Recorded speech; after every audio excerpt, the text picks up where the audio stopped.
have just finished a bunch of sneezing, so hopefully I'm not going to blast you with both barrels at the start here. But let's just make sure we've got our setup. Okay, we've got a title, we've got a game, and we've got quality options. Just a second. Excuse me. Yes, so you may notice that we're getting a little bit better at starting on time this week, so I hope you are all well. I'm really looking forward to some Phantom Brigade, although I will mention that I am starting to feel a little bit like it's been... I do feel like it's been a while since we've done... yeah,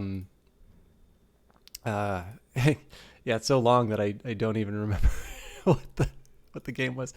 It's been a while since we've done Industries of Titan, and so what I may decide to do at some point is...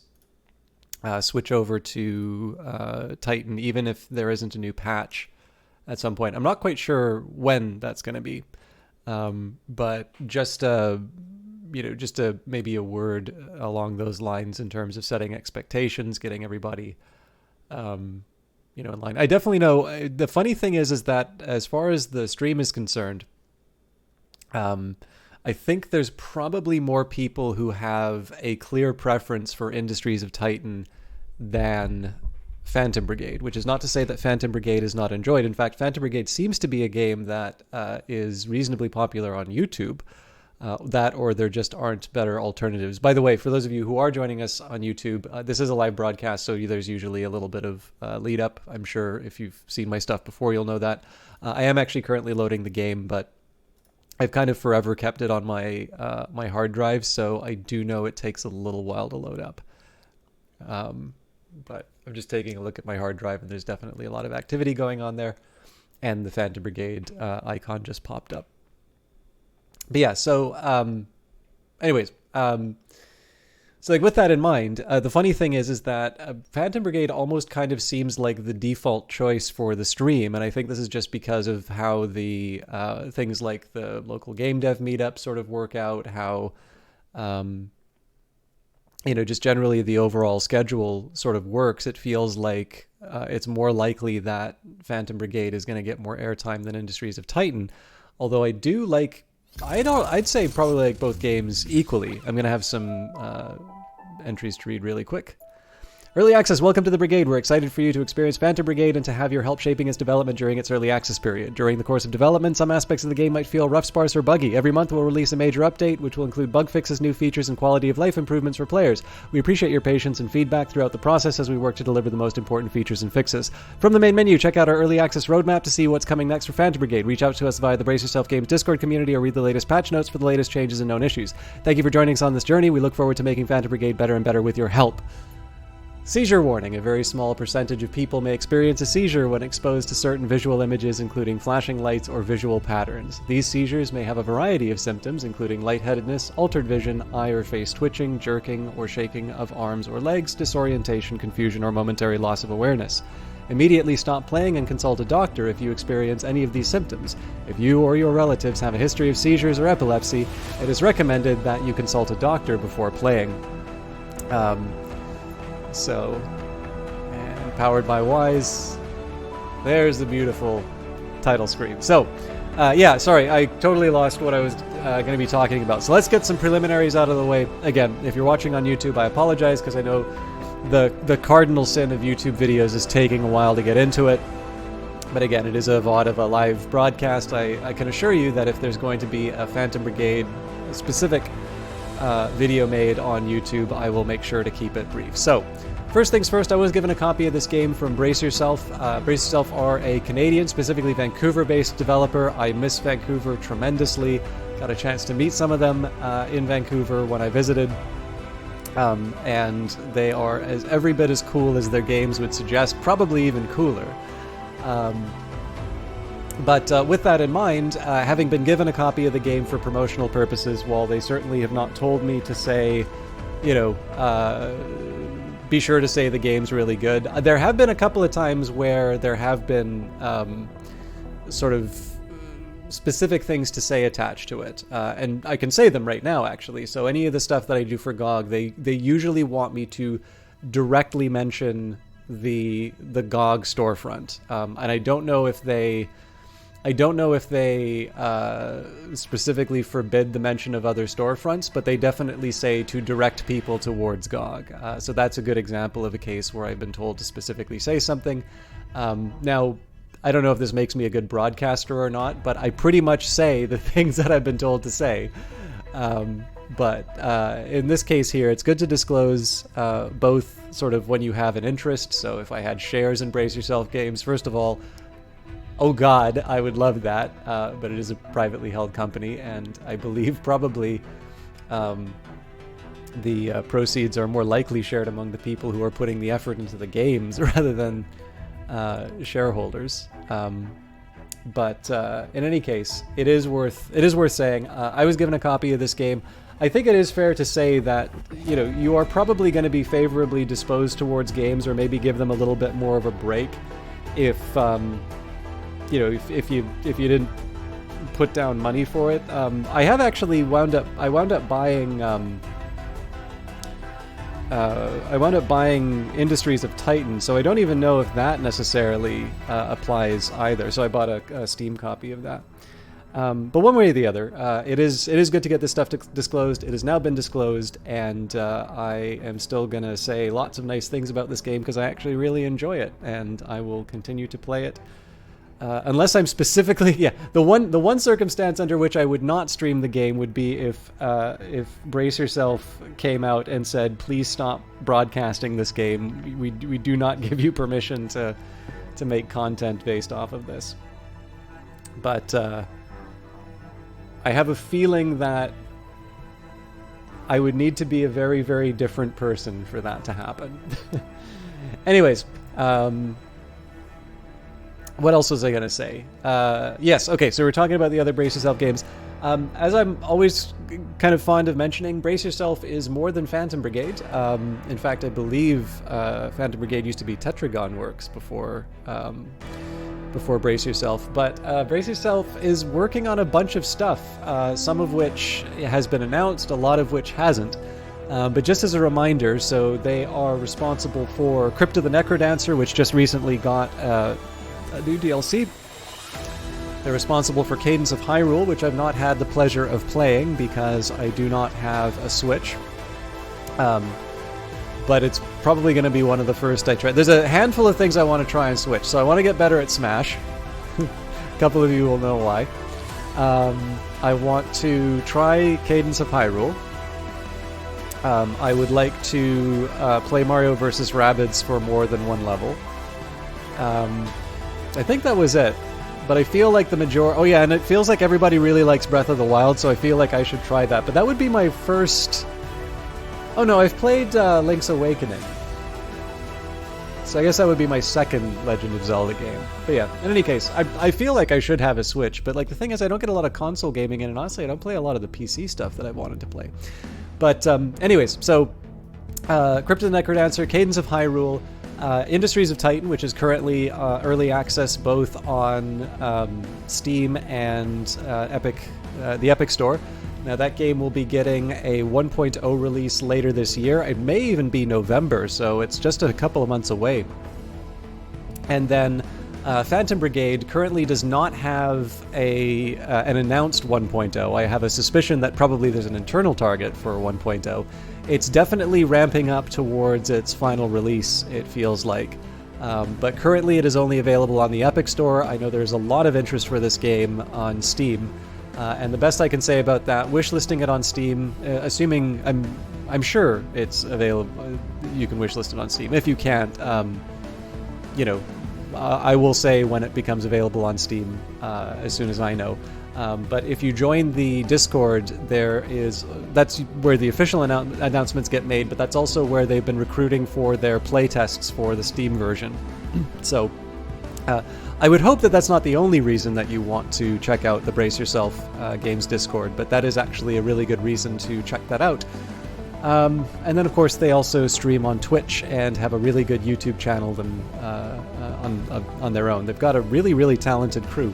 And then, of course, last but not least, there are the announced games which you can't play yet. So that means a sort of spin-off / sequel, Rift of the Necrodancer, which has Marlon Weed. I hope I pronounced that correctly. formerly of the video team, now taking on a designer role. So this is another Necrodancer property.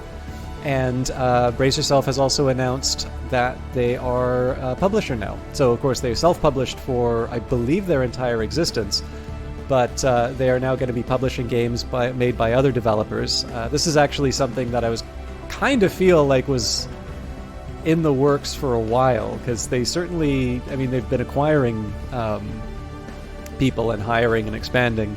But I think it would be fair to say, through things like the Clark tank and all of that, I think it would be fair to say that sort of Ryan Clark is a bit of a thought leader, as much as I hate that term, in terms of indie game development. And I think probably has, if you watch sort of the Clark tank videos, I think there's a really clear idea in terms of like what a Brace Yourself game is. And those are the sorts of things that you might associate with publishers. And of course, they've sort of got their experience from sort of releasing multiple titles and, a very talented crew. So in this case here, it sort of seems like a natural extension in terms of being able to make the most of some of those resources to sort of help. Well, number one, I mean, one really important thing about publishers is to help fill in the gaps that maybe a solo project can't do on its own. But also to, of course, build up their own strengths, build up their own brand and other things. So I just saw a quick notification that I want to deal with here. Well, darn it, Johnny. Looks like Johnny started streaming. But yeah, in any case, so the first game that they're going to be publishing is called Godless. So at least 2 new things coming from Brace Yourself once we've got, the 1.0s of Industries of Titan and Phantom Brigade in our hands. I don't know if there's any post-release support planned for Industries of Titan or Phantom Brigade beyond, the usual sort of updates and maintenance. But I think if anything, Crypto the Necrodancer has definitely taught us that they are willing to go back to stuff after quite some time if there's a good case to be made. And then, of course, Riley, the person responsible for this lovely music you're listening to, was in the chat, and I think there was the suggestion that there's going to be a full soundtrack for this thing released, presumably on Bandcamp. Either way, there is currently the 2019 PAX East EP, but it sounded like, at least based on the context of the chat, again, you don't want to take these things as official announcements until they're official announcements, but it does sound like there's something in the works for bringing in some of this new music. So all of this is to say is there's a lot of fun stuff coming out of Brace Yourself games. I am clearly a very big fan, but it was a chance for me to talk a little bit about what they're about. They're also still hiring, so they are a couple of senior roles. So I believe it's a video producer and a game director. And with that in mind, I realize that that's going to be harder among the viewers. It is actually fair to say there are a couple of people who watch the stream who would fall under those roles. I mean, you know who you are. So I don't say that stuff sort of idly, but it is also fair to say that unlike a couple of the jobs, so there were a couple of internship jobs that were coming in, these ones here are a little bit more senior and sort of have the expectation of that level of performance. How you doing, Vanguard Master? I hope you're doing well. I found out I get a holiday on Monday. I don't know if you do as well, but because I think you might be working for yourself at this point, but all right, so it says to send to the facility. I'm assuming that's the farm. I seem to have been moving towards the base here, but let's go to the farm. So the reason why the stream is titled the way that it is, we're going to go, just as a side, we're going to go to stealth for a little bit just to avoid this detection.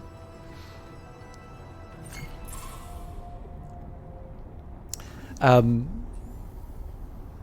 yeah, so the reason why the stream is... Oh! Dremel... Where is this happening?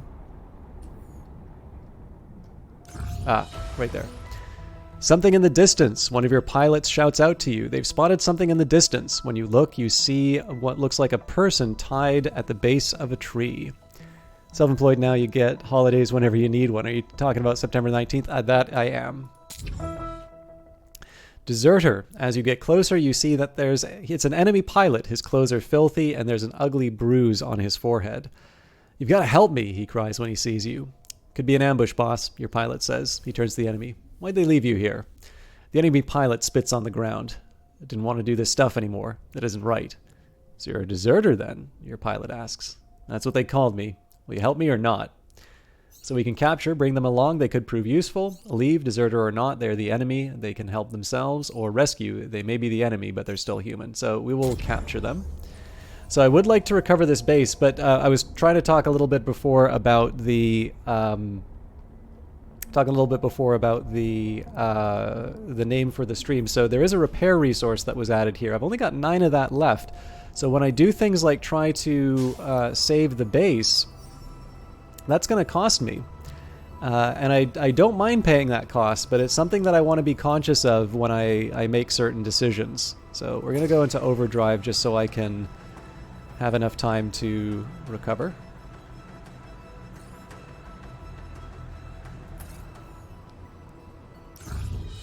Ransacked facility. Everyone is overjoyed when they see your pilots unloading the supplies from the back of the base. The woman you spoke to last time comes out to speak to you again. Thank you so much, she says. Now we can get back to work. I'm sure we'll be able to provide you with equipment too once we're back up and running. So give supplies. They're grateful for your help.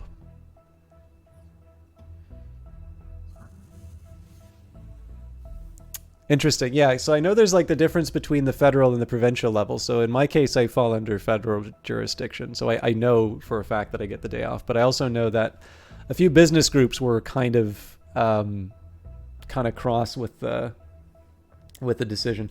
I can sort of see why, right? Like, you know, if you're sort of focused on productivity, if you want to make sure that you're, you know, you make plans for a year, and generally, you know, surprise holidays are not one of it. But like on the other hand, it is the head of state, right? And I mean, not just the head of state, but someone who is, I mean, probably for most people has been the only monarch that they've ever known. Like surely one day is, you know, one day is not a lot to ask.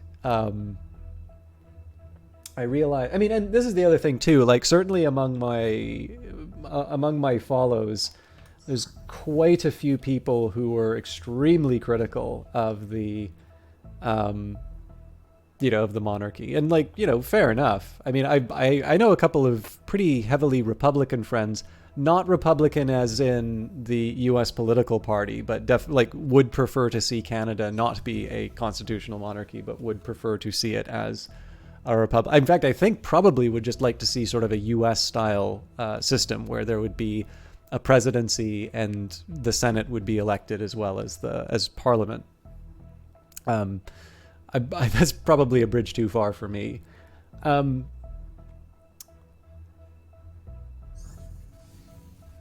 always kind of have the difficulty on that one with the... So there is always kind of the questions like, is this really the time we want to be, you know, grinding this particular axe? And it's like, well, you know, it's a time when people are paying attention to it and so forth. So it's like, okay, you know, I can sort of see that.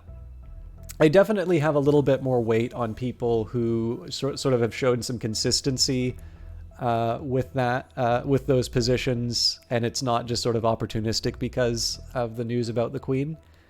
But like the biggest difficulty that I have is just the structure of those arguments just don't convince me that much. I think there's always something to be said in terms of what an institution sort of brings and what it doesn't bring. And one of the drawbacks about long-lived institutions is that we have progressed as societies and as people, and things that we have accepted before are not things that we would necessarily accept today. But sort of followed to its full extreme. Like a decent example of this would be that, you know, liberal democracy, which I quite like, allowed for the internment of Japanese Canadians in World War II. right? Canadian citizens. And this is one example that I am offering. Obviously, there is a lot more that has happened within Canada that I'm not okay with, but this is just, one that I would take. And clearly that is not okay. I think this is probably one of the cases where I actually don't know if you could find anyone to sort of defend that particular action, even though it was one that clearly was taken and one that had public support.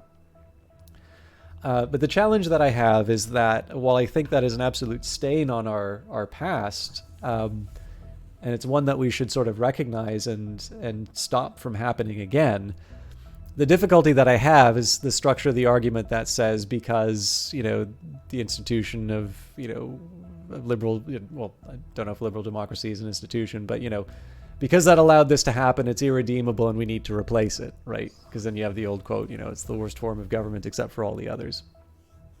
And I tend to find that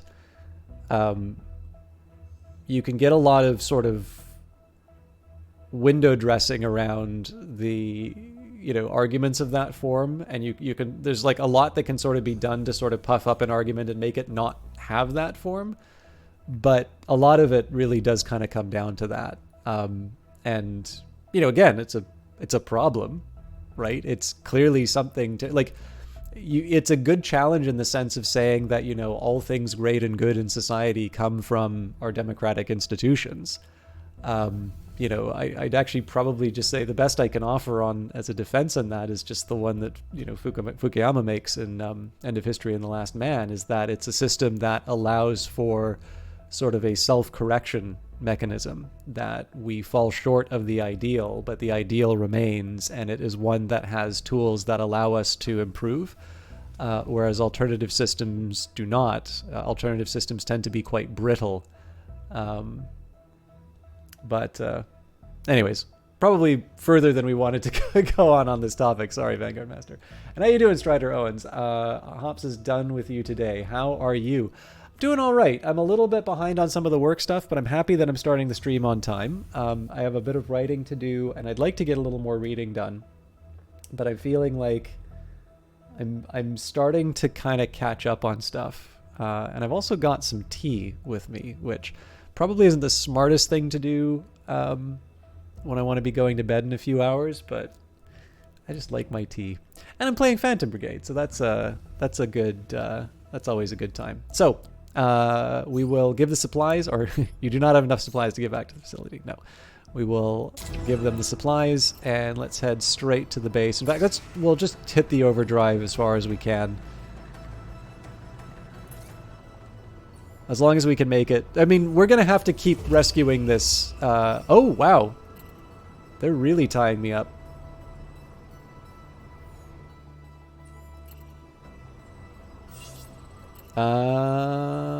Okay, so apparently I can't prevent the recapture of these.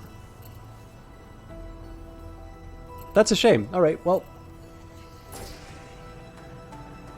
We will move into the next region then.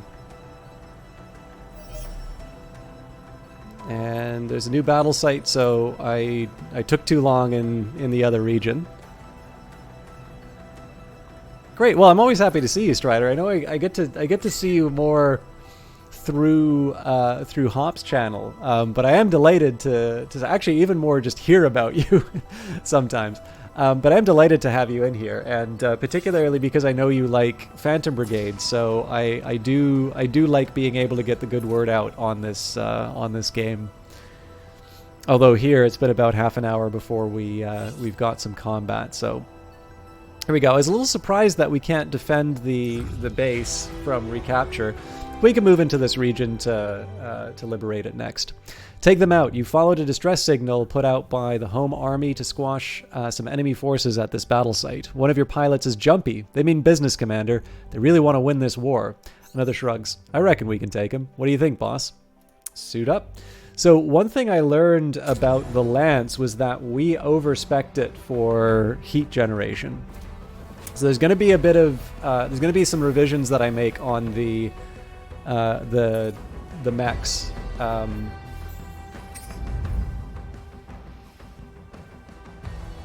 So yeah, it says here the overheat point's 138. Now when I take a look at the right slot, when I take a look at the shotgun that we're running, and I hit control for the...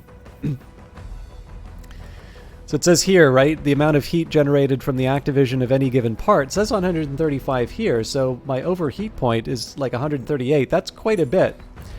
Now I'm going to go the exact opposite direction on this, and I'm actually going to wind up ripping out all the capacitors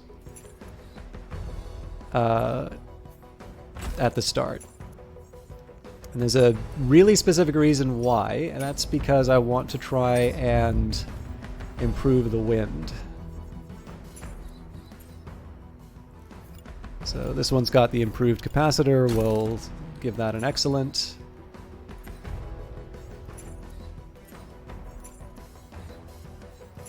Okay, so I can't plug any more capacitors inside this thing. It's 178 overheat.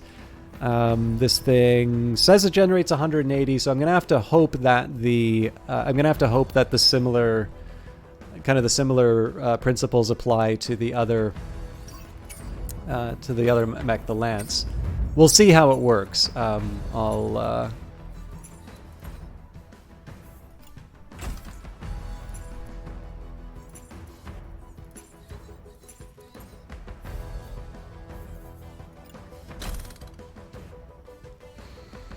The other thing that I think about is that if we don't need the extra heat capacity, the thing I should probably be going for is heat dissipation, just so I can get back into the action a little bit quicker. But I'll set that all aside. You like mech games and strategy games a lot, and Phantom Brigade is both. Yes. Did you ever play the BattleTech adaptation by Harebrained Schemes? That's another good one. Okay. So as we normally do, we will focus on the mechs that are at the lowest level. I suspect here there's not a whole lot for me to do with the Sleipnir, but it's good to verify.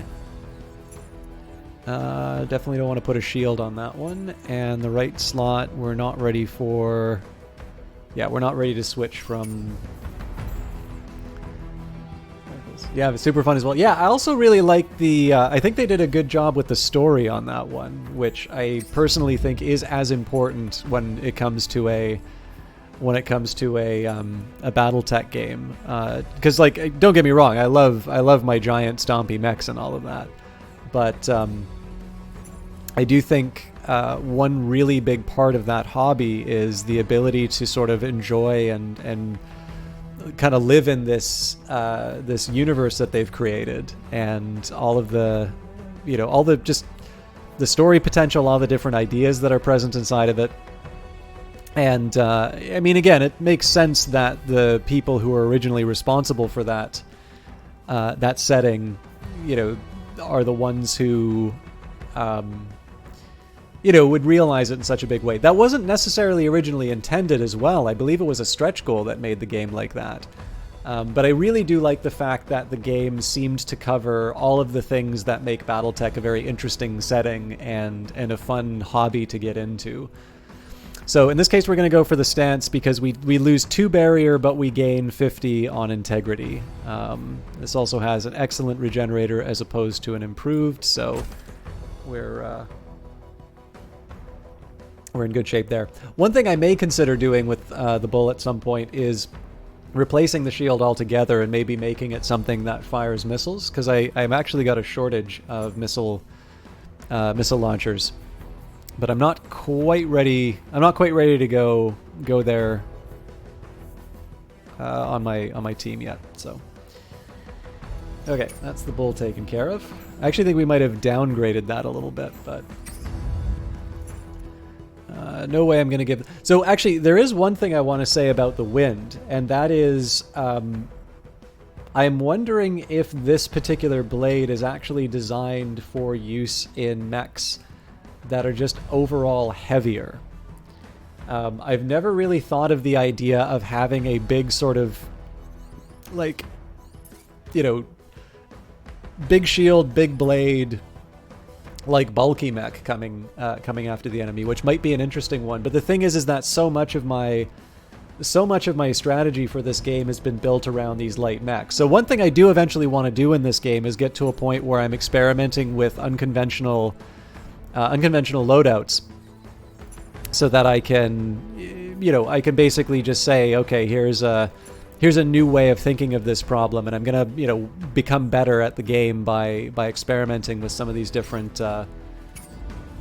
loadouts. But I don't think I'm quite at the point where I want to.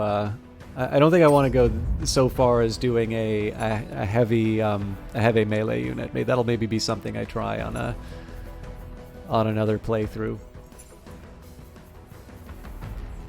The other thing too is, right, I've talked a couple of times about how actually one thing that might be different for the Ray would be if I took the left slot.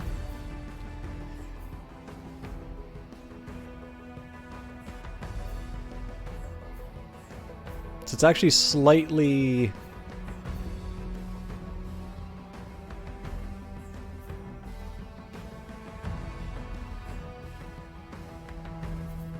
this compact launcher winds up doing about as much damage as the melee weapon. I don't think I'm gonna quite go for it yet, but that's something for me to keep in mind.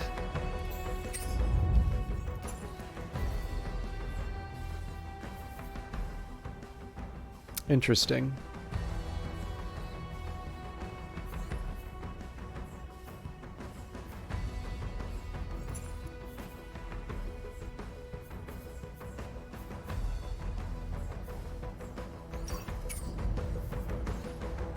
I think we'll leave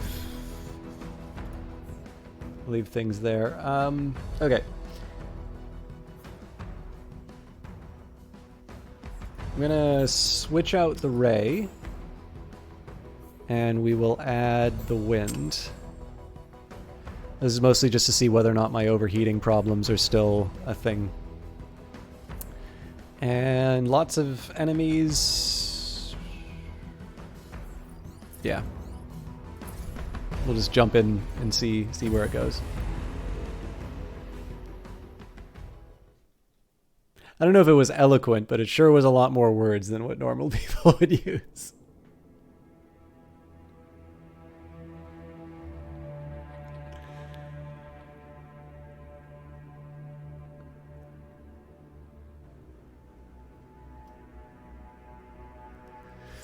Okay, because we're defending a battle site, this is something not exactly new, but recently added. We've got a couple of tanks in the area as allies. If you lose them, then you suffer some hope losses. But generally, they're a net benefit in most cases. So first thing I want to do is take a look and see who's getting attacked. So it looks like the front two, the Sleipnir and the Ray, I think that is. No, that's the Bull. Now we don't have to protect any buildings, and there's no turrets or anything like that to worry about. So one thing I can sort of do is just hide behind some of the different buildings. This will probably come into play with the Bull, because if you notice, the thing that's attacking the Bull, other than the unit on the right, it's actually a rocket. So what I figure I can do is something like this. Let's move off to the side.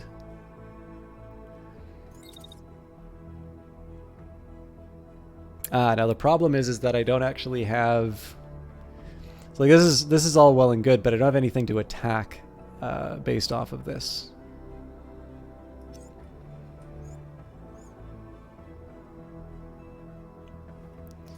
And they are attacking me with a sniper rifle, which is no joke. Okay, so what I'm going to do here is I'm just going to wait out the attack. This may be a little late. But yeah, the intention here is basically just to position... so one, neutralize the attacks against the Bull, and then number two, to get myself into a position where I can maybe cause some havoc among the enemy lines. So this shotgun tank is going to be a bit of a problem. They can do some decent damage to me, but I've got a shield that I can throw up. More importantly, I can get in behind on the sniper and take them out. So I would have preferred to fire on enemies with the Bull this turn, but my second best is to keep them safe. I'm content with that for now. Okay, now the great bit of news here is that after that initial volley, most of the enemies, not all of them, but most of the enemy... Oh, hang on. Didn't realize this guy was going to try and...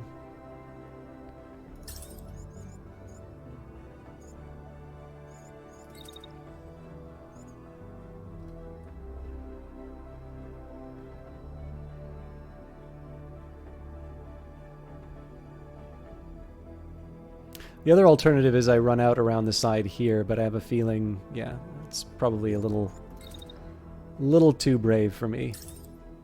So normally I like firing with my my main weapon.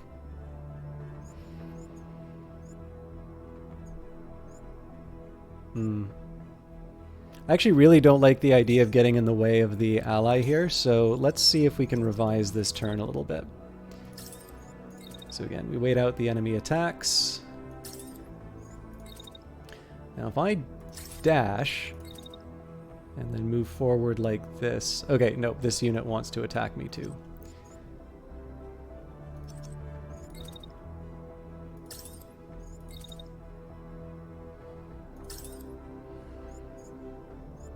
Okay, that's a crash. So what I'm trying to do here is acknowledge the enemy wants to hurt me, but take advantage of the fact that I know exactly where they're going to be when I'm... Nice.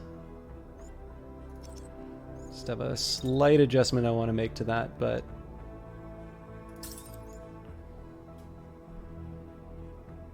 So the thing that's great about this is that I walk right through the middle of the enemies, but every single place where they're attacking me is either blocked or they're not going to be able to sort of finish the job. So what I do in the meantime, I try and take advantage of any shots I can take. Okay, so that's going to burn me up a little bit and doesn't quite deliver the full damage. So let's just move ahead and let's instead focus on the other unit. Now, there's going to be some consequences for this, right? So this thing's got a machine gun. There's nothing stopping this unit from turning around next turn and laying into me. The one thing that's nice, though, is that they're going to be just finishing off that secondary attack with their launcher. So I'll have a little bit of forward warning. But I'm fine with the Sleipnir doing this. Like, this is a great chance for them to just run in. If I've got 4 units focusing on trying to attack them, and I'm just sort of running between their legs and otherwise making a nuisance out of myself, that's a chance for my other units to kind of come in and do some serious damage. Which brings me to the units that I'm going to bring in and do some serious damage with. So I'm not crazy about crossing over into another turn doing this, but this is a big long shot and it's worth taking. And I'm going to dash. So the thing about the wind is that it is a fairly slow-moving... It is a fairly slow-moving unit. I'm not happy about that fact, but it's what I've got, so...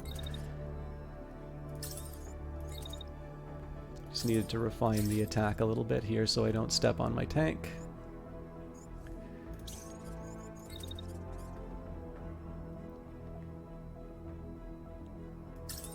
Yeah, I think I'm going to focus. So the one challenge here is that this shotgun will probably be able to turn on the wind. Actually, there's a couple things I can do to make things a little bit easier for me. I'm not necessarily going to deliver a...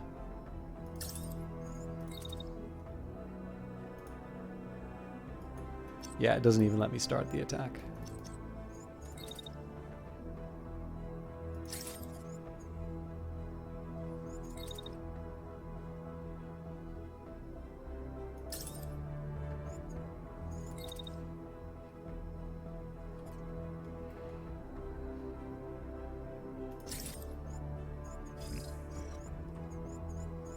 I'm actually kind of surprised that I get away with this, but I'm happy that I do. Okay, let's watch it happen.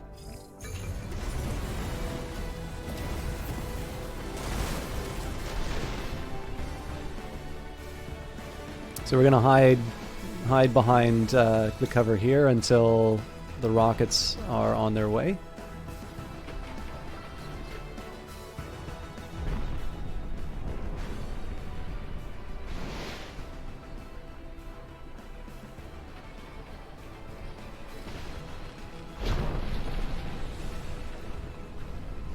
Actually, just as well as that we got past that. So we may actually be a little early on the dash. These things may still be able to zero in on us. So there's going to be another batch of those coming after us anyway.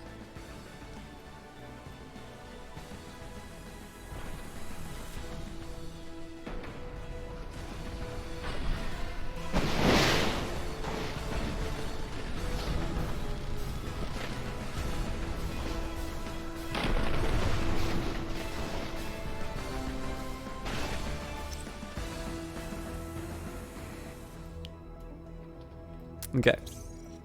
So first thing I want to see is where does this shotgun... Okay, so this shotgun keeps focusing on the lance. I'm happy about that.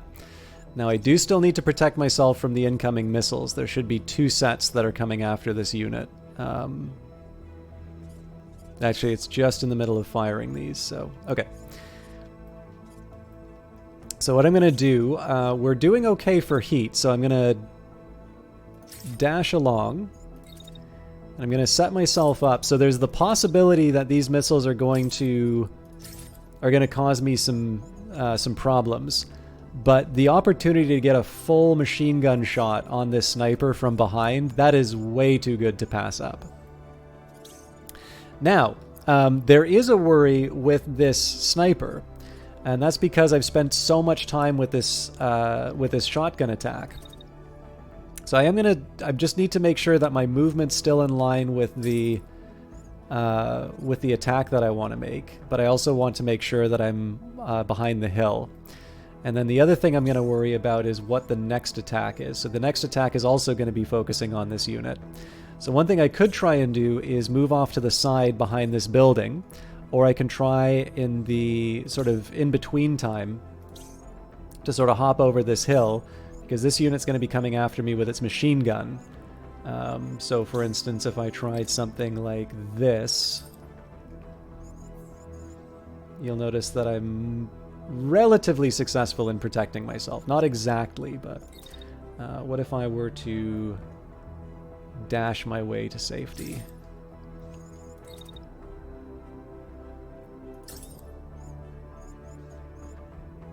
I mean, a little bit of a worry, but I've got a solution to that. Actually, I've got 2 solutions to that. So I need to think a little bit more about where I am in relation to everything. So we're going to be behind this hill, but what's also going to be true is that there's going to be an enemy unit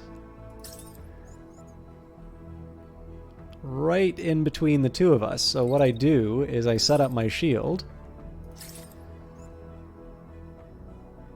and I more or less set up that shield secure in the knowledge that the enemy's not actually going to be hitting me. Or at the very least, most of the shots are not actually going to be successfully hitting me. Instead, it's going to be focused on the back of the shotgunner here. So that is a considerably better use of the Lance's strengths. Okay, so the Sleipnir, kind of as predicted, there's a bit of retaliation on its way, but we move pretty quickly, so I should just be able to run around the...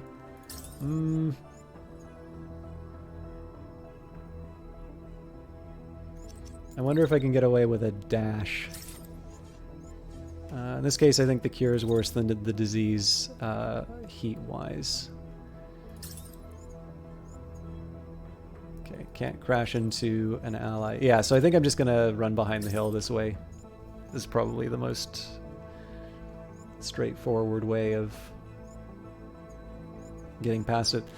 The other thing I can try and do... So there's no real damage that this unit's taken, so I could try and do some damage with the Sleipnir. I think probably my better option is to keep focusing on my primary target here. So we're going to... So the argument for doing this attack is that I'm facing down the enemy that's attacking me.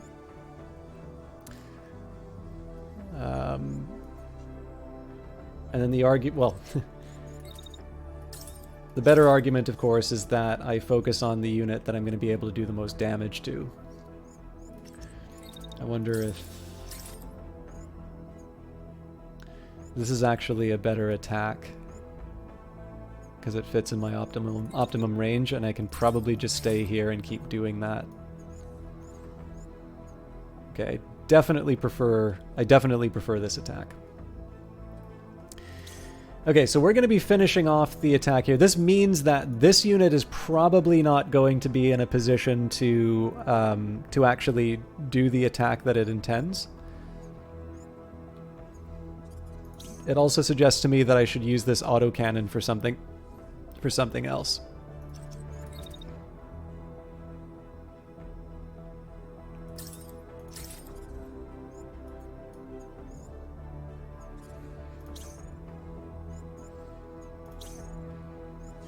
Okay, yeah, so this, I mean, in fairness, we did do three charges before, so I probably shouldn't complain about any heat damage. I think I do want to use the wind on an enemy mech, but in this case we'll just get them in position. It'll either be this mech or this tank when the attack comes. But yeah, for the most part, I'm actually pretty happy with where this turn is going to be going. I'm most interested in the fate of the missiles, but we have a bit of time. We'll see how the melee attack works first, and just generally see how things resolve themselves on this side of the map.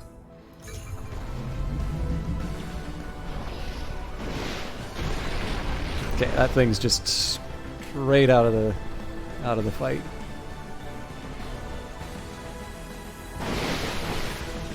So this guy may be concussed by the shotgun. That's actually pretty good news for me. Yeah, it looks like the missiles are failing to find their target. Also looks like I got away with murder here.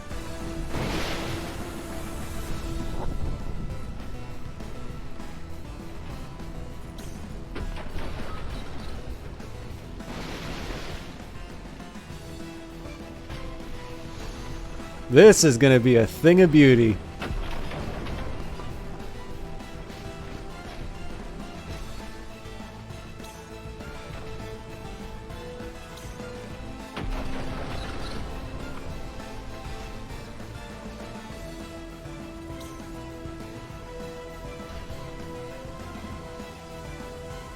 So I do want to watch this attack on the side too.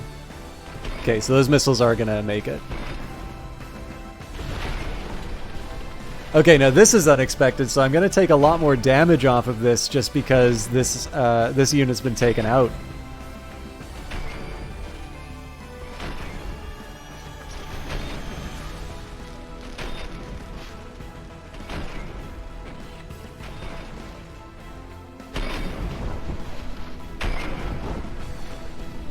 Oh, but we knocked their legs out, so...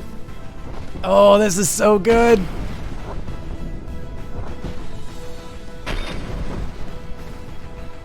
They didn't land. I don't know if that's because that the enemy unit got taken out, or if that's just not enough range for them, but this turn could not have possibly gone better. Are they here for the cargo? Security team, make sure they don't breach our defenses. So just let's take a quick accounting. So this unit's out because the pilot's concussed. This unit got knocked out. It's not going to do anything this turn while it recovers. I think there was an enemy tank that got taken out, if I'm not mistaken. Nope, enemy tank's still in it. This unit didn't suffer any damage at all. I suspect we're still going to have to let her rip on the enemy unit, but that's fine because all we do is just wait for the cooldown. This unit's not moving, so why should I? In fact, the only movement I might make is just to make it a clearer attack right in the back.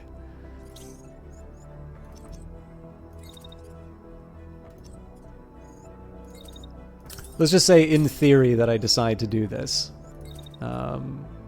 We stay put for the remainder of the attack.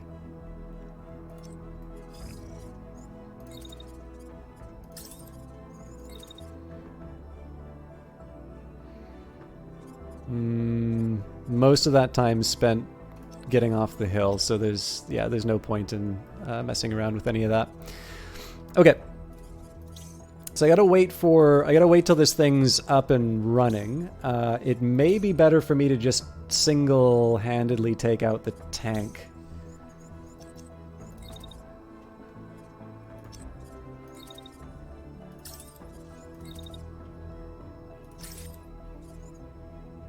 Yeah, so as a single attack, this is fine. This is well within my means.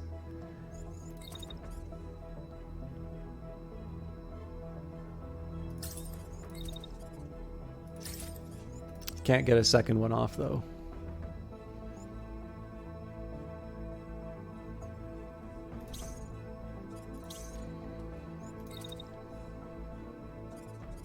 I still want to be conscious of the fact that this thing wants to harm me with a sniper rifle.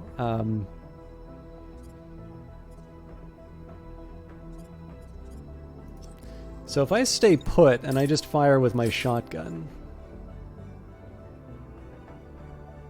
I get a pretty good showing of it before I have to get out of the danger zone.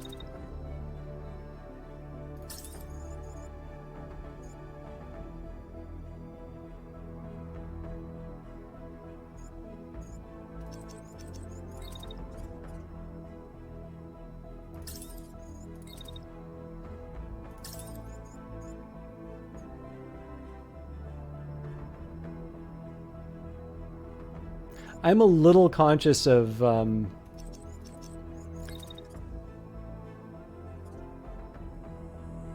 I'm a little conscious of the, I'll call it the damage budget. Like, there is a certain amount that I'm going to need to recover after the fight, so I'm a little less willing to take sort of these incremental hits.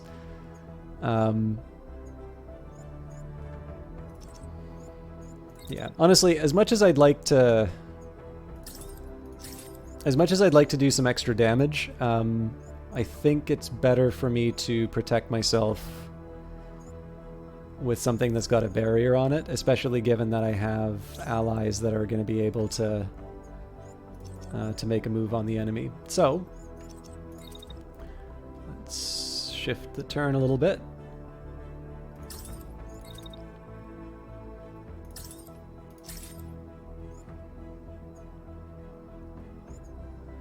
That's 2 units in sort of optimal range, hitting that.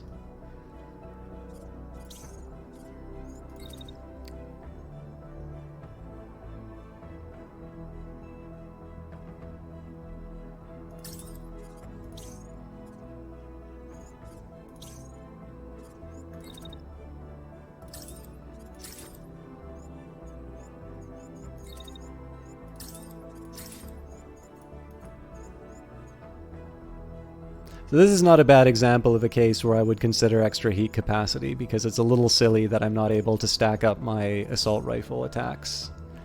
That's a case where the damage output of the Sleipnir would be tremendously improved if I could just get this nice little pack of attacks on a fixed target like this. So what I'm going to do here is I'm going to stand and deliver, and then I'm actually going to move in on the enemy. Now I probably can't get a third one off without overheating, but we can at least make a gesture towards it. The main reason for wanting to do this is in case this tank wants to retaliate against my ally tank. Okay, I think we're in good shape.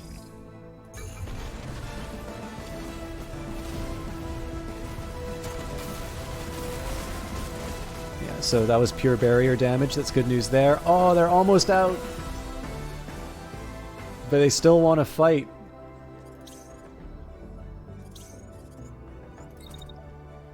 Okay, so we'll definitely wrap things up with a melee attack here.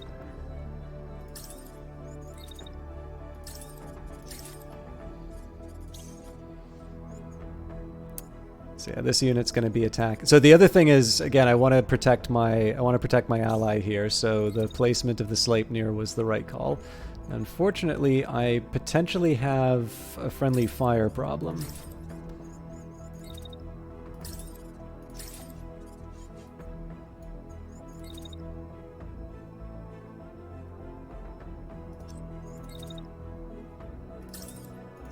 Okay, don't have the heat for the rest of it. Now this, I can completely understand this unit wanting to attack, but it's obvious that I can get a better angle. So we do one of these. Well, it's not necessarily a better angle because again, I'm almost perpendicular to my target, but I'm still settling for that. This unit's going to eject, so I get to bring the bull into play.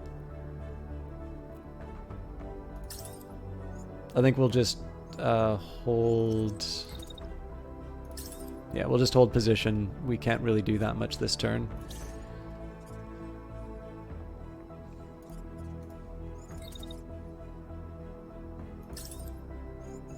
I'm slightly tempted to attack from the hill here. Well, I'd have to move up on the hill, but the one problem is that I wind up aiming that shotgun towards allies.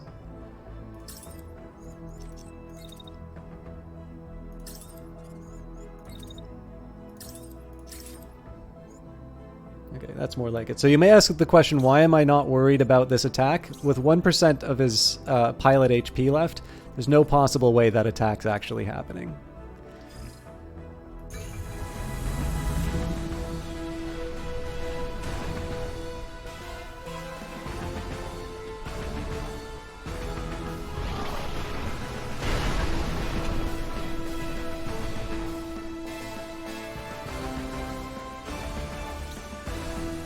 Yeah, that's a little bit more than a concussion, but you get the idea. So I think this is the last one left. Oh, we went overboard on this.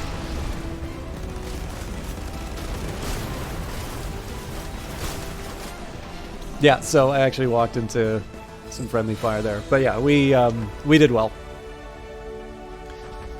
One thing that's kind of funny here is that the enemy's actually registering their own ejections as my pilot's ejecting. But yeah, this was a really good... So this was a really good round for us, not just because of, you know, like the plans turned out really well, but we actually didn't take that much damage. And so our repair resources are intact, which is going to be good because we're going to want to push this advantage for the next regions.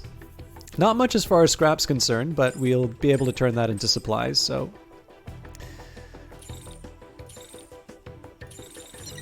Okay, we're already over. So there's a couple things I can do to angle this a little bit more to my advantage.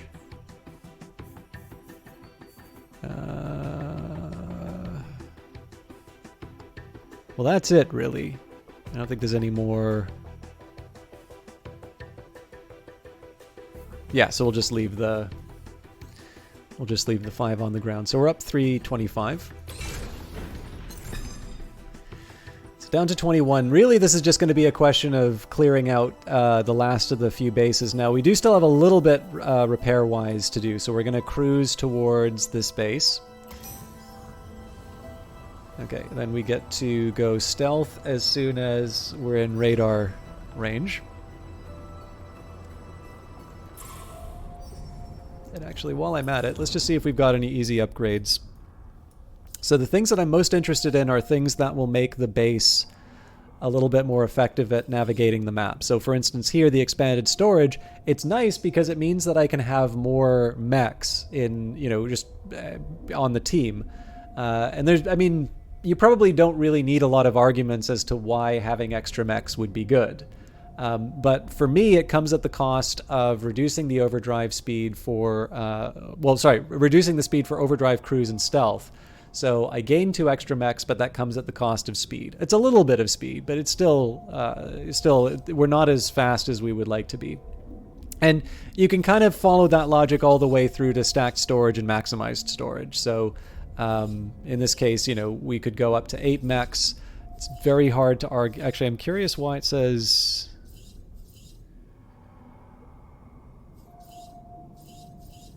Oh, 2, 2, and 3. So this would be so 5 to 7, 7 to 9, and presumably the last step is 12 mechs.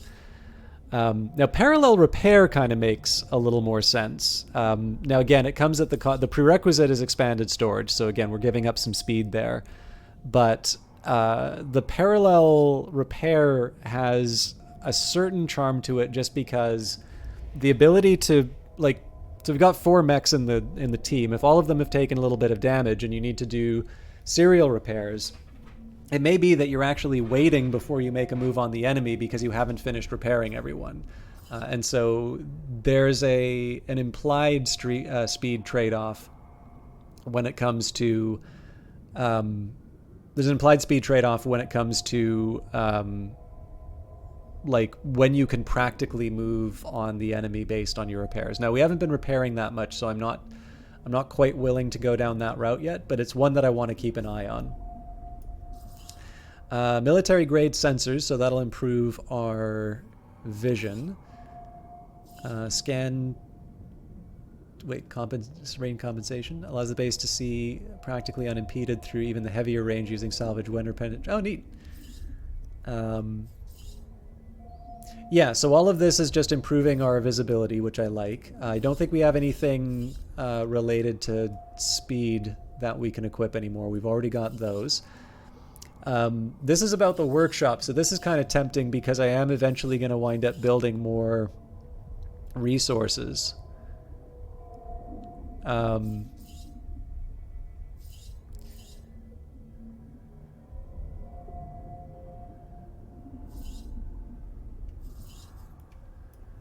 I think what I'm going to do, though, is I'm going to go for the military grade sensors. I'm going to continue down these branches first, because this will give me, this will sort of maximize the information that I have, both in terms of minimizing the time it takes me to get it, and it'll sort of maximize my ability to make the right call. And then we'll move on to the workshop, because in the end, this is not the right way to think about it, but like I sort of feel like all of these rare and uncommon components, the higher my mechs get, those components get turned into even higher level gear as time goes by, right? So if something costs 10 rare and I've got, let's say, level 4 gear on my squad, and then I wait a few turns and I've got level 7 gear, those same rare components are going to get me a higher level weapon. Now, the thing is that it's always relative to where I currently am at in terms of my weapon. So like in the end, the improvement as far as the upgrade is concerned, like that's the same. Like the way that it affects my ability to engage with the game hasn't really changed. But for whatever reason, I really like hoarding all of this stuff, and I start using the workshop a bit later. It's also just because I kind of rely a lot on mostly for experimentation. I usually just rely on the stuff I find on the battlefield to find out like what works well. And then once I've figured out some favorites, I can turn that into, I can turn that into things that I use workshop charges for. But in any case, this is just a long justification for going down the sensor path. So scan jamming confuses enemy sensors by installing military-grade ECM, electronic countermeasures, shapes return signals, and delaying unification of the base. Rain optimization allows the base to see practically unimpeded through even the heaviest rain using salvage water penetrating sensors from enemy mechs, envy of every driver in the country. And rain sensor equips the base with a rain sensor ability. If we get scan jamming, this also gives us high-speed analysis, identifies enemy targets faster by overclocking the processing unit of the sensor system. So let's go down scan jamming and high-speed analysis, then we'll cut through the rain. All right, so that's that branch taken care of. Like I said, we're going to be avoiding this, and it looks like we don't have the resources for it anyway. Yeah, we're short on supplies, but let's do what we can with the workshop. So we can do parallel printing, advanced assembly, or smoke charges. So we'll start with advanced assembly, and that's just because that'll unlock the rest of these branches. But as it is right now, I have a few. I need to get more supplies to finish upgrading the base. So overall, though, I'd say that's a pretty good set of improvements. Most importantly, with the current patch, like the way the game is right now, there's nothing better I can do in terms of moving my base and making decisions on where to move the base. So I've got the best information that I can get in the game right now, and from there, we're going to we'll try and seek whatever advantage we can. Most importantly, the rain. Indeed, we've not been affected by the rain too much, but I'm curious to see what the difference is. I notice in this game there have been a few upgrades where I'm sort of like, well, why would I want that? And then I like run into the situation where that comes up, and I'm like, okay, actually that makes sense.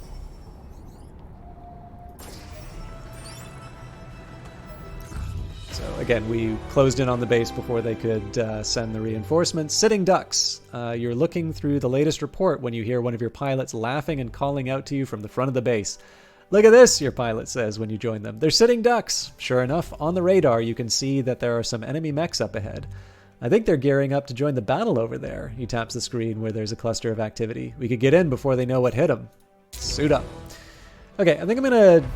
So I'm okay with where the wind is at right now, but I'm actually going to focus on my ranged fight. So that means the Ray's back in the squad. I feel like I should find better uses for the Lance, but we won't be able to... right now, in terms of what we've got for the squad, I'm pretty happy with where they're at. This is apparently impossible. So this will be interesting. Assault. Attack a heavy fortified enemy location, eliminating all hostiles. Can be accomplished with 3 to 4 units, but be on your guard. Be careful. Dangerous autonomous turrets are detected at the site. Wipe out the enemy units to disable them. They're dug in like ticks. Bait the enemies to bring them out of cover or use indirect fire weapons. So this would be a good argument for switching the melee weapon, but I'm stubborn, so I won't. And we've got your back. The base will approach the combat throughout the battle, so you can retreat if you need to. We're up against the reserves, a mix of reserve troops led by oddball elite specialists. What they lack in skill and experience, they make up for in sheer number. So it's basically the ratio of threat levels. So my squad threat level is 210. I wonder if that change is because of the... Yeah, so it looks like it's because I got rid of the wind. Nope, that still counts as impossible. But yeah, so there's a threat level based on the mechs that I'm bringing. So I'm 210, whereas the game estimates the threat level of the reserves at 396. So in this case here, the difficulty here is predicted to be impossible. But I have personally, now again, this may be my experience with the game, or it may just be that I'm sort of on a certain wavelength, which would not be representative of what... So again, I'm trying to come up with a way that doesn't make me sound full of myself to say this. But basically, it may be that I have an approach or a way of thinking of this game that is not representative of what most players are going to be encountering. Which I realize can be taken as, I'm too good for this game. But I will confess that generally I tend to think that the difficulty of a lot of things I've encountered I've generally thought that the game is overestimating its abilities against the squad. Now, again, whenever you say something like that, there's now a group of people in the chat who are just waiting for me to, like, get hit and, oh, yeah, see, you fool yourself. You're a terrible person. Just go die in a ditch. That's not what I'm trying to say. But, yeah, in general, my experience has been that when it says impossible, I am not that worried by the fact that the game is saying that. But yeah, you've got a good thing. It's almost twice as powerful is what that's saying.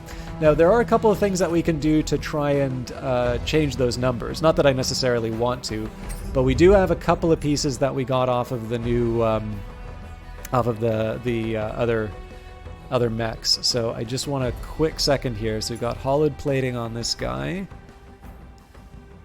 and heavy plating on this one. So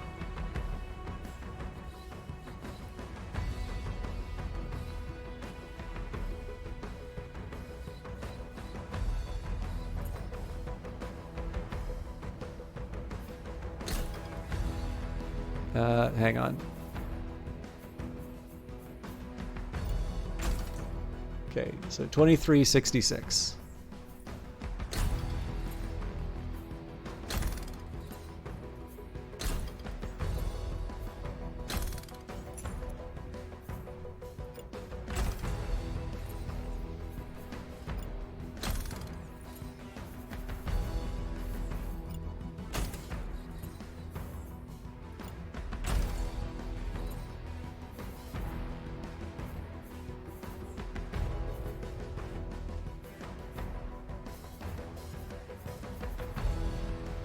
Okay, so it's still a little too heavy for me.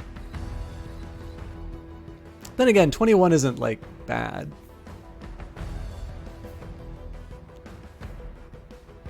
Nah, I'll go back to the old one. Oh, crap. Now I gotta remember what I used to have on this thing.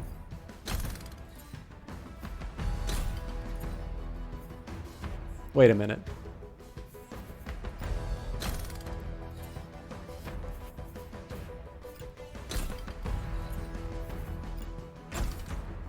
$21.60. Wow.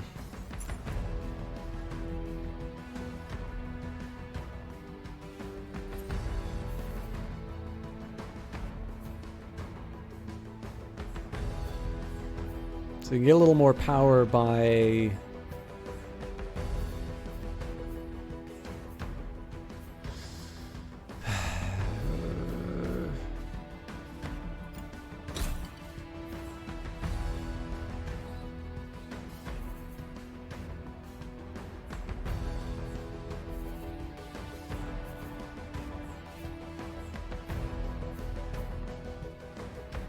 My problem is that I need more heat capacity, not less. Well, hang on.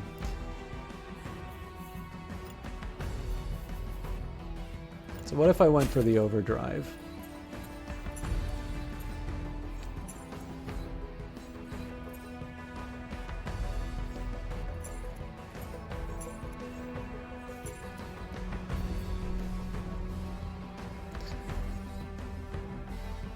So this would give me the capacitor. Now that comes at the cost of some mass. But if we switch that out... Okay, so we're still moving faster than we used to. I actually think this is an overall improvement for this mech.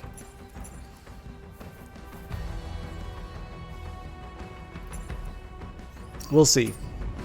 I'm willing to experiment with it. It's also brought us up to 6-2, so the bull is the laggard as far as score goes. I kind of messed around with all of my with the whole setup here. So one thing I am going to do is just take this Elbrus. I don't want to keep it, but let's give it a Logi standard.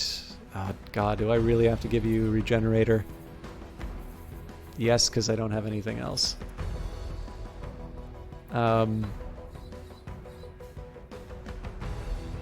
Okay.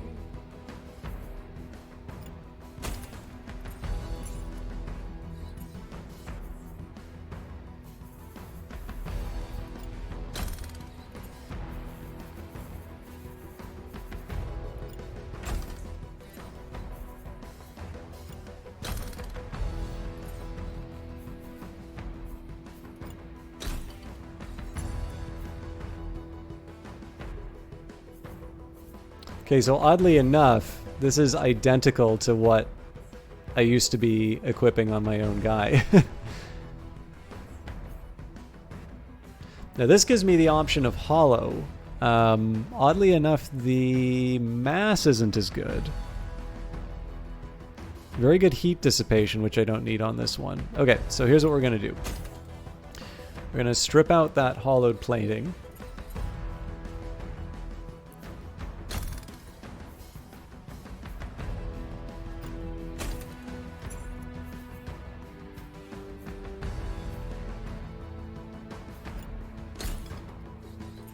So this is going to rip out my... So right now my integrity is 558.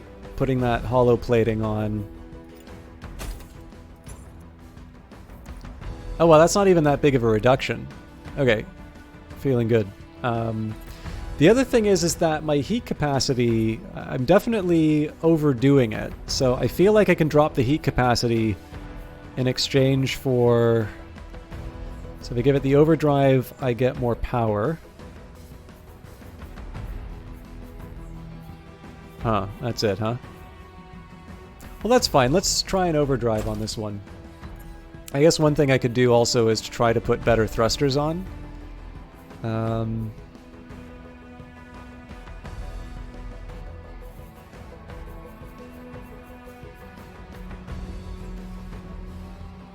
Yeah, so, well, the low guy already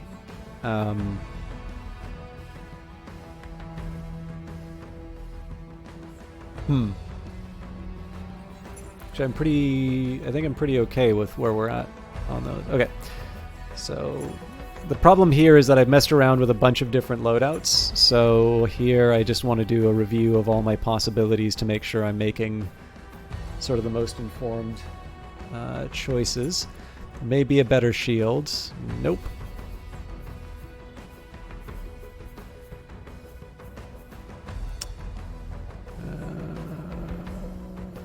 Yeah, that's not going to happen.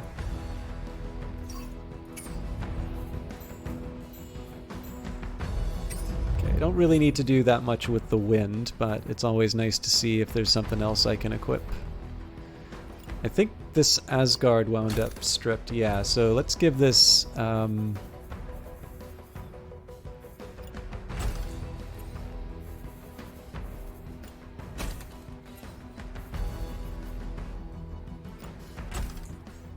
This isn't, like, exciting, but it at least gives this something meaningful for comparison.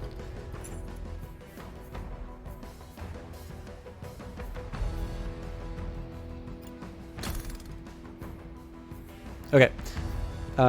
So this Elbrus seems to be better in just about every way but heat dissipation. There's a small reduction in barrier, but I'm willing to look past that. So yeah, even though it's got a higher integrity, there's a lower overall mass. So I'm definitely willing to switch all this out. Now, one important thing here is I do want to switch out the capacitor. I'll put a passive heatsink in just for the...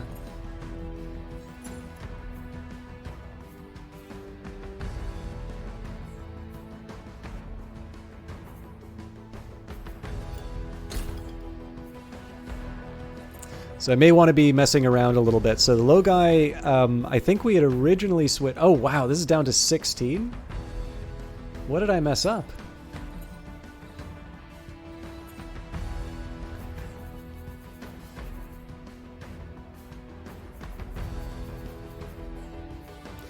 So let's try giving you the flashpoint thrusters.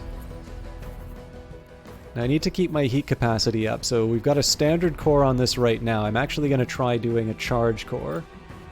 So that brings me back down to 15, which is not great. At the minimum I can give a better regenerator, but we don't have any barrier, so I really need an improvement. Okay, 444, 496. Not much better that I can hope for.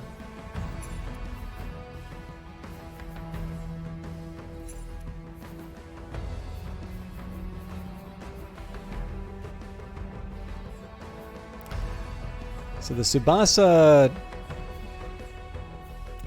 that's a really, really big reduction in my protection.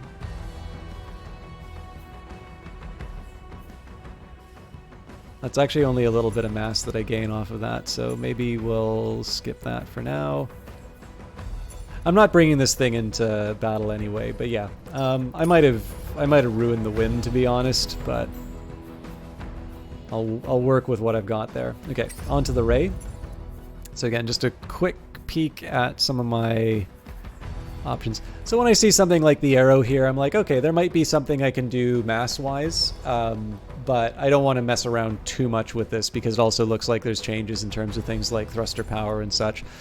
Because the bodies are the most customizable, this is the one that's sort of the most difficult to make reasonable judgment calls in terms of what you would get after you optimize versus like what you're getting as a base set of characteristics. There's a couple ways that you can like take a look at some of the modifiers it has, but generally I tend to find it's a little time consuming. So, you know, I do a first approximation and for the most part, it has served me well. I don't necessarily need speed on this thing, but I'm trying to decide whether I want to switch to the compact launcher or not. Oddly enough, the compact launcher, I believe, will give me a little bit more... You know what? Let's give that a shot. And I don't think I have a better sniper rifle, so we'll just leave that there. So we've more or less given up on melee with this crew now. Is there anybody else? No. So this should change the difficulty rating by quite a bit. Nope, it's still impossible. All right. Well, let's try the new squad.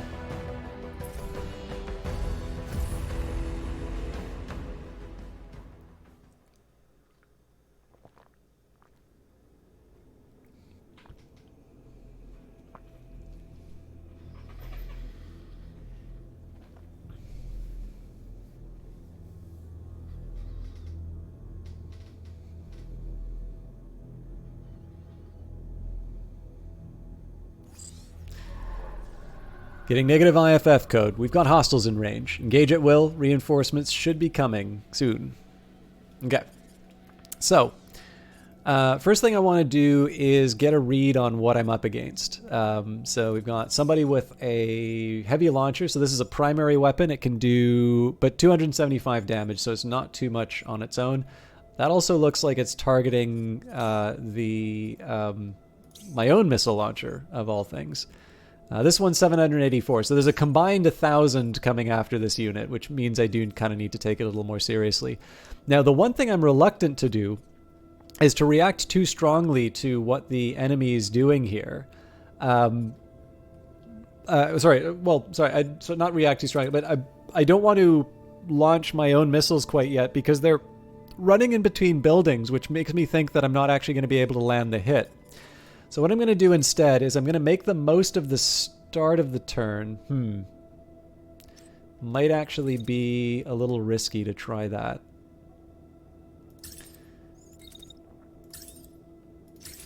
Okay, so we've got 1-2 seconds.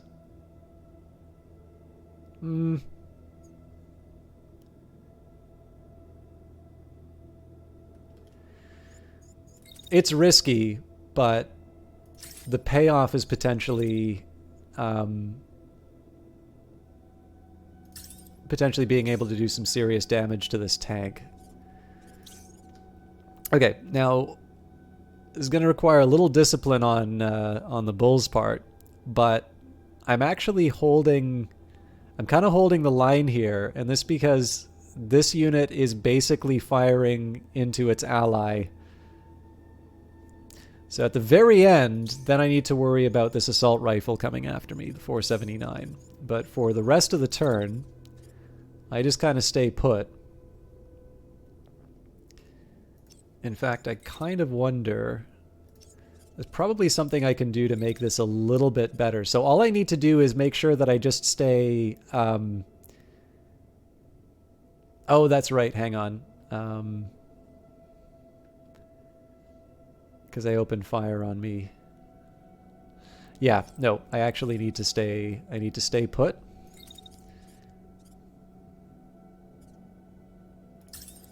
And then what I'm going to do is just dash off to the side before... Yep, okay. There's a couple things I can do also to angle things a little bit to my advantage here as well. Now, one thing I could do is just say that this is a class 2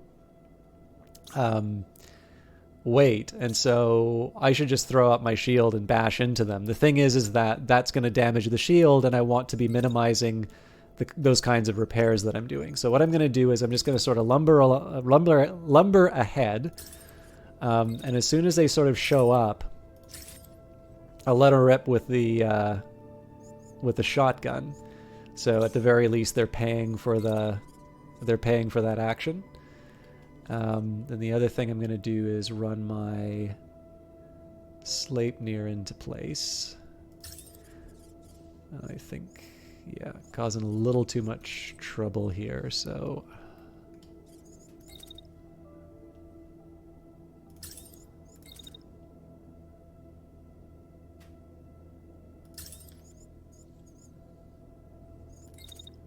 Let's get a nice little crossfire going in on the unit. Now this is my chance to see exactly how costly that choice to mess with my heat generation was.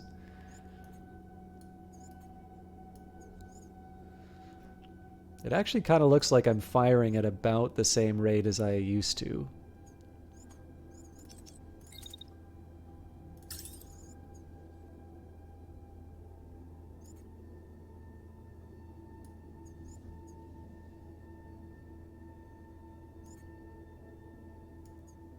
So that's a little bit later than I would normally want to do it, but I also want a clean shot, so. Okay, so I think that's a pretty decent start to the turn. It's a little weird not to have this unit do anything, but the contribution is the shotgun. So what we do want to see, though, is how these missile shots turn out, so. I realize this is going to be a slow roll at the start, but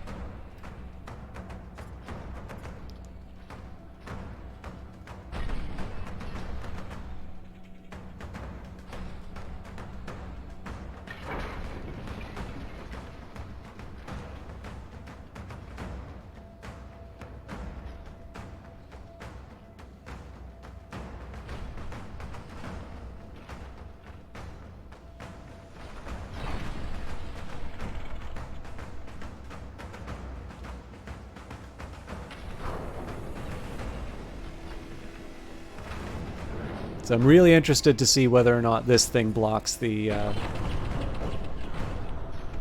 rockets.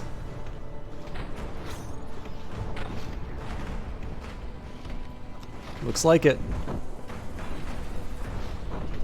Oh, that's good. That's very, very good.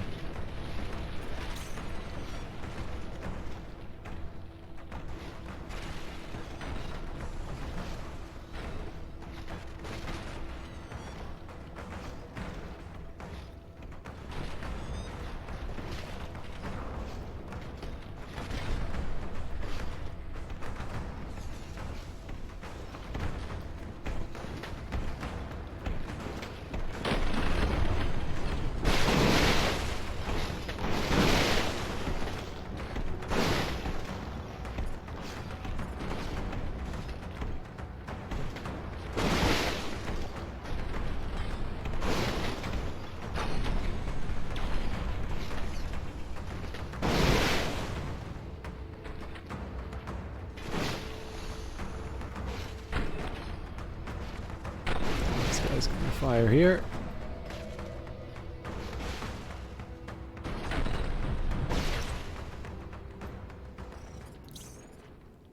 All right, so yeah, I think we're gonna fully dodge the attack there. But that was a good opener for us. It's not like we kind of dominated the enemy, but as far as damage that we took relative to, you know, what we dished out, we're definitely ahead.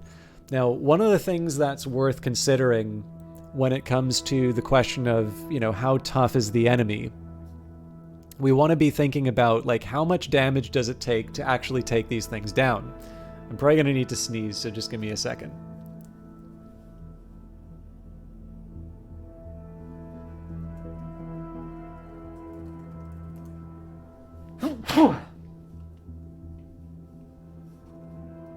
There's actually one quick thing I want to take a look at.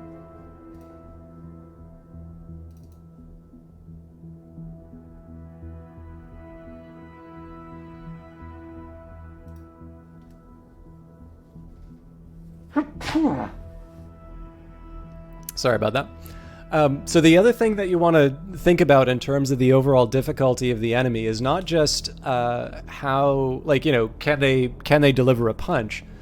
The other big worry is how hard is it to take them out? Because one of the things that I've found, particularly when I played an earlier version of this game, which had fixed difficulty levels for provinces, I would often run into provinces that were considerably more difficult than my level. And it's not just a question that the enemies hit like trucks, but it's that they can absorb so much damage compared to what I can give out. So, you know, in this case here, I'm not that worried, because if you take a look at it, like, this was admittedly us dedicating to 2 mechs, But this thing is almost off the field, so I should feel pretty safe in terms of what's happening with them. Also, it's important to remember that because they cross their attack over into the next turn, I get some free attacks on them, where there's nothing that they can do about it. It also looks like they're really wanting to focus on this on the bull, so I can possibly use that to my advantage. Now, the tanks are going to be running in here, and they're going to want to deliver some damage on my shotgunner. And the other thing that's important here is that I'm crossing over into an attack in the next turn. So this period here, I can't really defend myself. However, one thing I can do is just run around the corner and basically invalidate any of the attacks that they're making on this side, which is probably what I'm going to do. Because I think I just get to let her rip with the shotgun again. Almost. There's a couple things I got to worry about.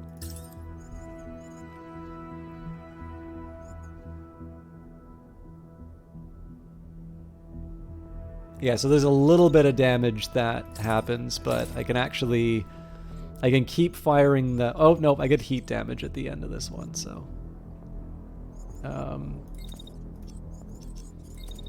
So I'll make sure I'm properly tucked away in the corner here.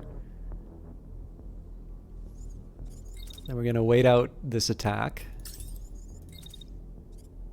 And then I'm basically setting myself up for a bit of disappointment in the next turn. I may have to try and defend myself kind of at this last little tail end, but I don't know, like again, it's not that I want zero damage, it's I don't want to have situations where I'm unnecessarily taking damage and when I have other alternatives available. So there's a few things I want to think about as far as what's happening with the bull. Sorry, one second. But I think I'm a little more curious about whether or not I'm going to be able to take advantage of my marksman rifle, because there's a lot of people who are close. Okay, that's kind of interesting. So it's opening fire on me. Like, one thing I might want to do to take advantage of friendly fire would be to sort of position myself like so.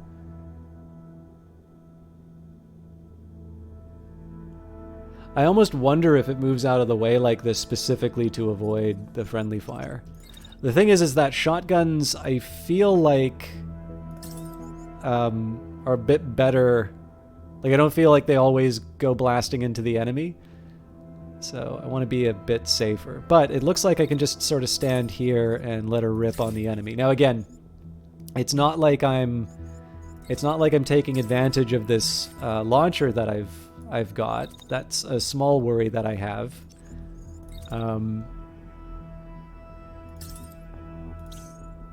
Okay. Actually, so far, I'm okay with all of this. The bigger question is, what do I do next turn? But given the fact that the tank is already committed to being behind this building, I have options next turn. So yeah, I'm totally fine delivering damage on this unit here.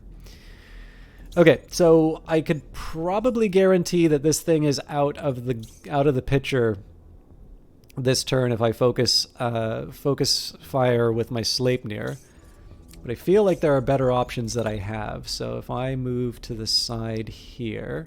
Yeah, okay, actually no, I definitely see some possibilities. So I'll get I'll start off with a little poke at the enemy.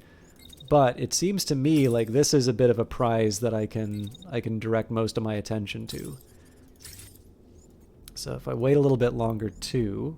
There's a little bit of damage on the shield side, but it seems like the bulk of this is actually going to be focused on the weapon side. Now, so I was originally just going to sort of waltz my way around, but it does seem like they're firing rockets at me, so I'm going to dash to avoid that attack.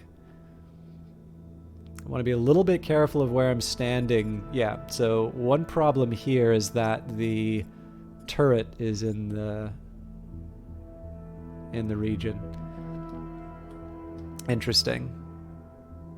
So that pretty much neutralizes this unit. I'm not crazy about that. Okay, so I finished my dash. So the problem is that if I move around the side here and I try to fire, they get to reply before I'm done.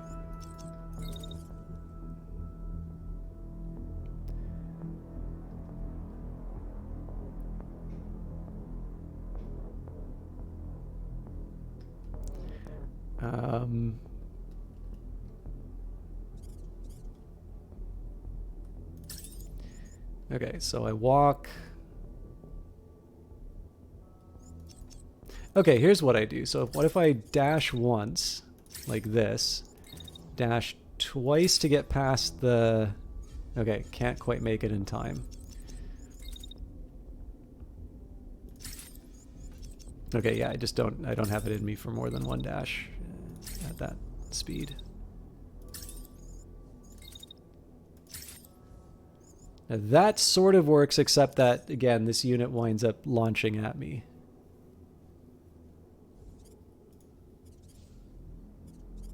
What's its range? 25 to 45. Yeah, so that is definitely gonna cause me problems.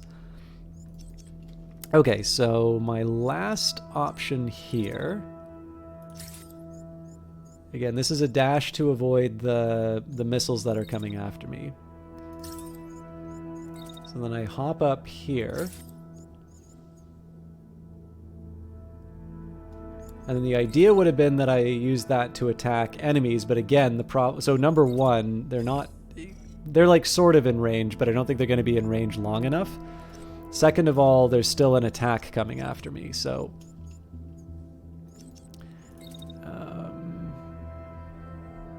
I'm going to dash ahead like this. I'm actually going to wait it out, and that really makes me mad.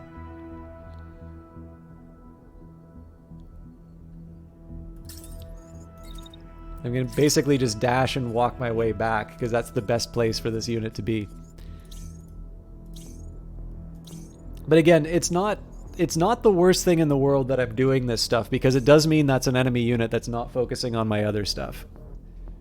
I need one more second, and then I can put this distraction to bed.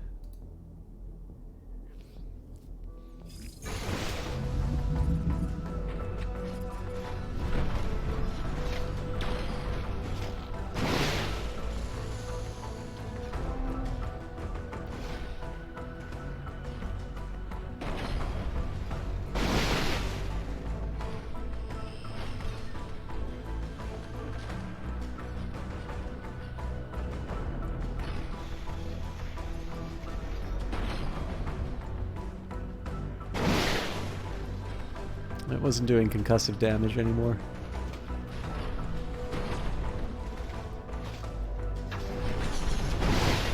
Alright, they're done.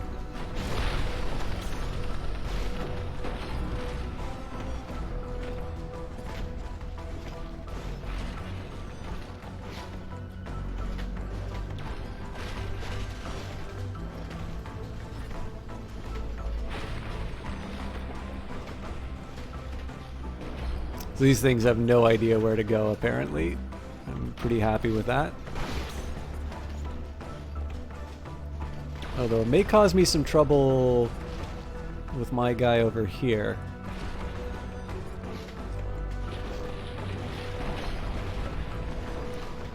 Yeah, I maybe banked a little too much on that dash being effective. Looks like we avoided the worst of it, though, so... My only regret is I actually probably would have wanted to move this unit around the side here now.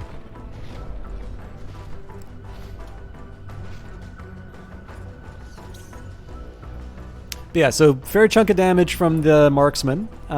This unit, so-so. But overall, we're in good shape. So they've already lost a mech. These units are all stuck in the same area. One big temptation I actually have is just to throw up a shield and walk over these. But it looks like they're actually staying still. So one thing I might be able to get away with is just running around the side like this. Nope. Okay. So I do the next best thing. Throw out my shield. And reply.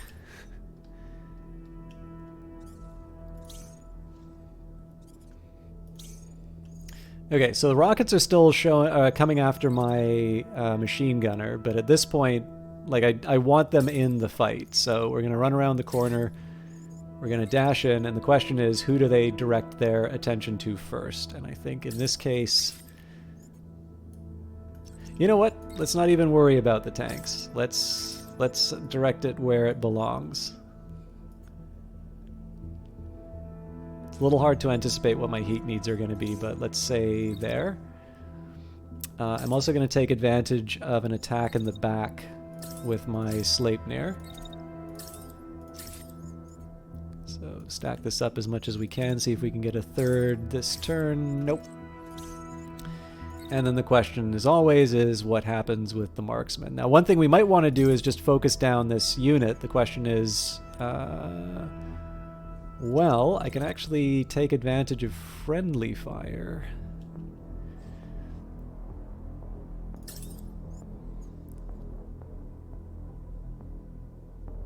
It's not ideal, but I think it does the trick.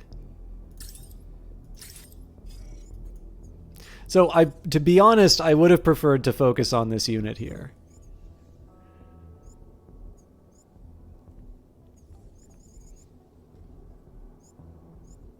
There's also some important information that because it's putting its shield up against this unit, I actually want to adjust my angle of approach. So we're still going to dash because we need to ditch the rockets. But I do want to make sure that I'm attacking from an angle that's going to negate the... I want to attack from an angle that's going to negate the effects of the shield as much as possible.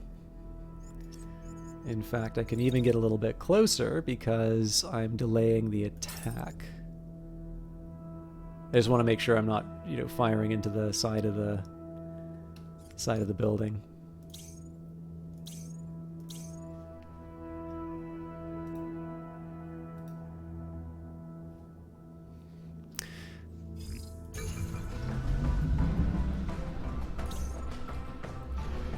This is going to be a story about these rockets, I think.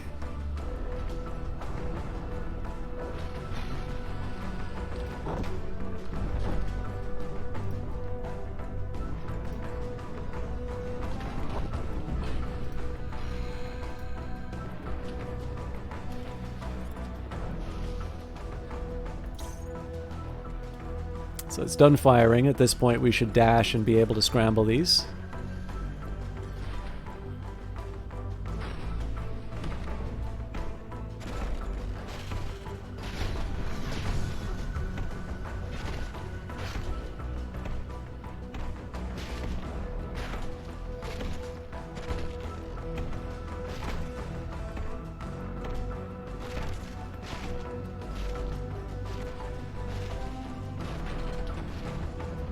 Yeah, I think we might have got away clean there.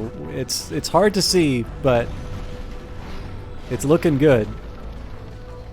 Alright, that might mess with my attack here. Well, if they don't go crashing into the ground... Okay, no, that's good, yeah. It does look like there's a handful of those that are still going to land. Which, I mean, unlucky. Like I felt we did the best we could with what we were given. For those landingers is going to have a meaningful effect, but... Oh, it all went to the barrier. Cool.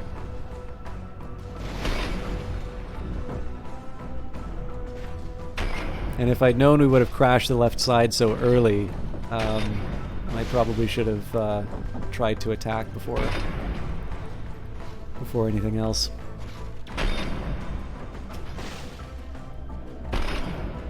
I've been doing a lot of slow motion here, but really I should probably I should probably speed it up a little bit. Okay, so pilot's concussed. We have nothing else we need to do here. I'm actually going to take the chance to just... so ideally I get the scrap, right? So I don't want to stand and finish the shot if I can avoid it.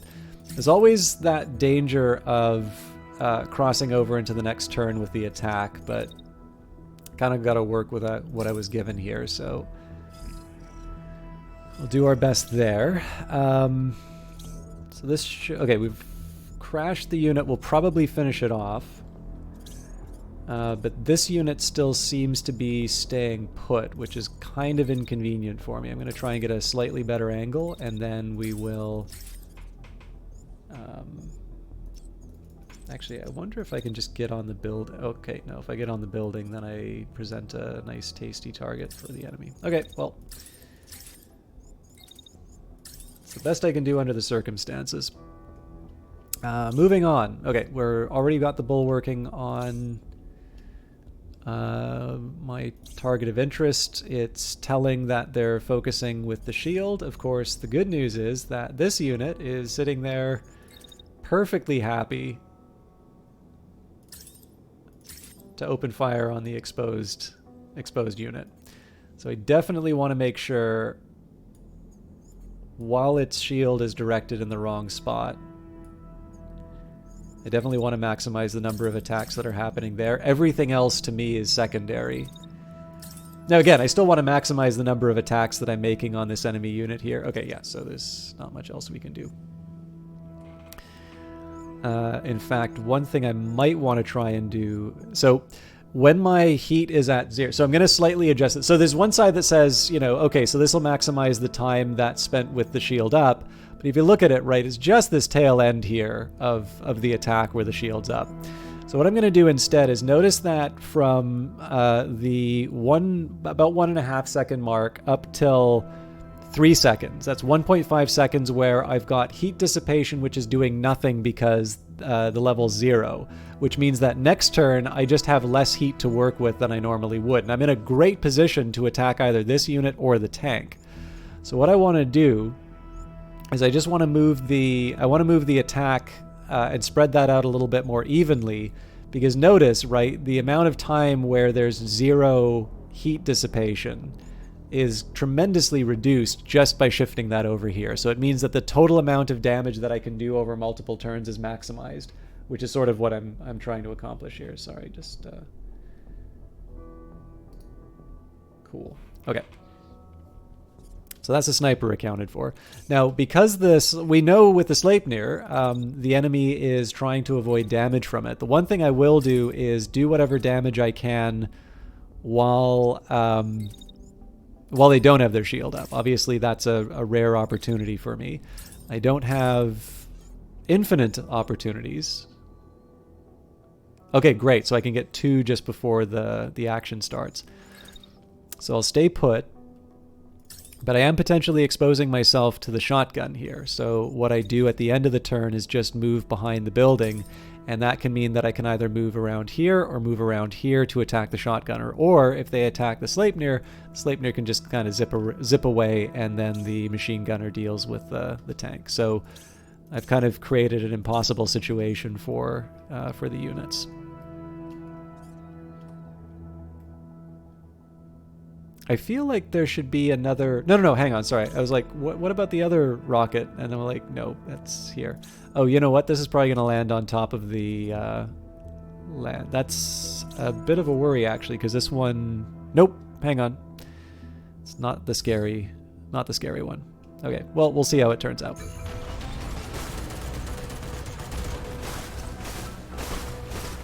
All right, well, that guy's done.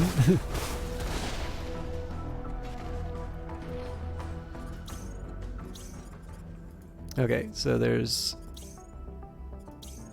This unit's not out of the game yet. They may surrender, though.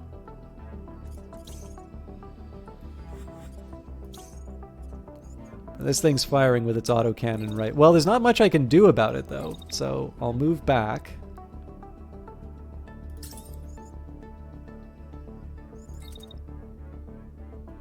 I am running a bit hot.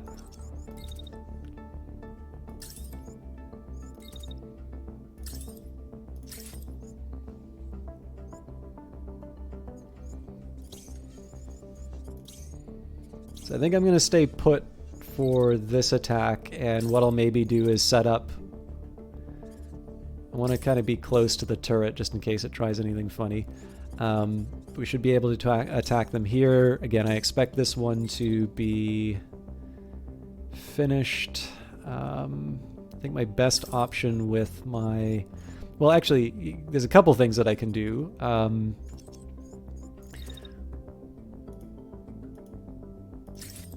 Let's finally make use of my sidearm.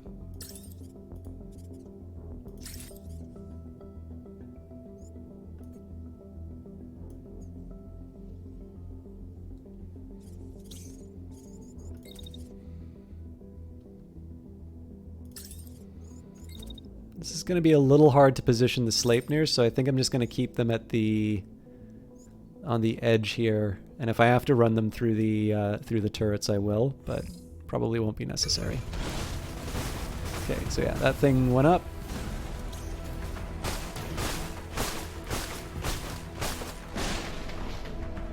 So a lot of damage got absorbed there. Looks like they're focusing on my machine gunner now. It's not really that effective to approach. I think what I'll just do is I'll box it in, and we'll maybe see if the rockets can finish the job for us.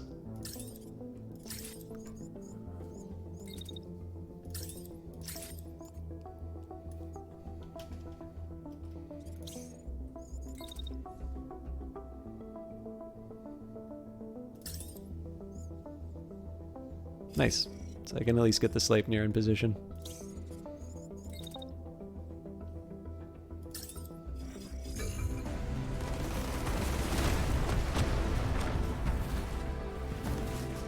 Oh, damn it! I was not paying attention. That's a completely unforced error there. Okay, looks like the Sleipnir's actually the target now. I was really hoping to just let the rockets do the talking, but I got careless.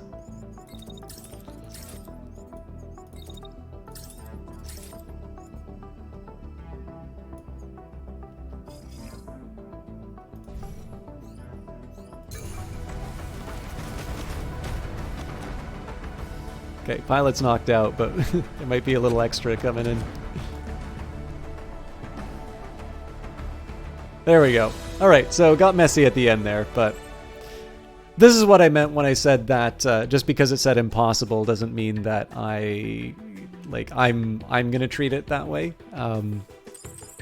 But there have definitely been times where the game sort of surprises me and I've paid as a result. So I also don't want to sound too arrogant in terms of what I can do against the enemy. All right, that worked out pretty well for us in terms of loadout.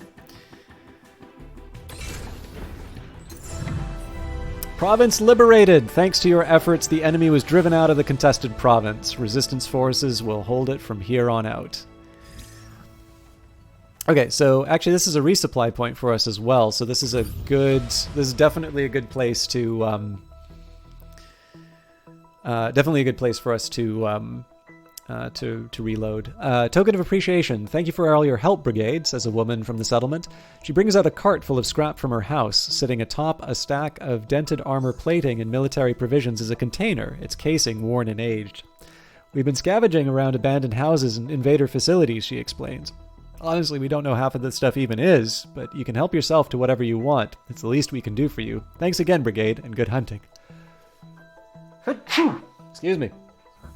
She leaves. You peer at the old container in consideration. So we can open it, take it, and investigate its contents. Store. Place the box in storage for. Place it in storage for now, or leave and you don't need it. Now, we already have a closed box in our inventory, so in this case, I feel like if we open it, we have the chance to, we just get to see a little bit more of what's in store for us. Whoa! Hey, check this out. A group crowds around the container that you found. Inside, you see several expensive-looking bottles, their labels slightly worn and their caps dusty, yet remarkably intact.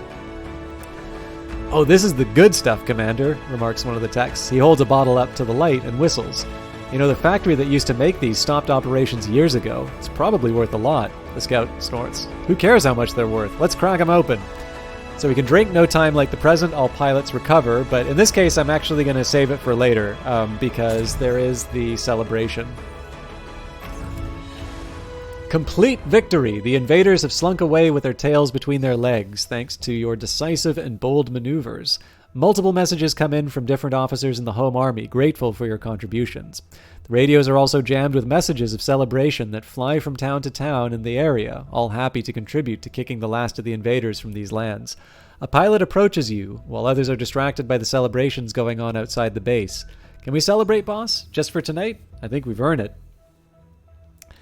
So we could celebrate. Now, this is one of the things that I can do with the booze. But in this case, we're actually just going to join the parade here. That's 5 hours. And if you can give me a second here, I do apologize, but I need a quick break for myself. So if you can just give me a second, I'm going to get up and stretch. I really feel like I'd like to refill my tea. So there's going to be a little bit of a longer break than what I normally do, but I'll try to make it, just a couple minutes long. I am going to run ads for a bit because I hate you and I love money. No. I do like, when I can, without being too annoying about it, I do like to be able to eliminate the pre-roll ads. So if you do not have some form of ad blocker ready to go or are otherwise going to be affected by that, I highly recommend getting up and getting a bit of a stretch yourself, whether you decide to get some tea or whatever hot beverage you like. Or maybe it's a good time for you to run and join the Discord, or the Brace Yourself Discord, or alternatively, a chance for you to wishlist this on Steam. Either way, I'm going to try and keep this as short as I can, but I'm just going to go for a couple of minutes, and I'll try to keep it short. So see you all in a little bit.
Olaf, I am terribly sorry I missed you during the break. I'm also sorry that took a little longer than planned. I didn't quite have enough hot water. I was busy making my coffee, my leaf coffee. I hope you are doing very well, my friend. It's always good to see you. So we've liberated Hosfred. We are still finishing off the parade, and then I'm going to take the opportunity to resupply while we can. Now, there's a few choices. So Vremel, we had a couple liberations and then had to give them up. There's an argument that says maybe we just make a move on the capital district. I don't know if that's still kind of a victory if you. Yeah, maybe we go to Bjorn and see if we can move into the capital immediately following.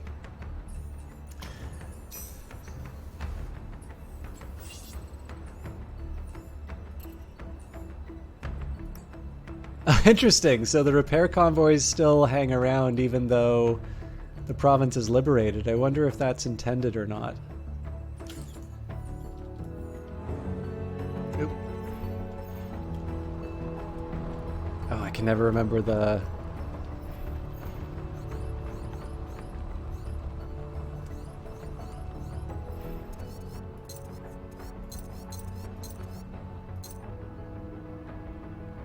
What?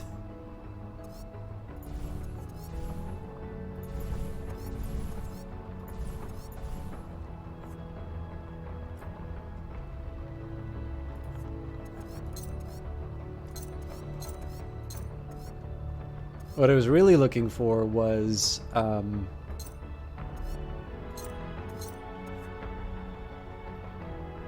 just the key for the bug report. Anyway, it doesn't matter. That's something I can bring up on the Discord.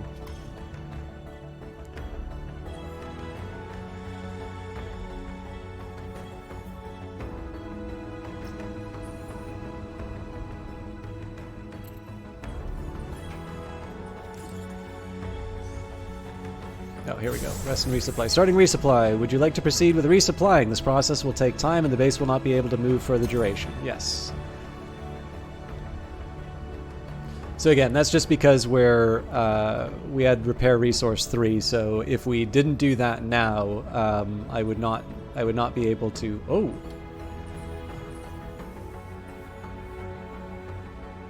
Huh.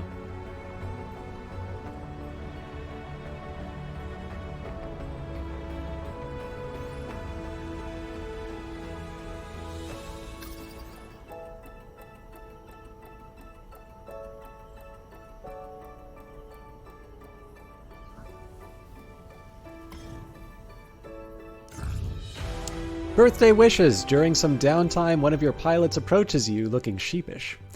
Hey, boss, he says. Look, I don't mean to bother you, but, well, it's my birthday today, and a few of us were wondering if we could do a little something to celebrate. We've been working so hard lately, it'd be nice to relax. Behind him, you can see a couple of your pilots looking on eagerly, awaiting your response. So you can throw a small party. That's another 6 hours that we lose. We lose 40 supplies. Pilots recover. We can sing happy birthday. A rousing song is sure to set the birthday mood. Let's drink. We lose the the booze, or do nothing. Birthdays hardly matter when there's occupying forces on your land. We'll sing happy birthday because we really we do not need the recovery, and we do need the time. But I mean, we just finished a rest, right? So they've had their birthday celebration.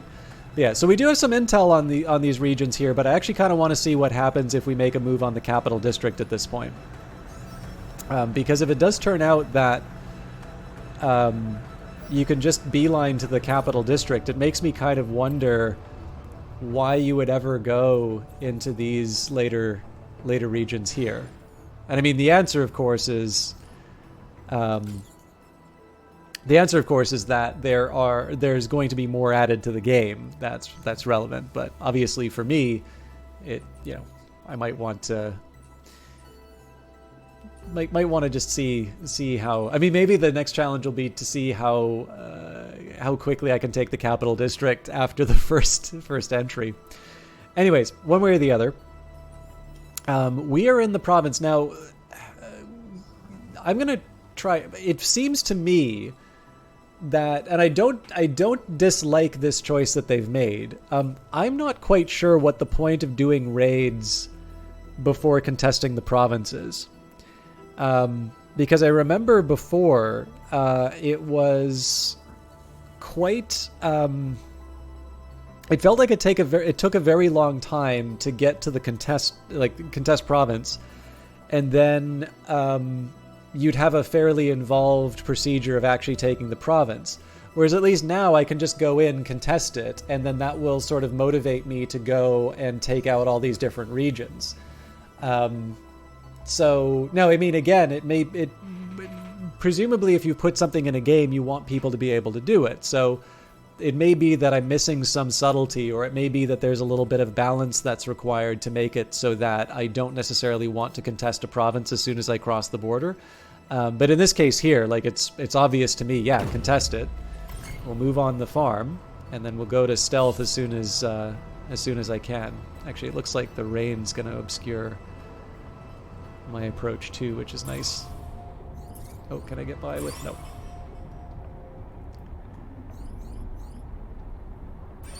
We do get to charge in. Gear up. At your order, the base flies into action and prepares for a fight. An engineer sprints towards the bay to check on the guns, passing a scout relaying combat data through the radio. There's shouting everywhere. At your side, someone's leg bounces up and down, boot heel tapping on the grate. You feel eyes on you, awaiting your command. So, suit up. I think we're going to deploy the same team. Looks like, so we're up against the Army.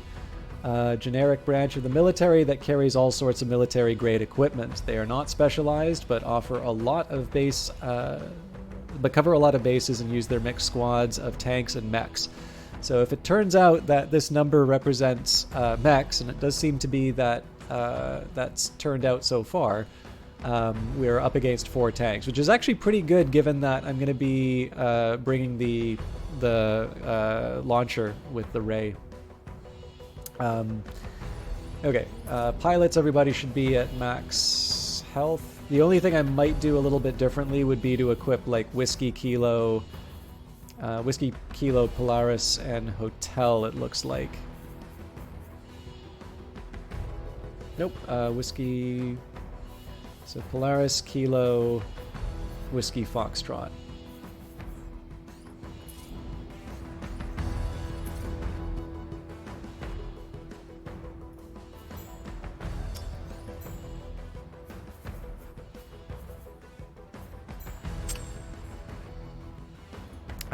And that's just because it's maximum health for everyone. Alright, so next up, let's take advantage of... Oh, there's actually 2 things I'm going to do with my items here. So number 1, I'm going to see if we've got any better loadouts that we can give.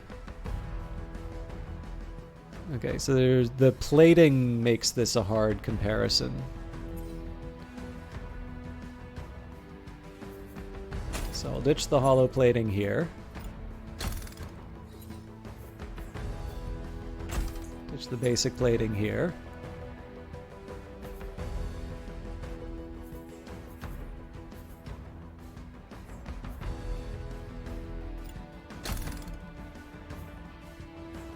Okay, so the dissipation's a problem, but that's because of the difference in cores. And we've got different thrusters. So I'll throw an improved regenerator in here just so I can say I've got something.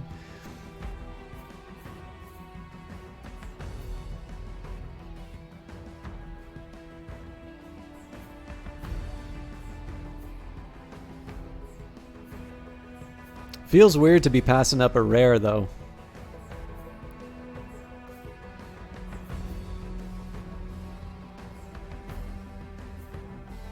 Actually, they all have the same integrity, so it really is just a question of mass.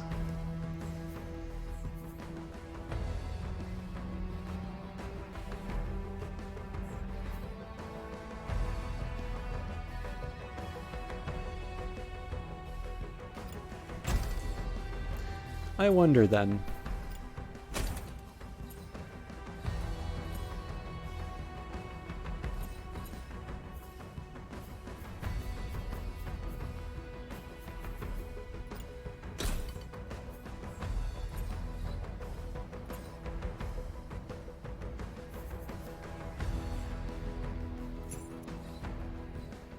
So I can get a little more speed if I adjust the thrusters, but I actually like keeping the endurance thrusters on.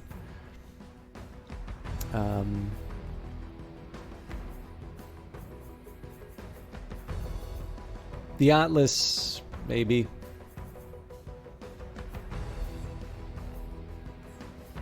The low guy's probably the better... Yeah, actually, hang on. Okay, so the endurance, optimized for lower heat and power output and reduced range for better overall movement, or low guy, optimized for balanced performance.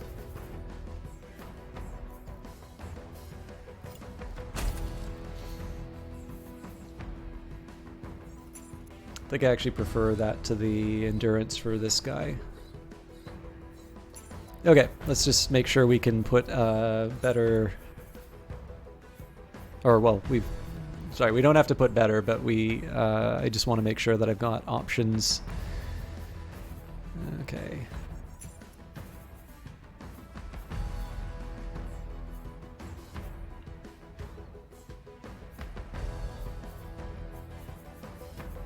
Yeah, so it's the usual trade-off. Lots of shields to mess around with, so I think that's going to be relevant for my... Wait a minute.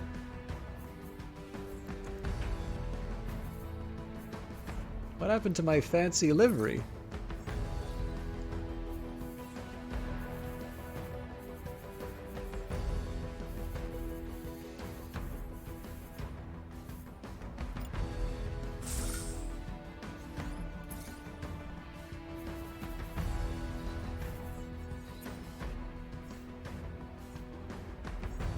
Yeah, hard to complain about the capacitor, so I think we're going to keep that one there. Yeah, honestly, there's not that much to change on this unit, so... So next up, we've got the Bull. I suspect the Bull's going to be in the same state, but I do just want to take a quick second to review my options. So hollowed plating makes this a hard point of comparison. So let's ditch the hollow plating just for the sake of argument. Because I feel like most of these we've already done the comparison on. Oh, yeah. Pretty much any of these are an upgrade. Okay. Well, that's fine, so we'll throw the regenerator on it. So we're working with an overdrive and a low guy.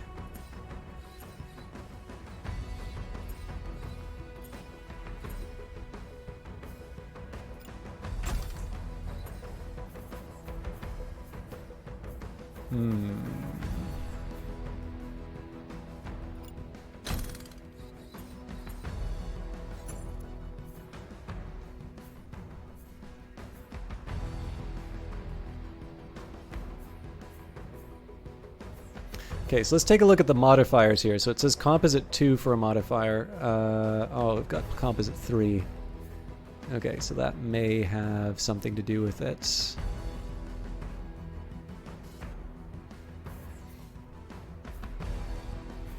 I can have better heat dissipation, or I can go for... I think I prefer the composite, but I actually want the overdrive core on this one, so I'm going to sort of leapfrog a couple of steps here. So we'll give you the heat core, and you've currently got level 9 endurances, so let's just switch you out for some lower versions of these things. What kind of head armor do you have? 44. Okay, that's fine. So I switched these out because I wanted this base composite armor so that I could then mess around, basically just equip the stuff that I actually want on it. So, have I ever played X4? I'm trying to figure out if you should start playing it or not, or if I'm answering your stream just went into perpetual loading. Okay, cool. I am not going to answer Vanguard Master until I get a verification. Although if any of you are in perpetual loading, you can't hear this and you can't let me know. Hopefully that will be resolved. Okay, so I think we said we were going for the overdrive because I didn't need the capacity. You're back. Okay, cool. So no, I've never played X4. I'm sorry. I'm sorry I can't give a better answer.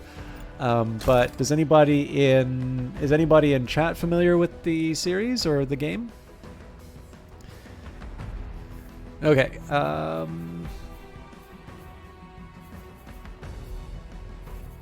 think Overdrive is as good as I'm gonna get here.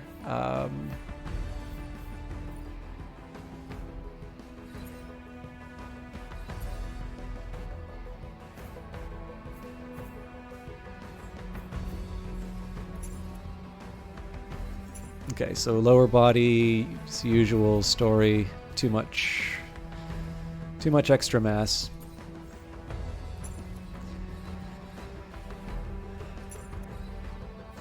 I'm happy enough with the hydraulics and all of that, so I'm not going to complain too much. There may be an improvement on the arm here, though, because the Asgard does tend to be pretty heavy, although the composite modifier does mess around with it a little bit. So I don't think this integrity difference is quite enough. Like, the heat dissipation's very attractive on this arm.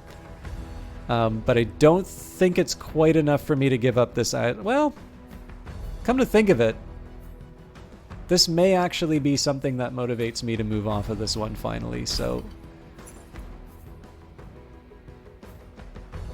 in fact, this one's even higher and gives me plated 3. Yeah, so this Elbrus is definitely the one I'm going for. So what changed my mind was the heat dissipation, given that we're adjusting our heat capacity. So I could go for a capacitor to kind of compensate, but what I'm going to do right now is a targeting sensor on the right, and if I feel like I'm running into heat problems, I'll switch that out to a capacitor. Left slot. Okay, do we have a better shield? So currently we've got a total of 900. Yeah, so that's a little bit more mass. We're at 2419. We'll give up some barrier, but the total shield value of this would be 928. Is anyone else having issues with the stream pausing? You're trying to figure out if your internet is at fault. Yeah, I would actually love to know if this is specific to Vanguard Master. I have noticed that I've been losing about 3 frames, more like 2.5 actually. Well, no, let's say 3. Periodically, like, it's enough for me to notice it, but I don't think, I don't think that should be enough. The total dropped frames from OBS says 30 for the entire broadcast, so it might be a little weird for people, but like, who are looking at the stats. But I think the overall viewing experience should be where it is. Okay. Sorry to hear about the trouble, Vanguard, but I hope you're able to get that resolved. So let's see how low my speed is after this. 23, yeah, we can definitely work with that. And I don't think we have a better... In fact, there's an argument to just dropping the shield and equipping this with a launcher instead. I guess we'd need a pretty... Yeah, for 200 damage, probably not worth it. But I'm pretty happy with where the bull is. Actually, it looks like it's raining a little bit here. I like the rain effect. I kind of wish we saw it more often. Okay. So, bull's at 7. So I guess we're on to the wind and then the ray. Okay. So again, this is always a tough place to start. But let's maybe look at the core... let's look at the core stats. So stuff like mass. We'll build around mass.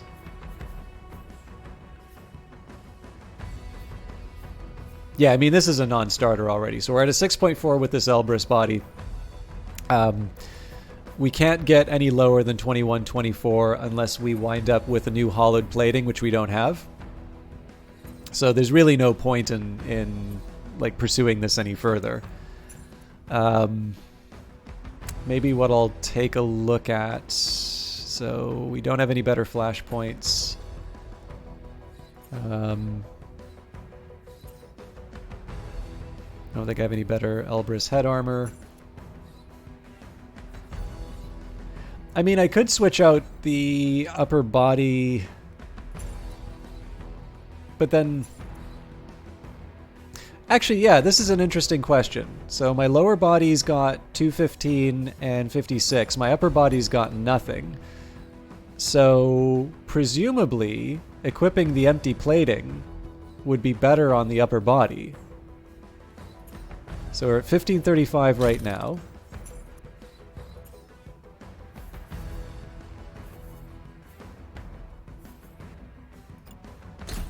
Yeah, now we're getting somewhere.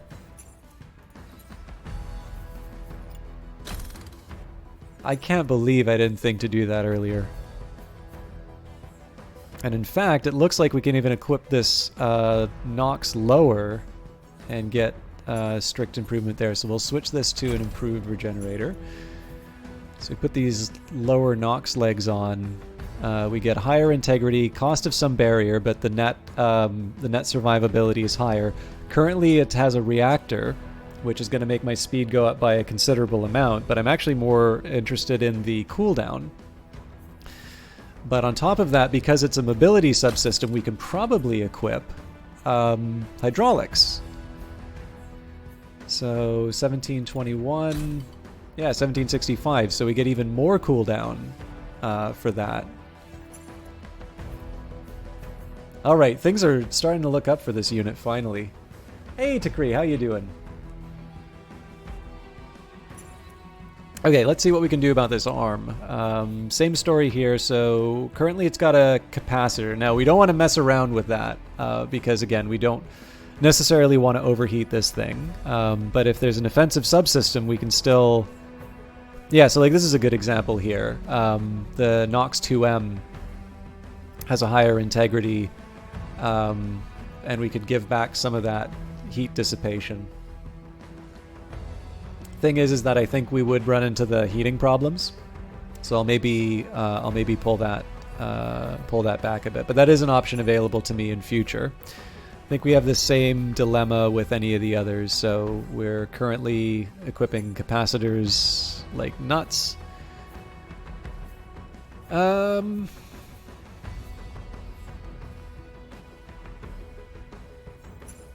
And I'm not switching this blade out. So yeah, the wind is in a better place than it was before. I'm actually pretty happy with that. So now we go on to the Ray.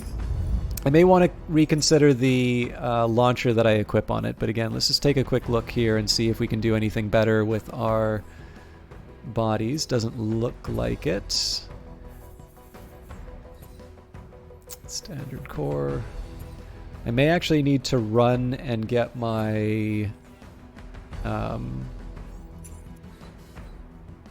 may need to get something to write on in a second, because I'm also going to be messing around with the workshop a little bit.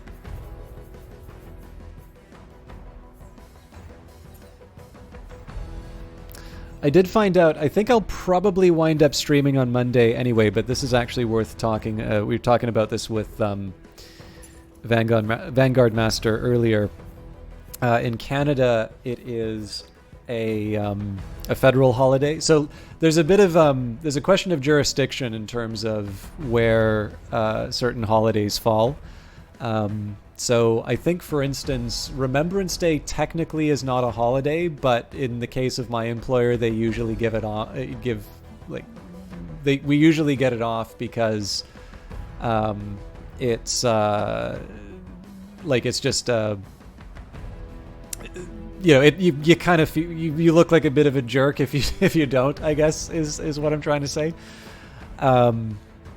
So with that in mind, yeah, this is really interesting. I'm definitely switching out this Elbrus arm. Although maybe I switched it out before. I don't know. I'll think about it.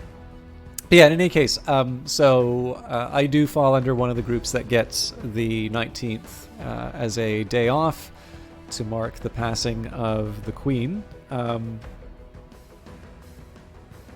But the thing is I guess I did say on Monday that I was going to be streaming Old World on Monday, so I'll probably do it.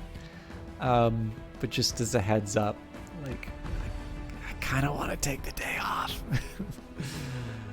Okay, sorry. On that note, yeah, so it's really hard to see what the argument for keeping this arm is. I think what I'll do is I'll throw a targeting sensor on this one.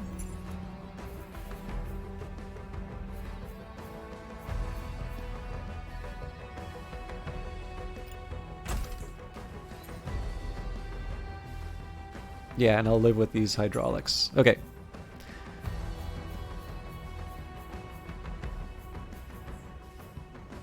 So this Elbrus arm apparently is an improvement, well, almost an improvement for me as well. Slight increase in mass, decrease in heat dissipation. But this is the old arm that I had.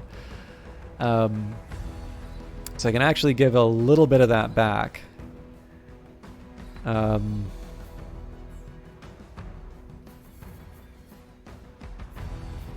I'm wondering, though, if I were to ditch this hollow plating for a bit and then compare the options that I have.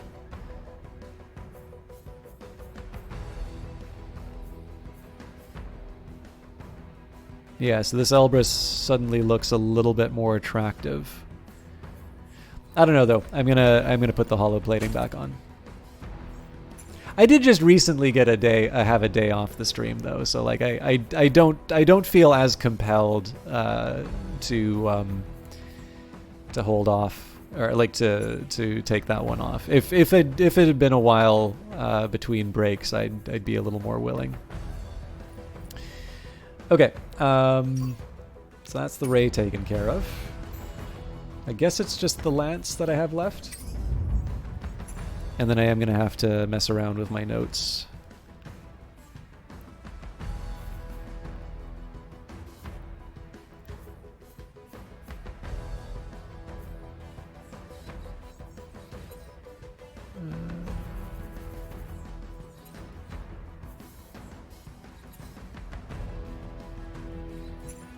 Oops.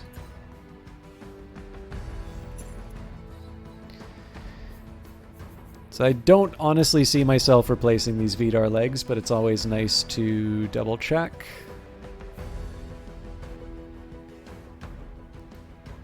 Actually, these look even better, so I've got modified cooling on these. These are plated. And I can switch out the hydraulics.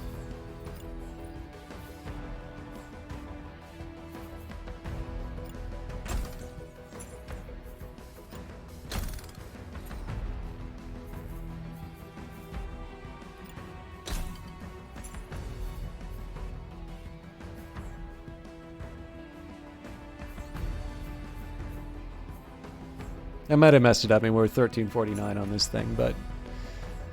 Okay, so I'm okay with skinny arms on my heavier mech.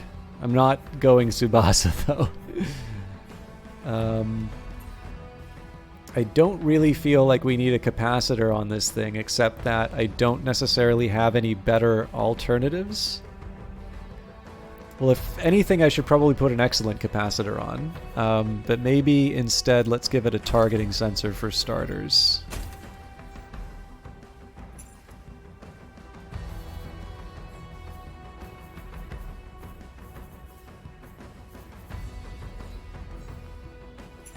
I don't see any of these shields being better. And the shotgun.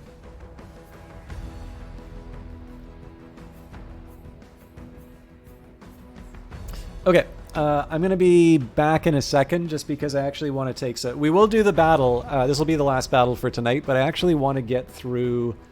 I want to get myself some supplies, and I actually want to get to a point where I'm building some improvements for my mechs.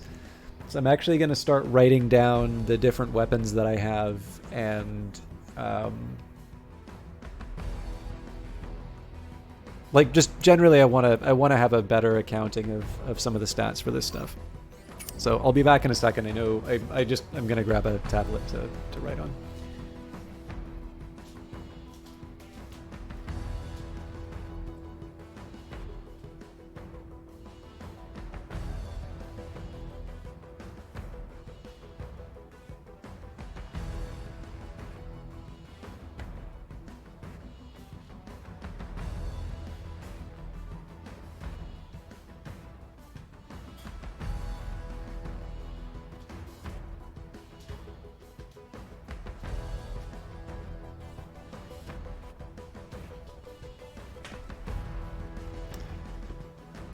So I do feel a little bad about this because I'm going to be writing on a physical object, which obviously none of you can see. But I'll try and voice out what I'm writing out here.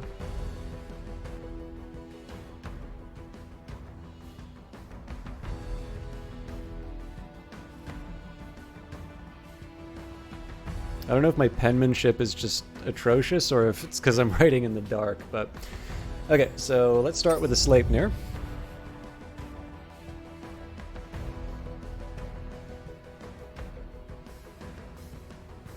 So I'm not going to record every single item that's an improvement or whatever. But what I would like to do...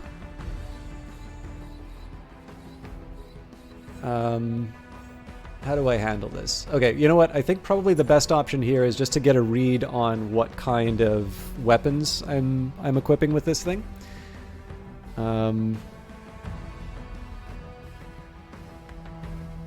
So 14 concussive, 548.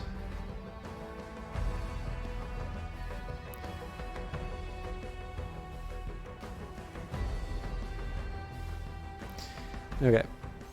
See, I'm going to just record the weapons that I'm equipping on everyone. Oh, I won't worry about the sidearm for that one.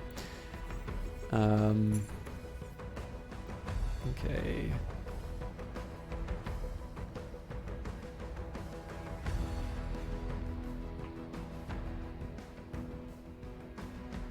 This thing really feels like it should do a lot more damage than it actually does. I feel like the Sleipnir is still the more fearsome of the two fighters. Mind you, the concussion really seems to do the work on this one. Anyways, got the auto down there. The bull, I'm really happy with how the machine gun works on this one.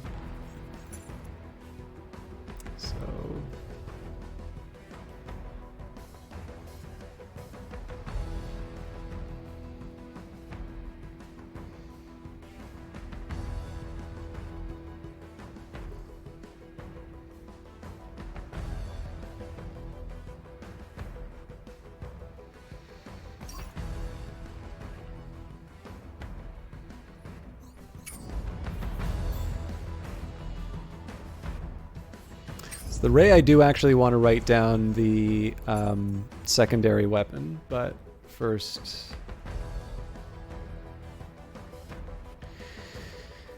Okay, so 14 concussive,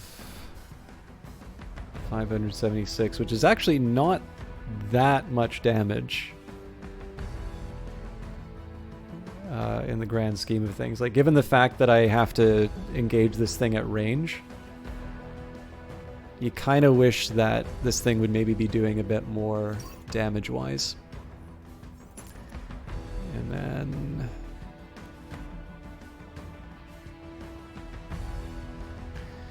So...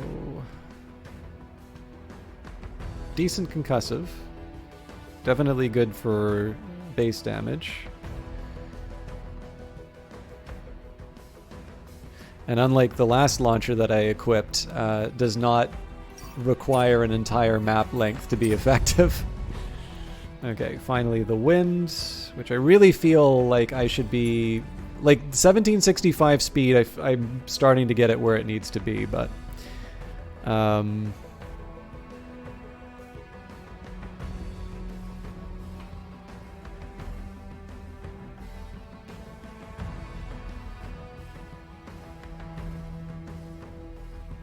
And I won't worry about the SMG because it is what it is. Okay, so the reason why I'm doing this is so that I can take a look at my inventory. Now, I don't think I'm able to switch this to... Oh no, I can switch this down to right slots. So, first thing I can do here is say, okay, so I take a look at my... I take a look at some of my alternatives. It says here, okay, so I've got a torrent machine gun. This seems like the exact same torrent that's currently equipped on my mech, actually. So 19 concussive, 709 output per volley. Its range, the one I've got right now is 30 to 57. This one says optimal range 39 to 69. Otherwise, it's basically the same thing. So it's got, okay, actually, I am going to go back to the bull just to make sure I'm not completely screwing this up. So yeah, I feel like this is a better overall. So both have locking. So composite is lower mass, but wider scatter. So the one thing that would be kind of nice is the extra range. But I think this is worth scrapping. And basically that's going to be my main focus for this kind of inventory cleanse. So I definitely don't need this torrent. Now for these shotguns, right, if I compare it to what I've got on the Lance, so one thing that's worth noting is that these do, so there's 2 shots for these, right? So it doesn't require as many shots, it probably doesn't require as much time to deliver its payload. The only difference is that the auto shotgun that I'm currently equipping does 950 in a volley, whereas these do 10 and 8, 21. But I definitely don't need 2 shreds, so we'll definitely spike one of those. Okay, so incendiary repeater I feel like I should keep. The razor I think I should keep. I'm even going to keep the clipper, although I probably am never going to wind up using it. So yeah, incendiary repeater, I don't have one of those, so I'll keep it around. The starburst I might keep. So like for some of these rocket launchers I need to sort of figure out. Although I suppose I've already made my decision with the ray. So we had the cluster that does 9 and 381.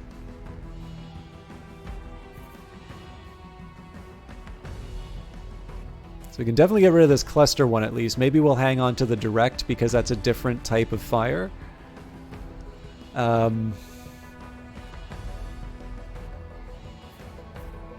So we've got 2 different starbursts, 11,688, 11,851, same range. So there might be something about the precision improvement, but I don't think I'm going to be able to look at what that actually gets me, so I'll take a chance and get rid of that one.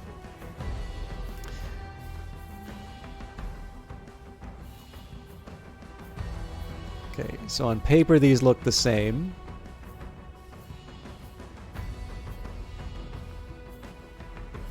I think I'm still going to go for the rare though. We'll keep the handgun because that probably serves as a sidearm as well. We kept the direct. Shred is an option. Definitely can get rid of that one.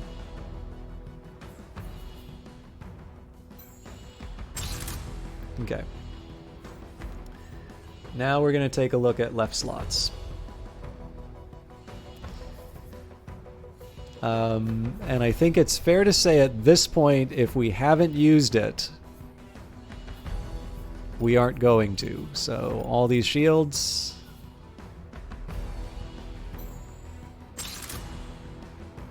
Scrap and detach. Okay.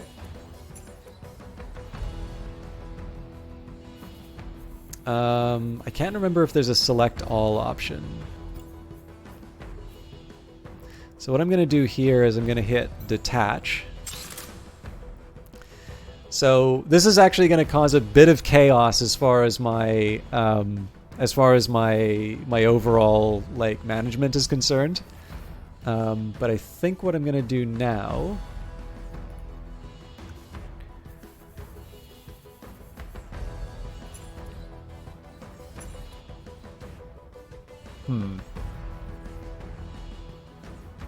Okay, let's go all parts. Let's say, so my top is 9. So let's say 8 is the automatic cutoff.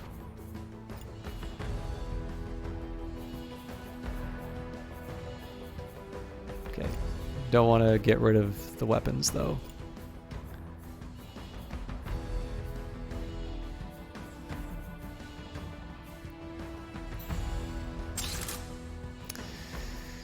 Okay, no, I haven't. Yeah, so I guess what I'd probably want to do, like, there's a side of me that says, like, look, we aren't using these in our mechs right now. What's the point of keeping all of this stuff in the inventory? And I don't have a good answer for that other than the fact that I haven't actually properly given an accounting of it's like, okay, so this is what this particular part serves in my overall long-term plan. So until I've actually done that, I don't want to start scrapping this stuff entirely.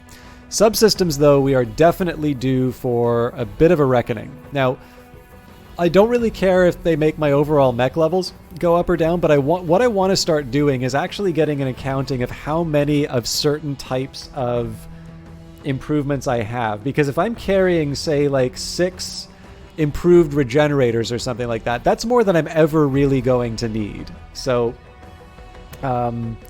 unfortunately, I don't think I can break the... Well, I can probably break it down by type, though. Yeah, okay. That makes things a bit easier for me. So...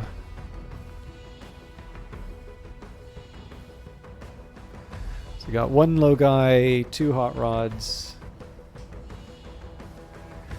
Oh, nope. Looks like... Okay.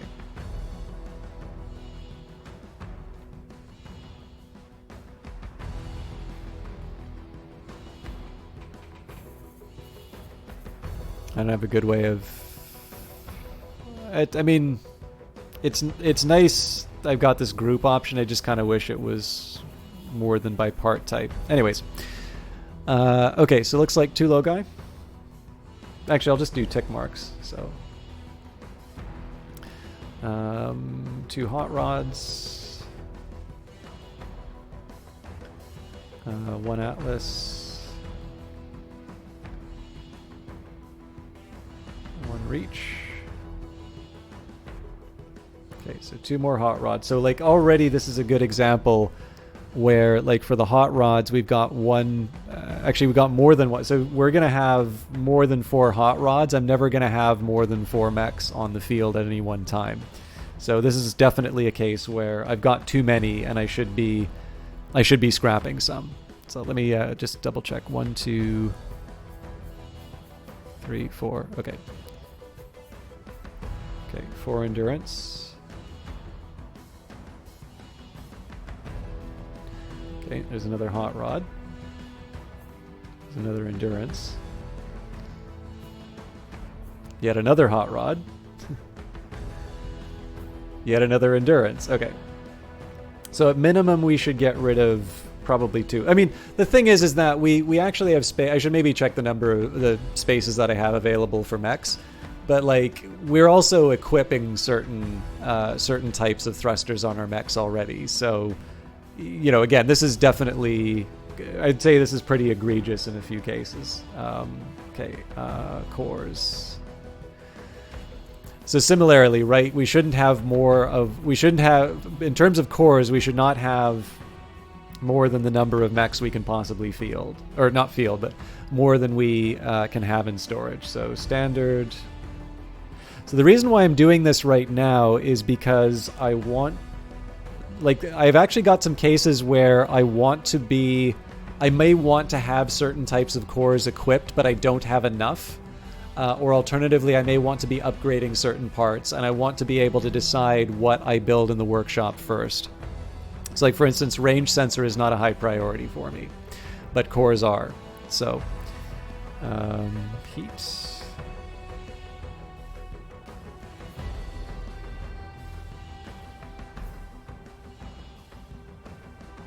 I should definitely be rolling back on regen cores, I think.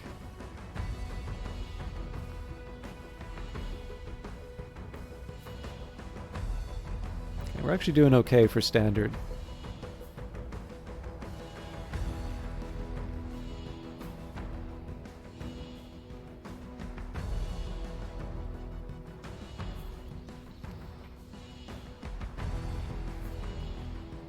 So we're already up to 4 regen cores. 3 heat. Okay, so we got 2 charges there.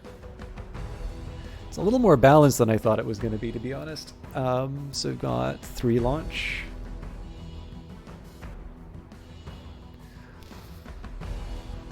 2 more heat. Okay, that's it for the cores.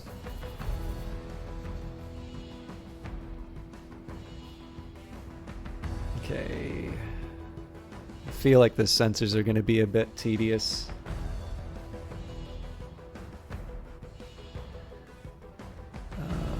Right.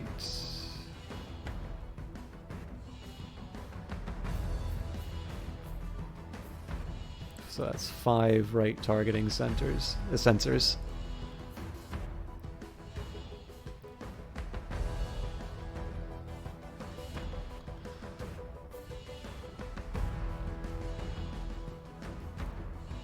Sorry, just messed up my tick marks.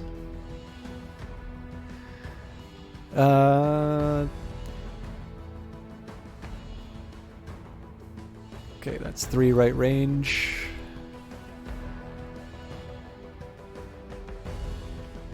One left range. Okay, cool. We're out of sensors.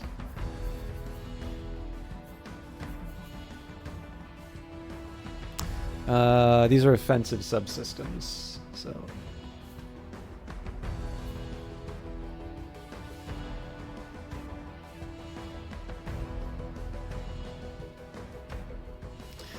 Okay, passive heat sink. These are the ones I actually like to keep, so... The other thing that makes these a little difficult is that you can have multiple offensive subsystems, so you can have an offensive subsystem in every part. So let's say, 5 per mech. Does that... no, that wouldn't make sense. Let's say 4 per mech. And then if you can field... Well, I mean, you can field 4 mechs, but you can keep something like 6. So that would mean, in theory, you would want 24 offensive subsystems on your... in your inventory if you wanted to just have a full stock. Now I'm not going to do that, but that's one of the considerations. So 1, 2, 3, 4, 5 passive heat sinks.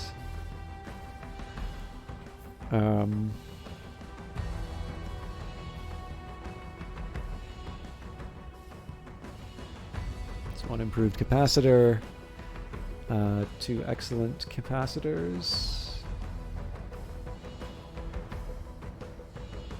That's kind of funny because there was a while when we couldn't get enough excellent capacitors. Okay, 1 excellent reactor.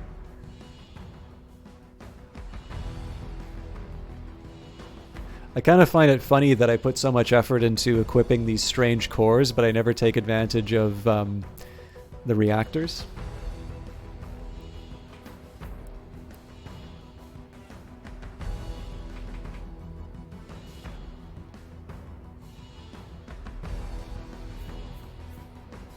So that's 3 improved reactors.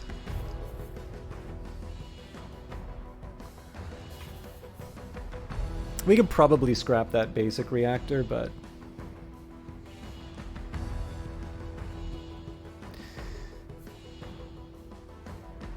Five excellent reactors. Interesting.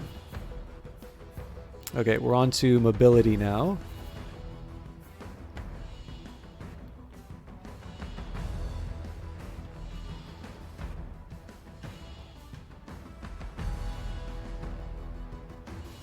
So the improved hydraulics is actually a good one for me to have. I usually don't scrap those.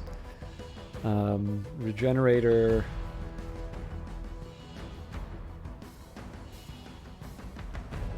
I don't know, I feel like I should make more use of barriers than I do, but I don't really use them that much. So that's 1, 2, 3, 4, and we know there's another one coming up. So this should be an excellent regenerator.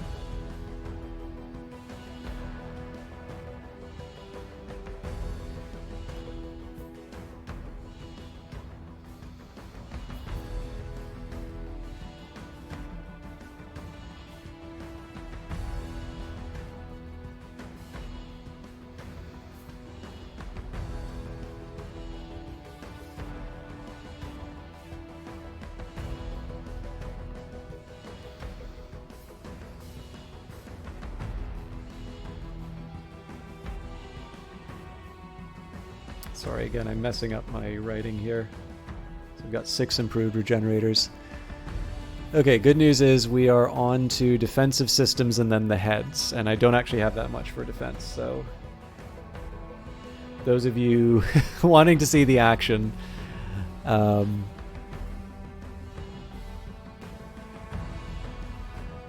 first of all, you know how I react to that after Old World, but second of all, we're close. Okay. I feel like... Okay, so there's actually a few things that I can do already. So let's spike the basic regenerator.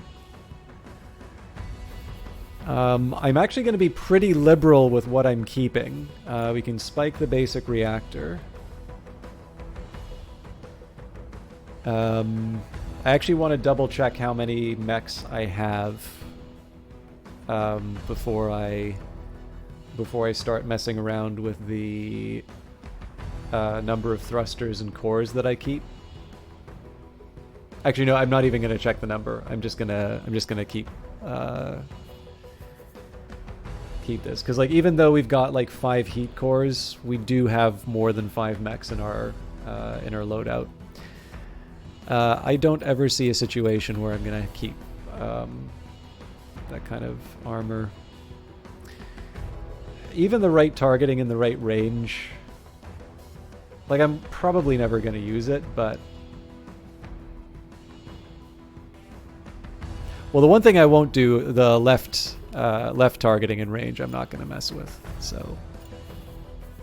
Hey, username intensifies, how you doing? Okay, so I guess the question is, are any of these heads improvements to the existing armor that I have? So here's how I'm going to solve this. We're going to scrap everything that's currently picked.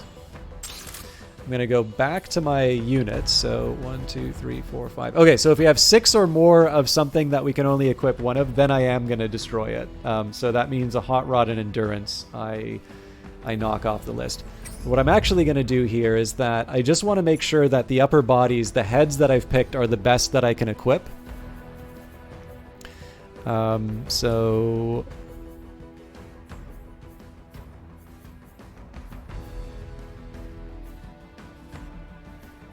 yeah, we're at 128. So the 96s we can get rid of. I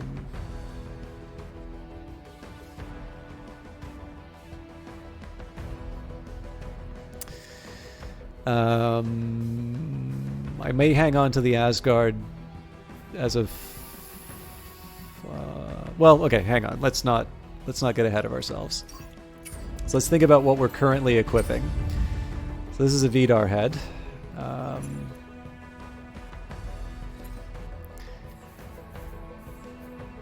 Yeah, so that's the same.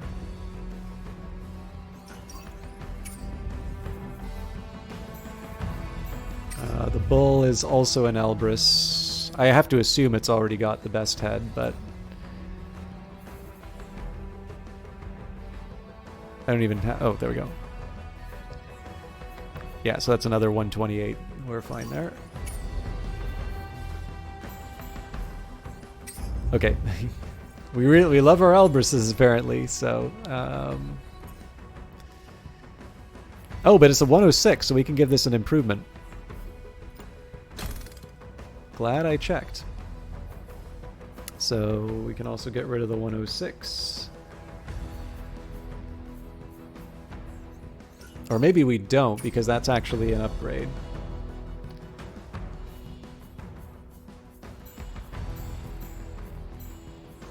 I think we just did this one, but I want to make sure. Yeah, 128. So that leaves us with the Wind, who is currently equipped with a 96.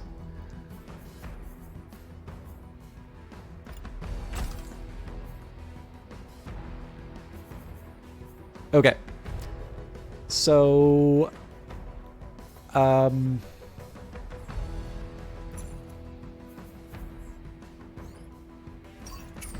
I think I've got a pretty clear idea what to do with the inventory now. So we'll go to all subsystems. It's already grouped. So for the Elbrus, we know any Elbrus body. So actually, right now we've got an Asgard, a Vidar, and an Elbrus. So I want to keep at least one Elbrus head. But even then, if we're going to switch out the Elbrus, it's likely that we're going to... it's likely going to be Elbrus on Elbrus. But just on the odd chance that I want to go from the Vidar to the Elbrus, I will hang on to at least one of these. So spike those. Now, as far as the Nox are concerned, I'll keep the... So I've got the 2M here, which seems to be... Oh, actually, that's a heavy one, though. So I guess I'll keep the highest level Nox that I can find. Vidar we're going to keep around because we've got a Vidar body. This is the better Asgard head. And this is the better arrowhead. Okay. So those get scrapped as well. Now, most of this stuff is actually going to go back into making the base better. But eventually what's going to happen is I'm going to be focusing on what my mechs need. So if, for instance, something has, let's say, improved hydraulics, well, I don't want improved hydraulics. I want excellent hydraulics. And I'm basically going to be sort of moving forward with those kinds of decisions. There is one other argument that I can make in terms of the inventory, and that's to say it's like if it isn't currently on a mech, it's not helpful. And so we should just eliminate it. But like I said, I'm not quite at that point in terms of my loadout yet. So let's see what they got. And I think there's a little bit of rain on this one.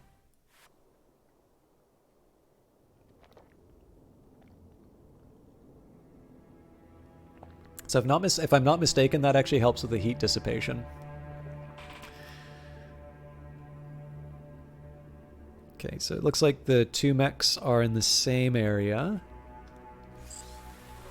So is it really just tanks otherwise? So we got one there.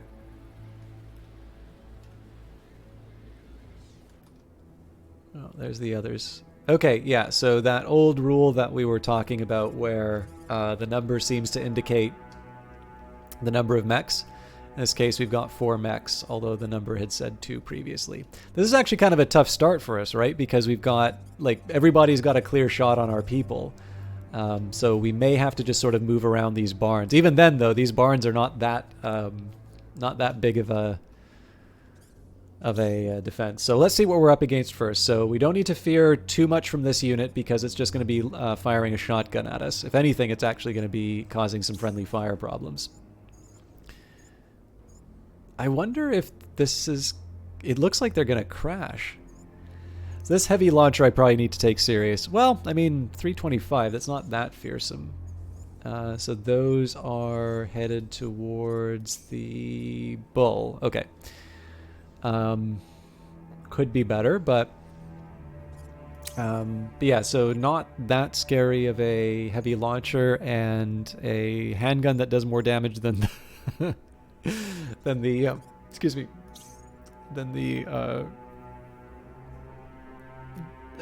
sorry, that does more damage than the rocket launcher. Now, a beam tank is interesting. In fact, the answer here might just be to throw up my shield, but I probably want to move forward for that so that my other people don't get hit by the beam. But there are some interesting things that can happen here.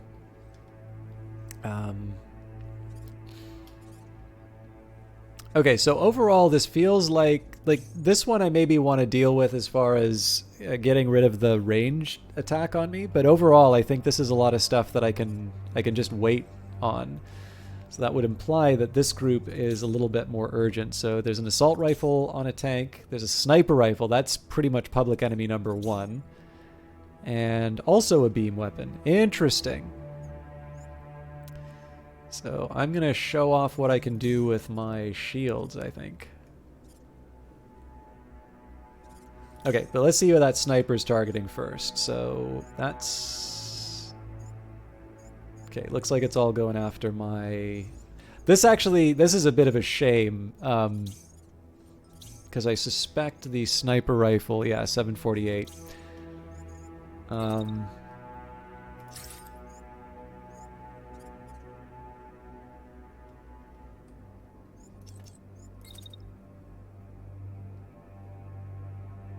Okay, so if I dash, yeah, they get to start the... Okay, well, we'll do the best that with what we were given. Oh man, I can't even go behind these barns. Okay.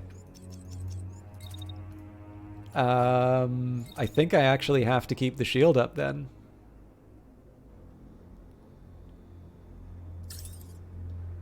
So I'll do some things to try and give me a bit of an advantage. So what I want to do is move perpendicular to the attack.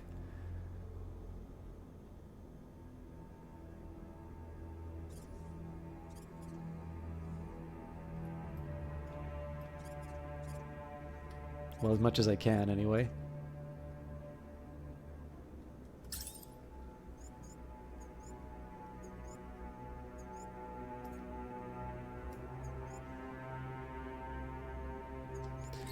Okay, and then I think the right answer is to close in. Oh man, that actually gets interesting because I've got that beam targeting me too. No, that's an assault rifle. Okay.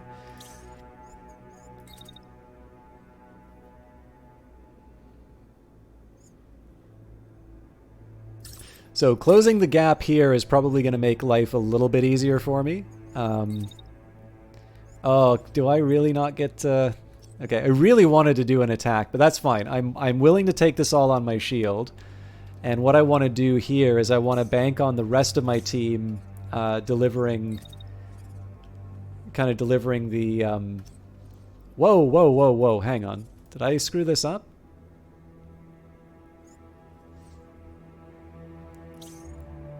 No, it's the beam. Okay, now there's got to be a range on this beam.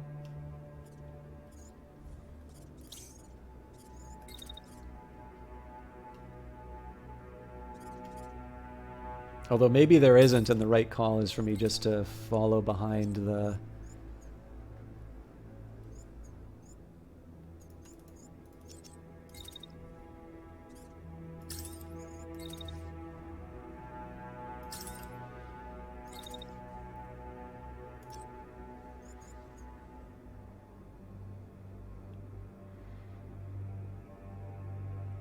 Okay, so that's almost enough for the full run.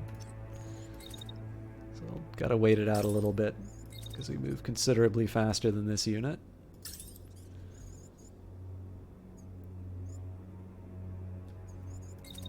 Okay, that should be the time that I break out and start.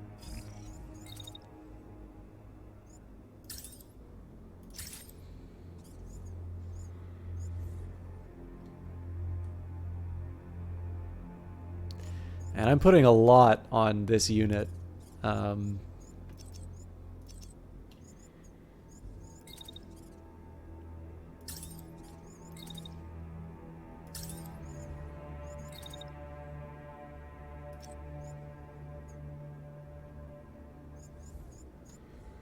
Okay, I'm going to stick with that, I think.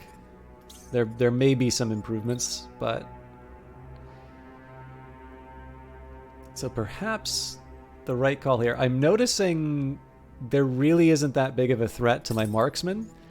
So what I think I'm going to do is I'm going to play enemy at the gates and have a sniper war.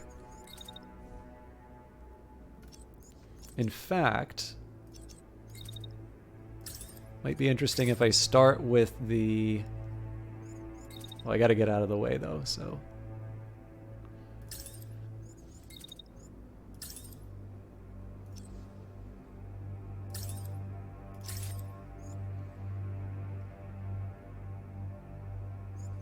Okay, so I stay put for this attack. Now what I probably want to make sure is that I'm also moving in a way that makes sure I'm protected next turn. So maybe moving back here is a good idea. That's just kind of on the edge of what's acceptable, but I think I'm okay with this move. I am at risk for from this beam, and that's something that I want to deal with. But again, I just have to deal with the turn that I've been given, because there's some nasty stuff that I'm going to have to deal with. So one thing I want to do is make sure... Okay, actually, here's how I'm going to handle this. So first of all, I'm going to dash, because it's a free move for me. Okay, so the question becomes: is there anything effective that I can do before I have to deal with the rockets, or is it better for me to just use this as a turn of positioning? And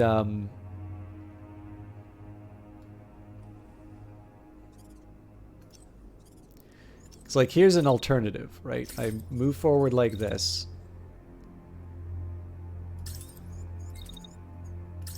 I stand and deliver, and then next turn is when I dash. And effectively, I just kind of take it as far as the beam goes. Okay, you know what? This is actually probably really stupid for me to do, but I think I'm actually going to try this. My only real worry here is that I don't really feel like I'm doing enough damage output. I feel like I'm playing defensively, but I'm not actually being defensive.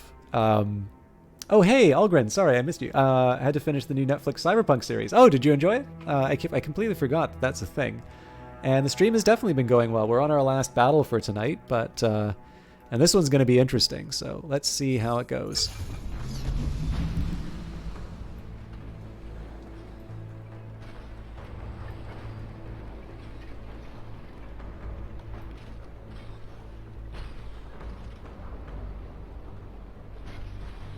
If nothing else, this will be an education in terms of how the beam weapons work. Okay, yes, that can actually go across the... Well, not exactly across the map, but those things have got a range I need to respect.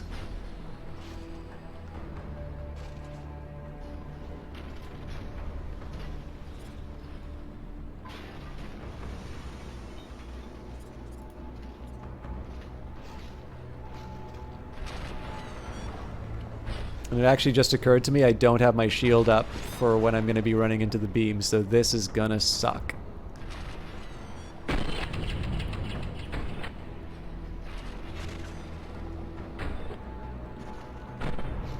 I'd meant to do it, but okay. I'll take a left arm.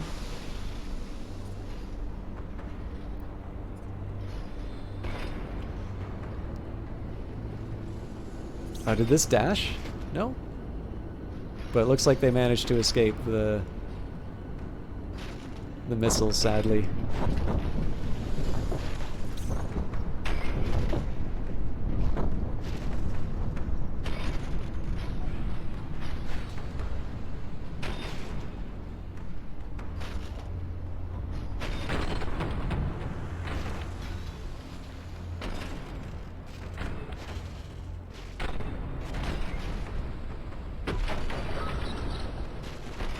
Yeah, I might be losing my shield on this one.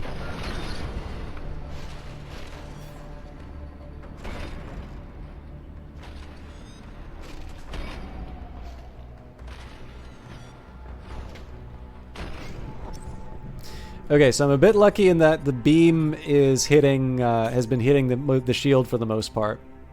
I also believe the damage gets reset on this thing, so this pilot's concussed, so that's good news for me there. I'm going to want to have my revenge, basically. So, unfortunately, it looks like I'm basically chasing this unit down, but there's a way that I can still turn that to my advantage.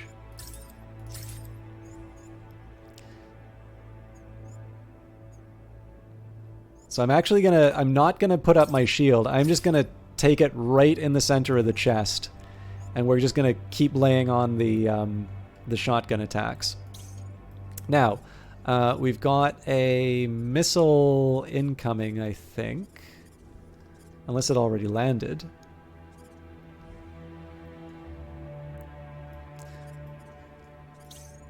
Yeah, it's right there. So I'm probably gonna get hit by that.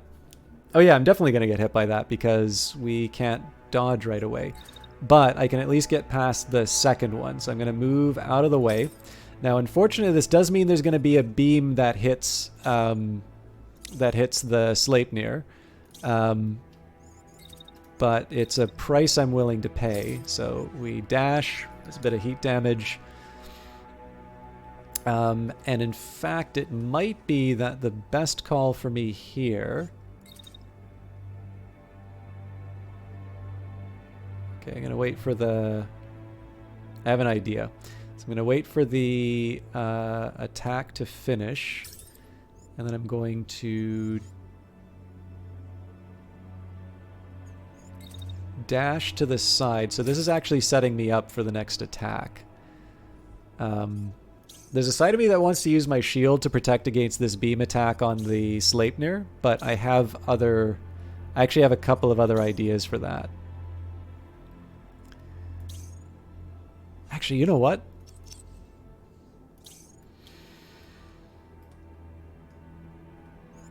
If I move the Sleipnir back like this, and I just accept that the missile's going to cause me problems. So I can put up my shield like this.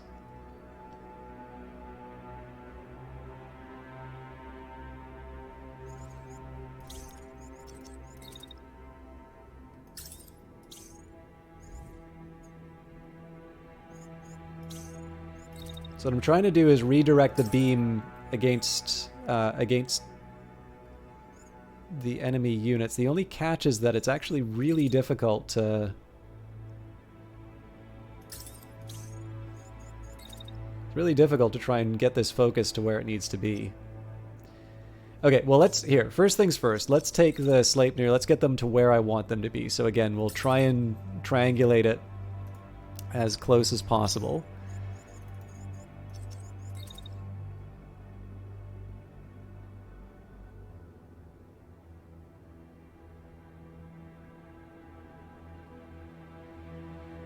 Okay, so I get in the way here.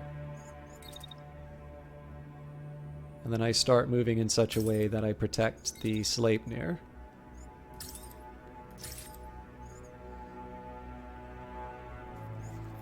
Okay, and then the Sleipnir needs to move...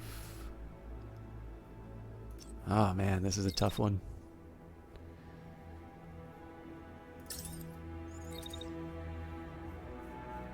Yeah, there's no way of making that work. Okay, well, that's fine. Because there's a way I can still contribute, and actually it probably...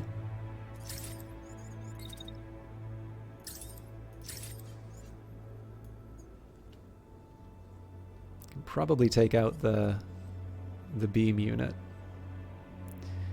Okay, so what I do is I stand and wait here. Okay, so now it starts firing at me. Now, if I recall correctly, beams are actually really slow to move. So I'll see if I can get one last shot in. Now, the reason I'm doing it this way is that I want to try and let the concussive damage do its thing.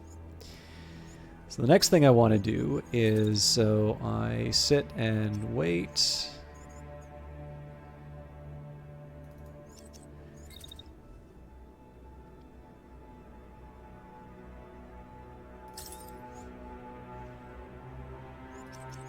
Okay, so again, the point of this is to...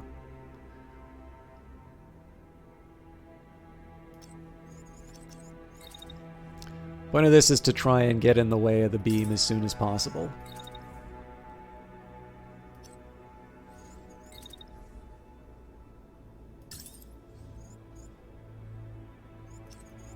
Which I utterly fail to do in most cases.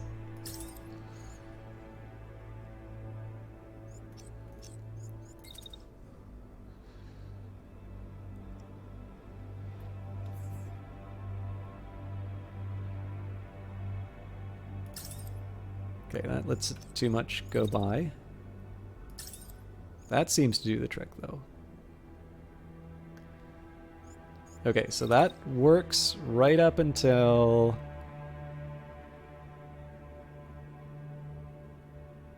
here.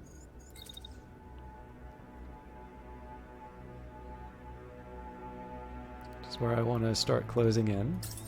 Okay, so then that attack is done.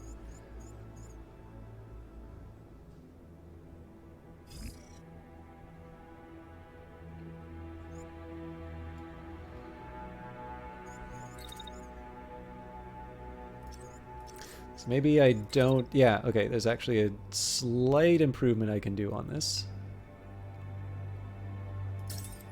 So I still keep in the way.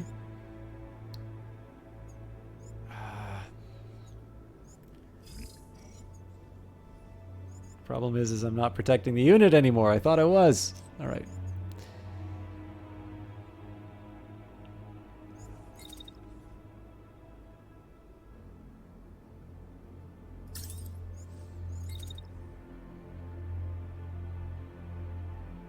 Okay, this is the best I can hope for. But the end result, we open fire with the machine gun. Now, I did say that this was setting up a turn, so what am I going to accomplish? Okay, so they're coming after me pretty hard with the shotgun, so I need to vamoose.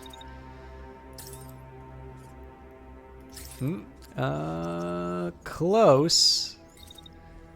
I bet if I can give myself a little more distance, it actually turns into a pretty nice shot. So there's definitely a side of me that maybe wanted to use the missiles a bit more. But yeah, I think I can work with that. Okay, so let's see if we lose any parts. Oh, was that friendly fire? Okay, so this is not good because my shield's shredded at exactly the time I'm relying on it. This is gonna sting. This actually could be something that kills this pilot.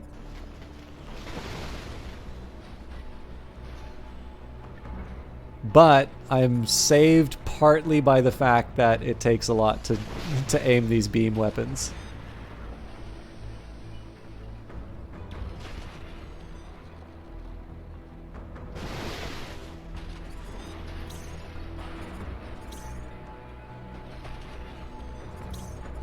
There's a lot of attack left, and this thing gets nastier the longer it fires. So we may lose a... Oh, did we lose? We might have lost that to friendly fire. Oh, that's bad. I'm pretty sure we lost our pilot here. Yep.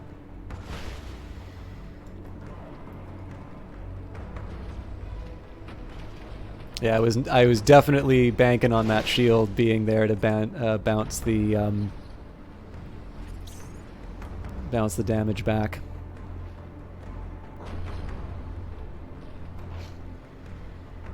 This is a complete slugfest over here too.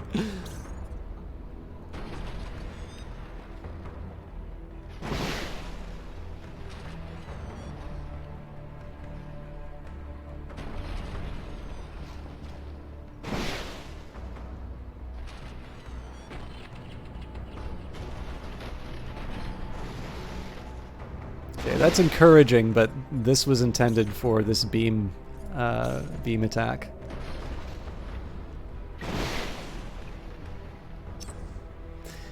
Okay.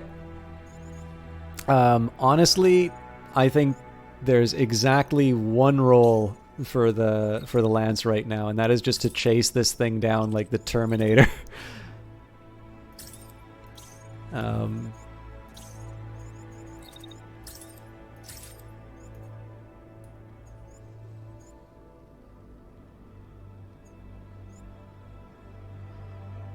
I'm even gonna like pause at the... Actually, you know what? I'm not.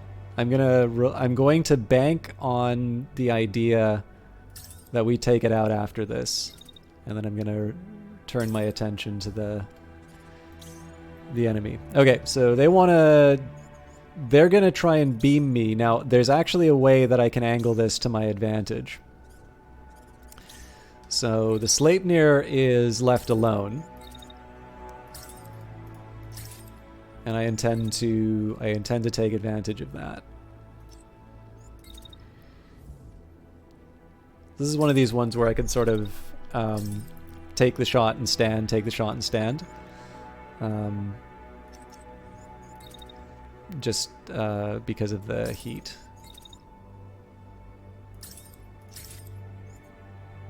Which that works pretty well.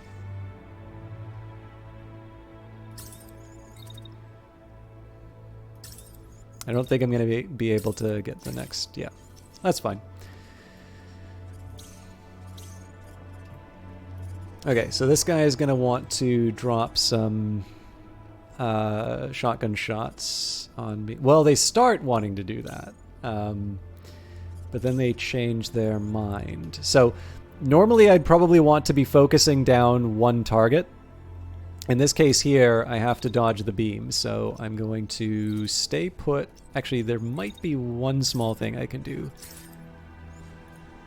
You know what? I'm actually pretty fresh on this, so...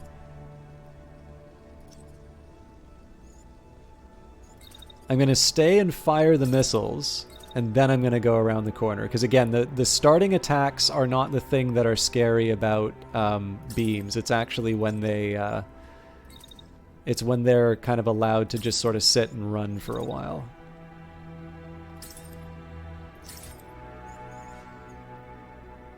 Oh, that's a narrow, narrow window. I think I can make it work.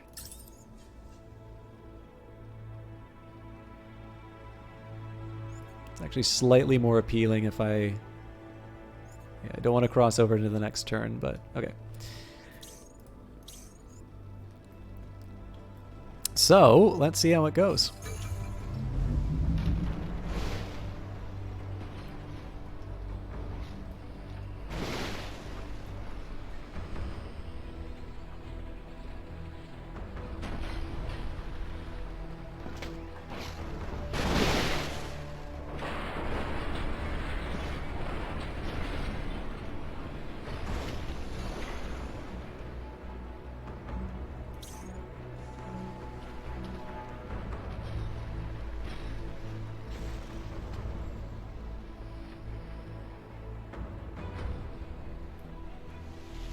They are kind of far away.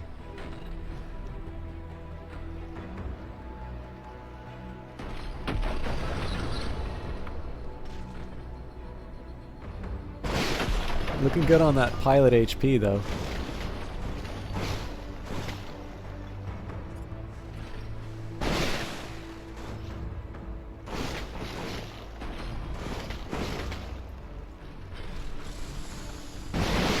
Hopefully the quality options have been carrying you through this, Vanguard Master. I'm sorry to hear about your internet.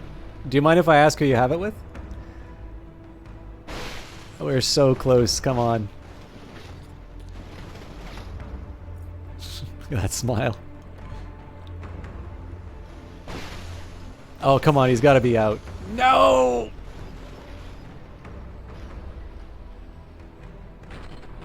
Okay, good.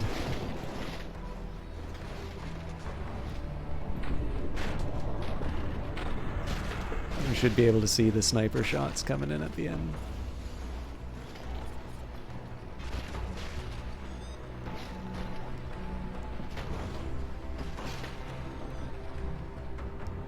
Alright, wasn't enough for the range, unfortunately.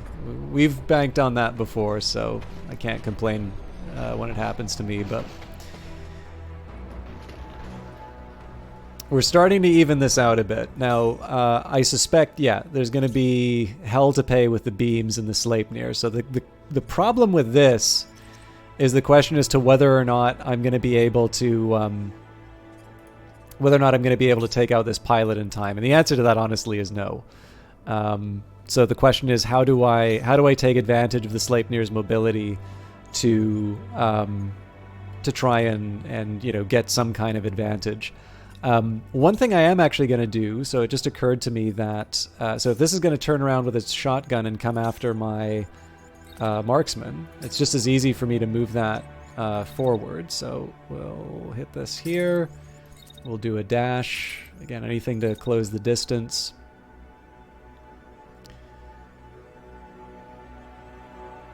Surely I can put some kind of...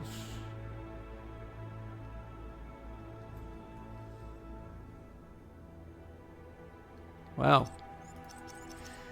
Okay, let's... Oh, actually, we're not that hot yet.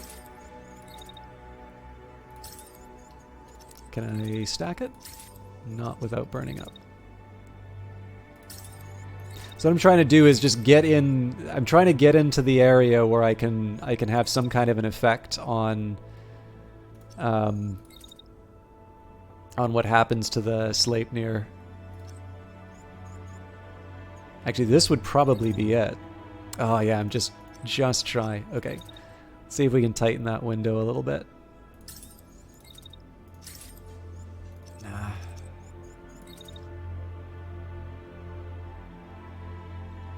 I mean, maybe I just scream YOLO and see, you know, see what I can do.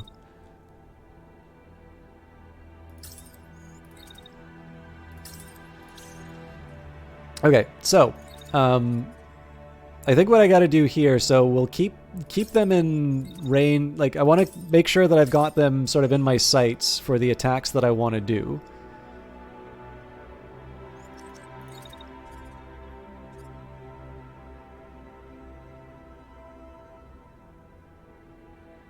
So basically, the second they attack is where I want to start moving in weird angles.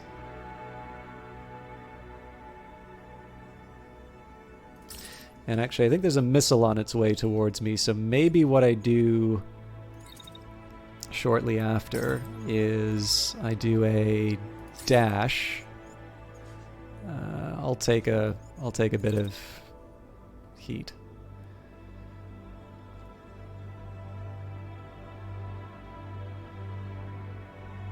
Can't go back the way I went.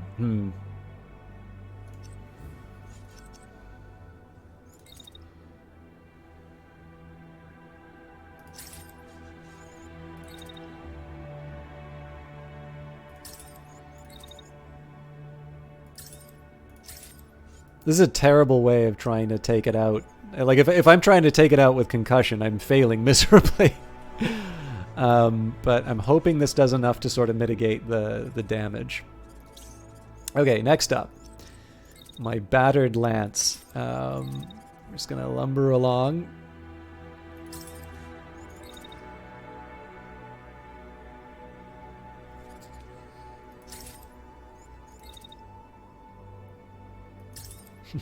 All right, I think it's just going to be two heavyweights kind of slugging it out.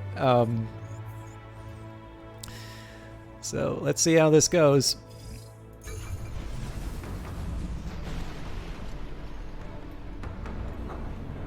So again, first bit of damage doesn't hurt that much. It's when you stay in the beam that hurts. What the hell? That is so goddamn dumb.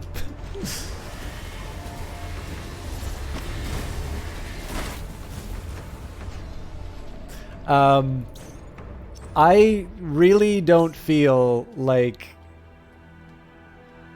that was an acceptable crash. I think, I mean, maybe we can check the replay, but or the VOD, but I don't see any indicator of a crash there, and that was enough to kill my pilot. So we're in serious trouble now. So I have a new strategy for dealing with the beam.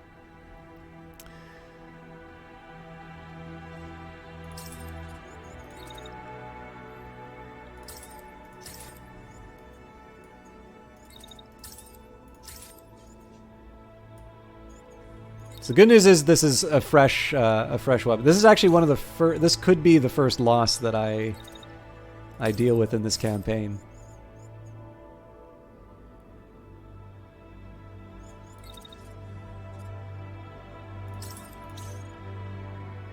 Okay, so this thing does 717 with its shotgun, so I do want to take that seriously.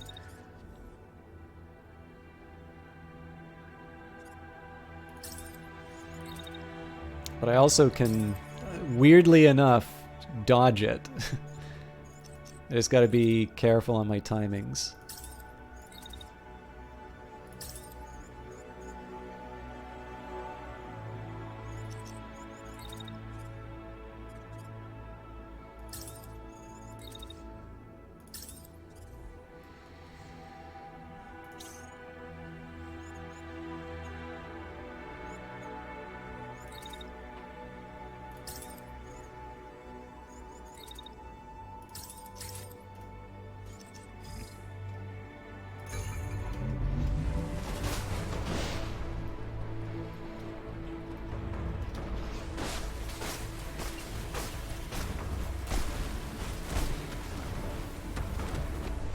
Man, that's not doing anything.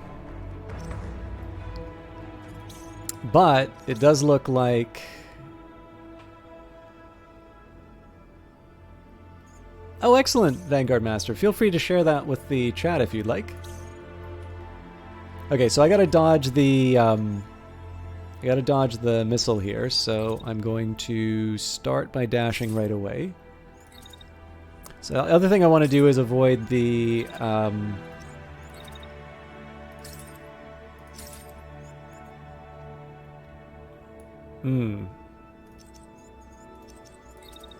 So obviously I want to avoid the shotgun first. Okay, you know what? I'm going to take a slightly different approach here. So I want to make sure is that I'm still able to launch missiles.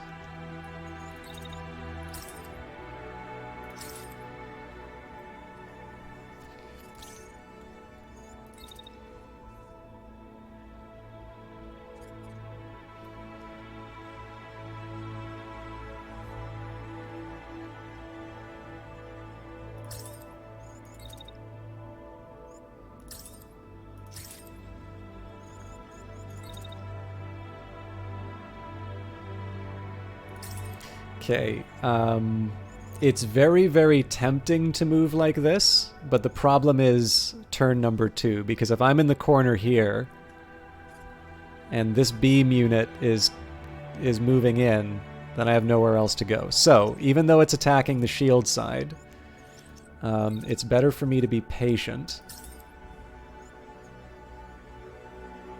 Okay, miraculously I don't wind up crashing. I'm actually going to wait until this thing passes. No, that's too wasteful. Just make sure that it's in optimal range for as long as possible. And we can move in accordance with where I want to be as part of its movement. So even though we're going to be hitting the shield for most of that, I still prefer it to the alternative. I am, however... no.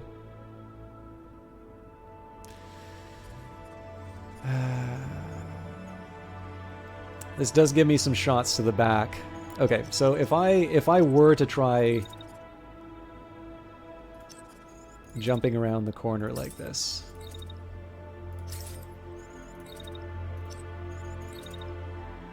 Oh, that actually works really well. I'm glad I checked this.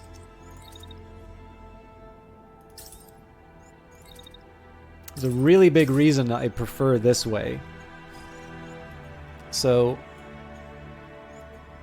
the advantage of this is if this turns around and tries to cause problems, I just get to move behind the building again. Okay, and I think in this case I'm willing to take the heat damage. Because I really do need to get shots out, so...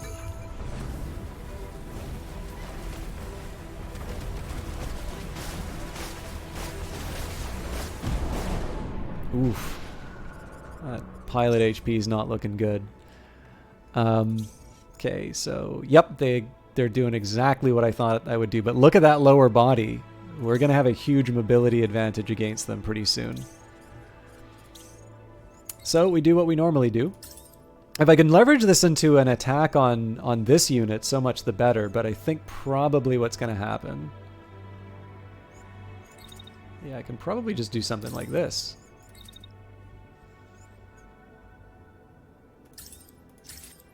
Okay, so the worry here is that I'm gonna be attacking at the start of the next turn, and that creates a problem. By the way, that seemed to have a pretty big impact. Like, that just hit the building.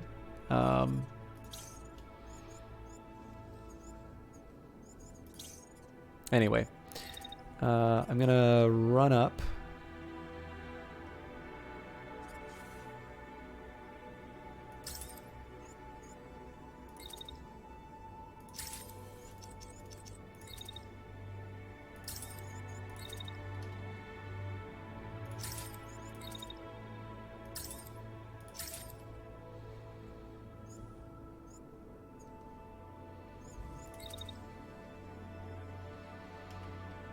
Yeah, this is actually not a bad idea for me to sort of split their attention a little bit.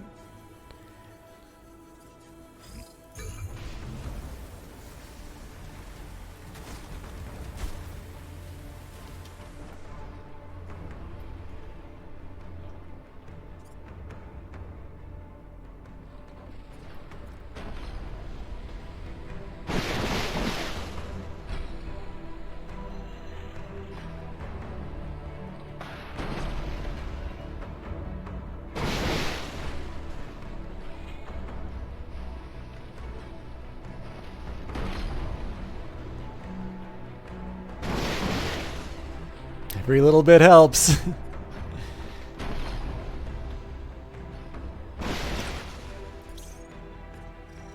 Okay, so it's almost done as far as its legs are concerned. Unfortunately, I'm not going to be able to finish that attack because they're going to want to take me out right away.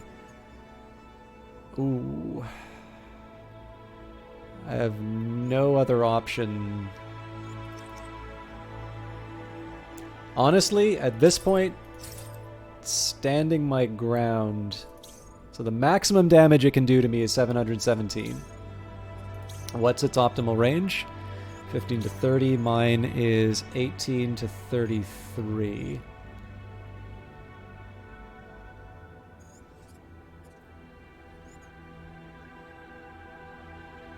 Yep, nope. Honestly, stand and deliver. I'm gonna take the damage. So again, if I do the movement like this,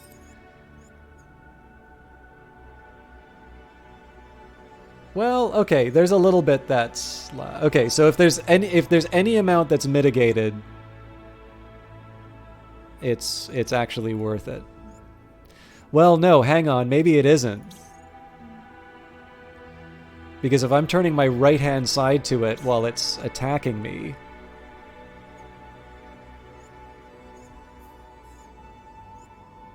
no, I'm gonna risk. I mean, this could be GG if I don't if I wind up losing my right arm to this attack. But I'd also rather not take the full force of the attack directly in my torso.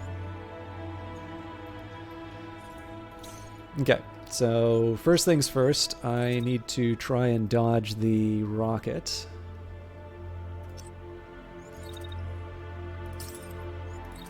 I'm also trying to make a move with the beam, so...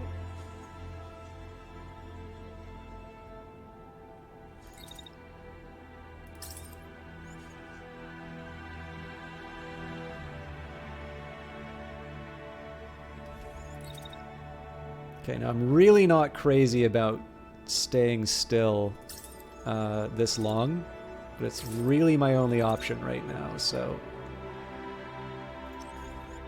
I'm wondering, though... Okay. This may be a setup. I think what's going to happen is they're going to attack me again, and...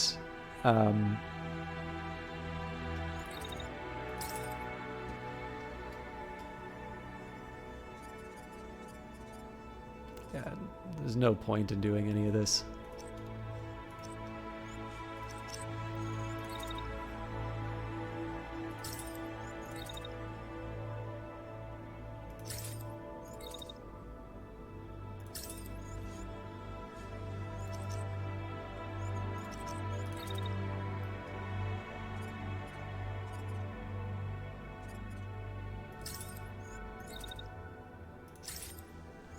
So I still think this is the right move.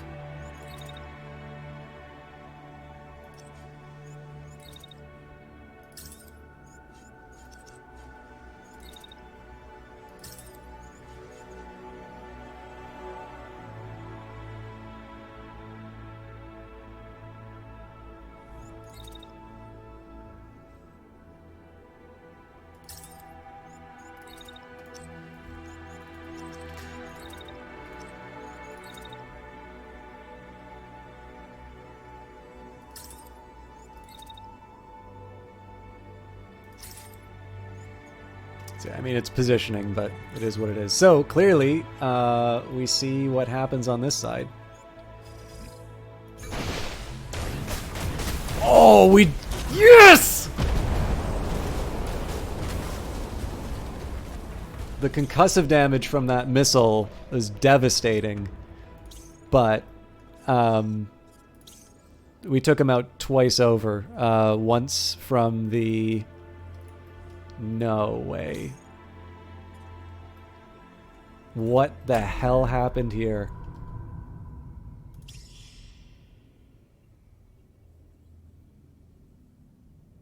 Oh, I don't see a way we can get out of this. Okay.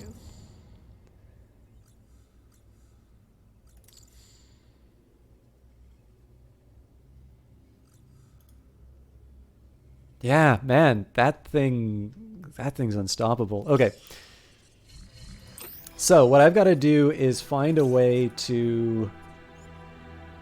Oh man, so they're just going melee with the heavy launcher to... I think this will be enough to knock out my pilot. I don't actually think there's a... I don't think there's a best reply to this, to be honest. So the only thing I can kind of hope for is that the fact that they're firing it so close, like prevents it from having its effect. Let's see.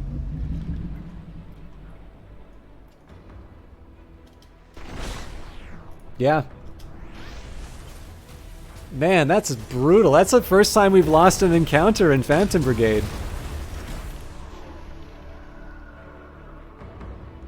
Defeated! All units lost. So, I'll be honest with you. I feel really hard done by with what happened on the Sleipnir. I think that was a bunch of nonsense. You know, and again, like the game can't anticipate what the like the game can't anticipate what you're going to be up against as far as like in terms of whether or not tripping you over that tank is going to be the thing that you know, that takes you out. But like that was a devastating loss in terms of just losing like my prime mover. So what I'm going to do here is I need to recover whatever scrap. I need to recover the high value scrap. So the stuff like the VDAR and all of that. We're essentially going to have to completely reconstitute the brigade after this.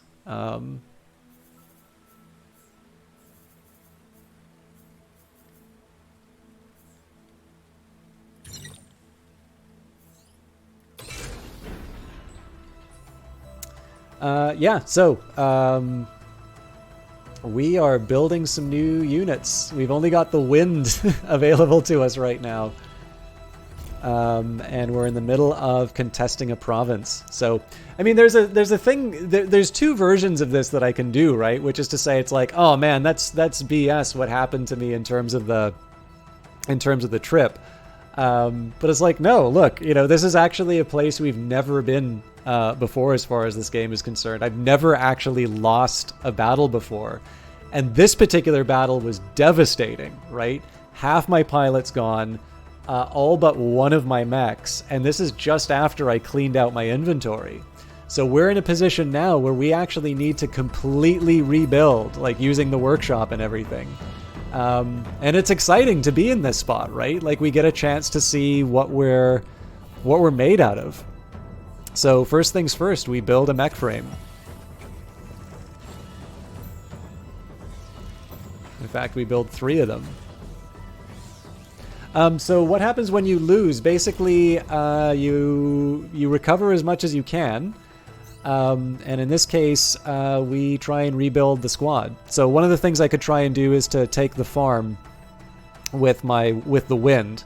But obviously, if we couldn't handle that with the full team, you know, even acknowledging that there were a couple of mitigating circumstances there, what we're going to do, essentially, what we're going to do is we're going to hunt whatever enemy units we can find. We're going to play for time, and we are going to see if there's any convoys that we can ambush. So this is tempting.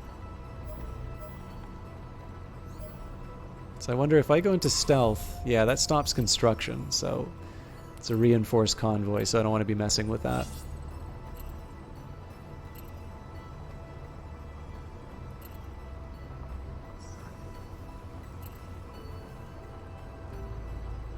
Sorry, I said that was going to be the last mission, but I want to at least get a mech into construction.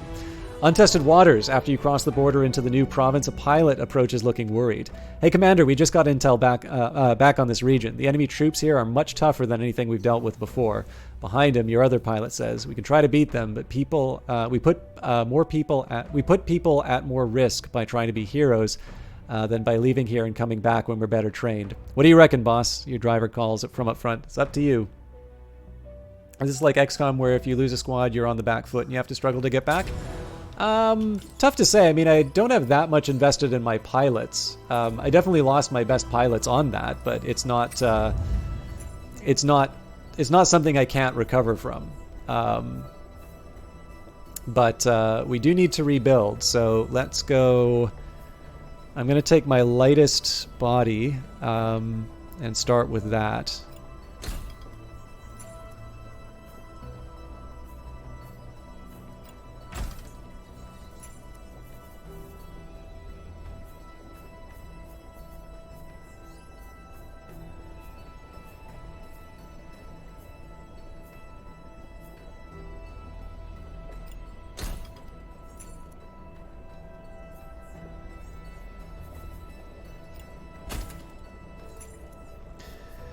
Ooh.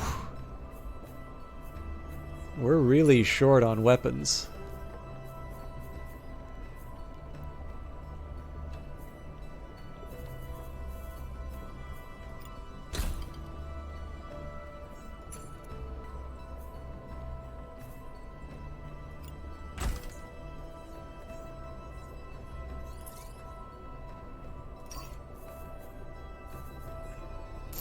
Let's go for a black and red look.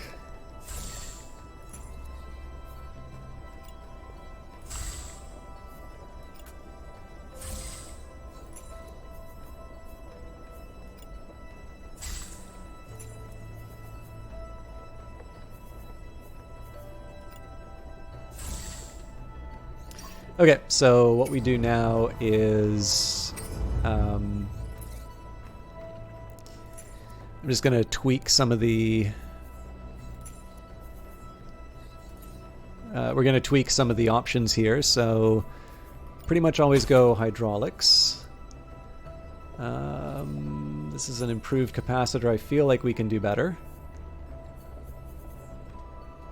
Well, at the very least we can go excellent.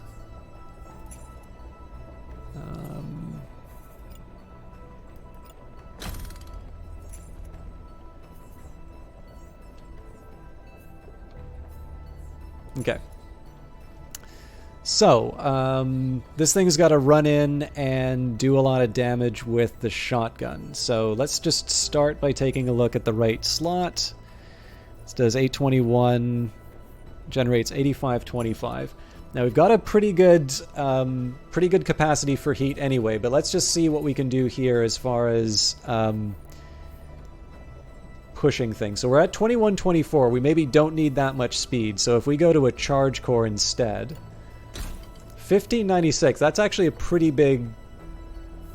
It's a pretty big drop. So 58 in terms of the limit. Now I think we're going to go for the charge core. Defensive subsystem, we've already got hollowed. We've already got the best Elbrus. So, and Logai thrusters. So maybe what we do for these, we find something that take up a little bit less power. So we've got the endurance. Sidestep's probably even less.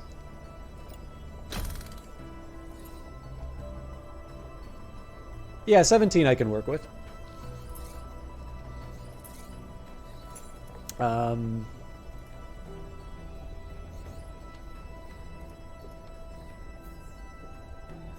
Okay, so that's the start of a reconstituted squad. You know what? I'm actually going to go later on this because I want to see what I can do with a squad of 3 to recover.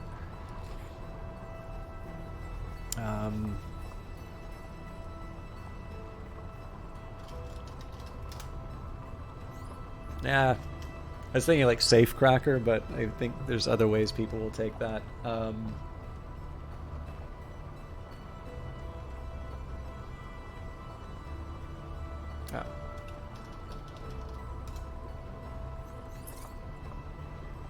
Okay.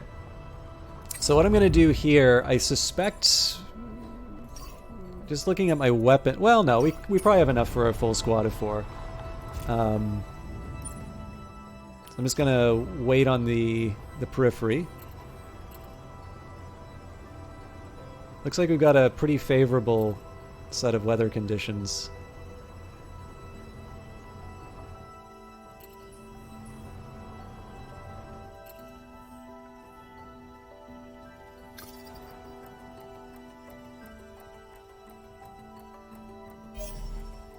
I may need to move back. Okay, so now we build another mech.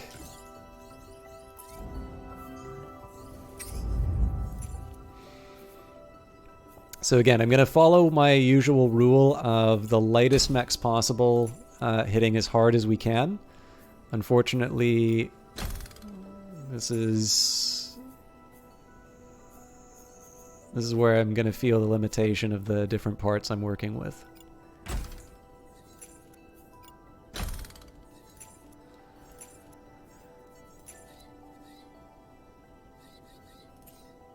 Okay, so let's start this off with a standard core and see. Logai are the standard. I guess I have to give you a regenerator because there's nothing else, and you are an Elbrus.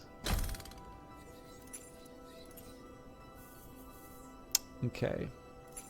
So that's a speed of 15. That doesn't exactly spark joy, but again, there's other things that I can do. So maybe this thing isn't that big of a... Well, okay, no, this is actually the lightest that I'm going to get. Everything else is going to be a big heavy one. So let's work to that. So first of all, we don't need a Logai. We can probably go for endurance, or I guess we don't have any side steps, or yeah, we don't have any of those otherwise. Okay. So this gives me a start. So if we go from a standard... Well, actually, you know what? It depends what kind of weapon we equip. This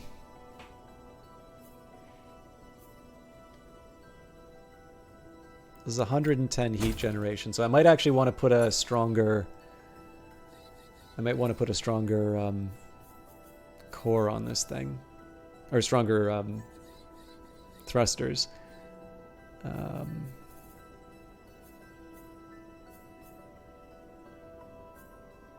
Okay, a launch core is an interesting compromise. Okay, you know what? I'll see what I can do with the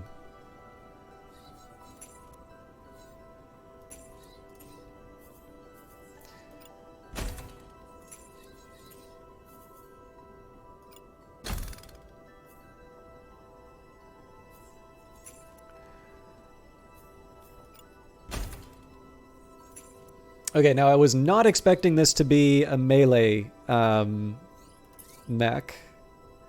I'm worried about the speed, to be honest.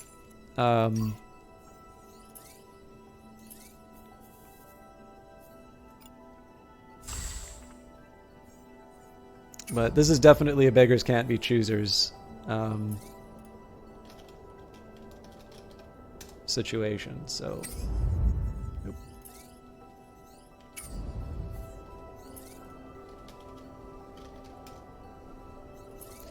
Okay, so we just need to hold out for one more. Although I should actually queue up a few more, so we've got space...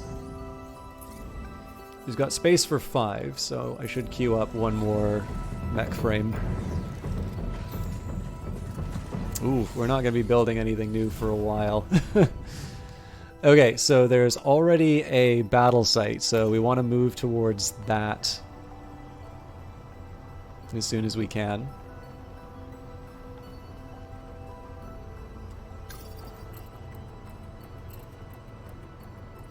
So we may not be able to save the day, but at least in this case we're going to have the... Like, again, we may just find that the brigade is too ill-equipped to be able to liberate the province. But at least in this case, with this battle site, we're going to be facing an enemy that's not as fortified, and we'll be able to get some scrap off of this battlefield. So I'm definitely getting a better idea in terms of how the dynamics work. Like, if the worst way to play this game is if you're constantly winning, because then you don't get the experience of, like, having to rebuild like this. Okay, so I'm just going to try a big, heavy guy here.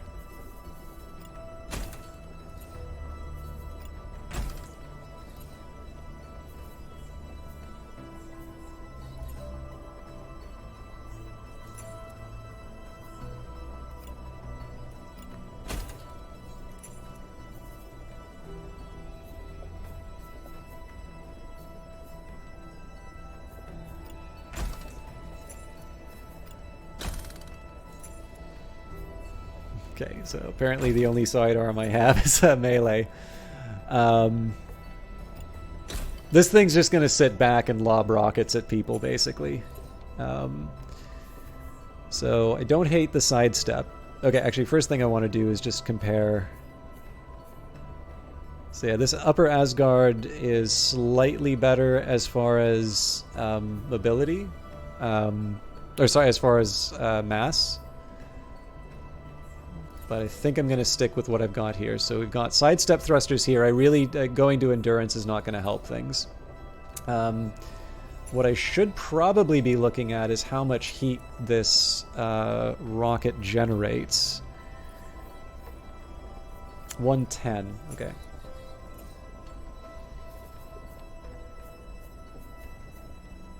So I don't exactly want to be dropping the power if I can avoid it.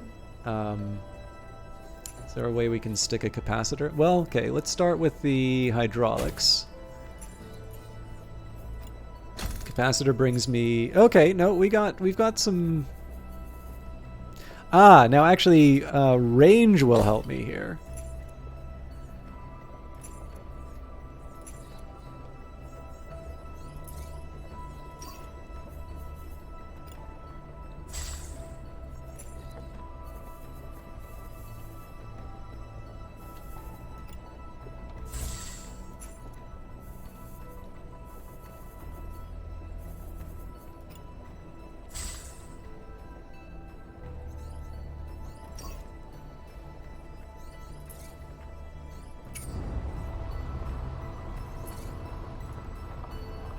All right.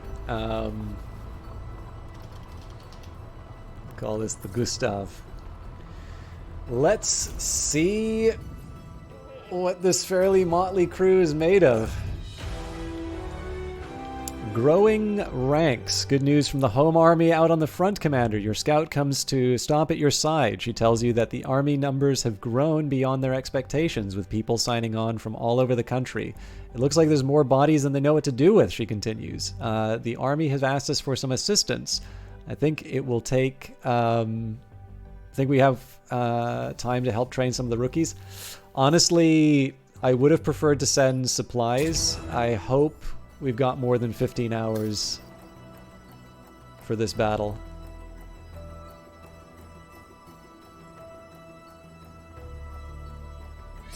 It's not looking good.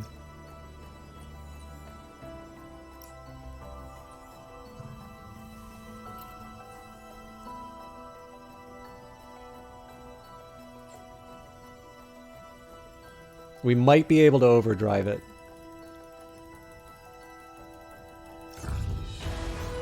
Boot camp. The last of the rookies amble away, exhausted but in high spirits. As your crew takes to cleaning up the training area, the army agent comes to a stop at your side.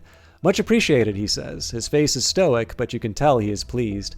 They'll all be sore in the morning, but getting trained by the Phantom Brigade will power them through just about anything, I think. You part ways with a salute and prepare to get back on the road.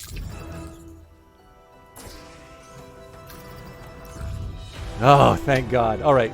You followed a distress signal put out by the home army to squash some enemy forces at this battle site. One of your pilots is jumpy. They mean business, Commander. They really want to win this war. Another shrugs. I reckon we can take them. What do you think, boss? Suit up. All right.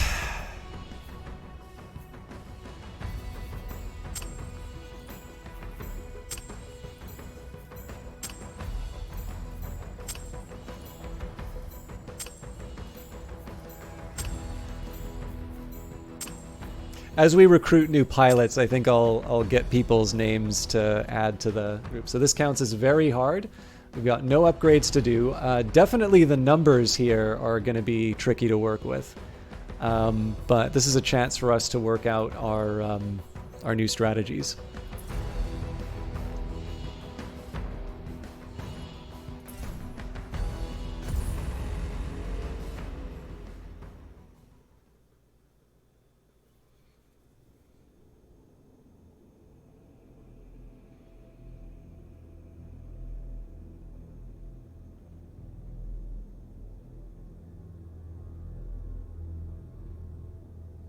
So again, we want to think about the different roles that we've imagined based on how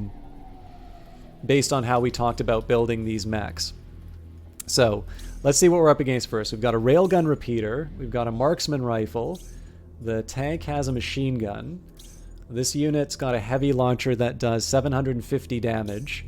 And this thing's got an autocannon. Okay, so we've already got some natural enemies to focus on. So one thing I do want to do is deal with the railgun. So first things first. Well, actually, this is a marksman. Maybe I don't want to deal with the railgun repeater then. Okay, so if I just stand still and lob as many things as I can at the enemy. So I get to fire 2 of those a turn.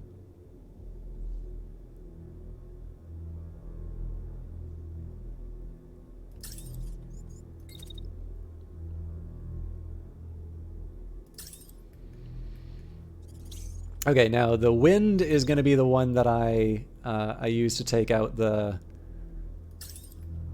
one that I use to take out the. I wonder if I can get a more direct attack. The thing is that like I am also under attack from this tank, so I want to be careful about my approach. Nope, that seems to work. Okay.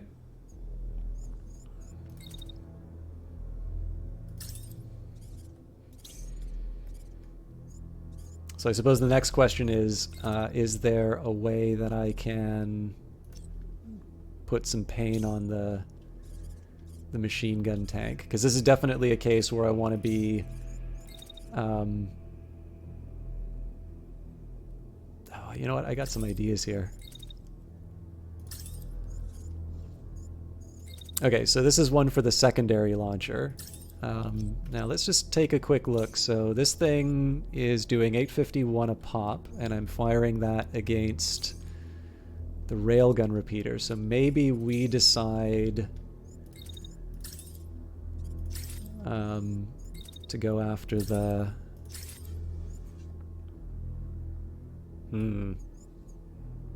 It's not going to leave me a lot of options for my melee attack.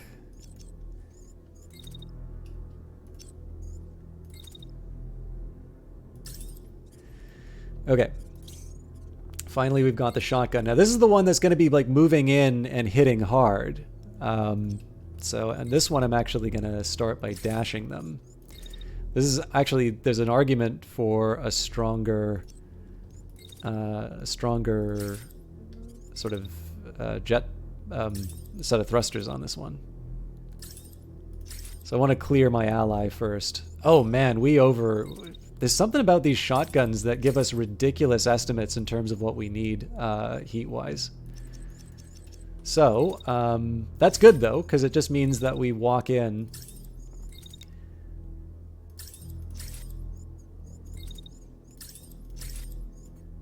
Okay, yeah, it's the thrusters that sort of did me in there.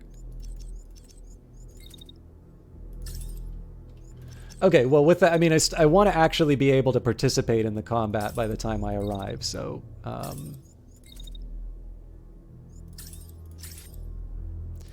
let's redirect this tank.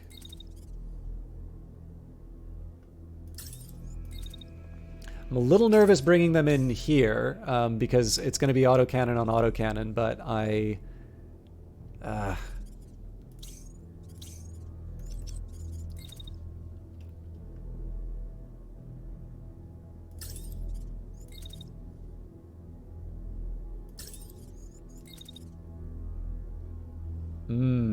Okay, nope, that doesn't work because the...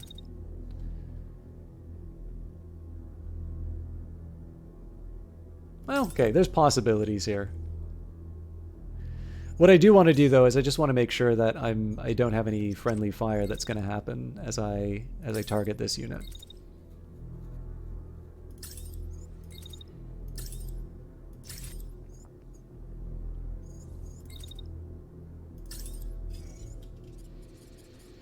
Okay.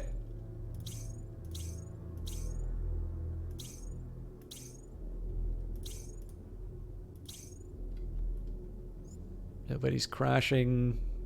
Nobody gets to shoot it. Yeah, okay.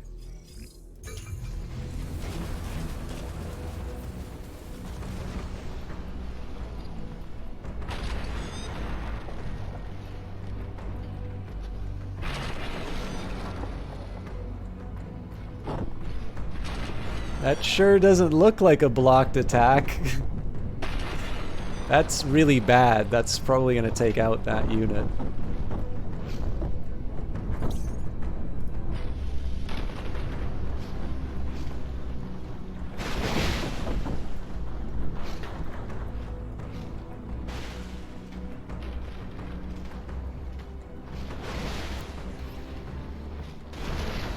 Ooh. That's good news there. Oh, are they really okay, this thing's dead.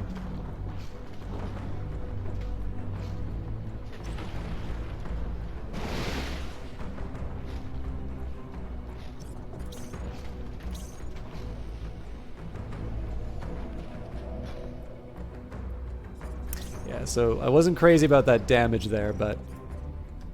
So, second best...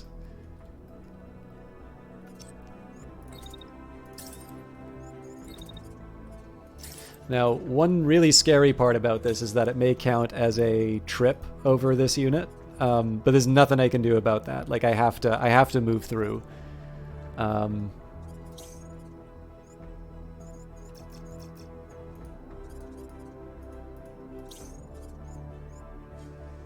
Doesn't seem like I'm actually hitting this thing, though, so let's go in for a little bit closer. And this is clearly something that I'm willing to take the heat damage on. So the big thing is that this got rid of the missiles for the next little bit. Interesting. So this thing's running. Well, that's actually not that bad.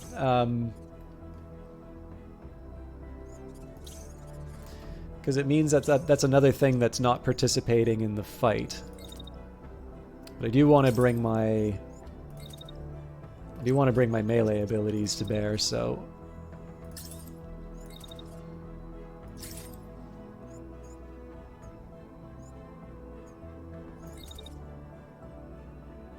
I really want to believe that I'm actually going to deliver on this attack, but I don't think I will.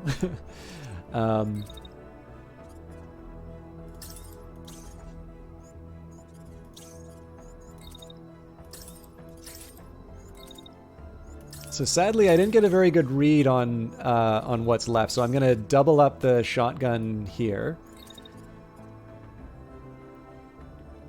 I'm going to wait for this attack to finish. I'm going to move around the corner here. And then what I'm going to do sort of to compensate, we're going to move up. We're going to lob the projectiles at... Looks like I only get one set of attacks. Okay, that's fine. We'll get on our hill and move on.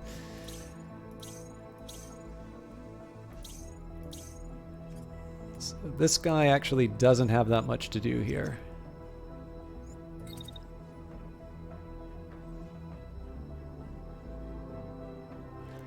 You know what? Let's just move him into the...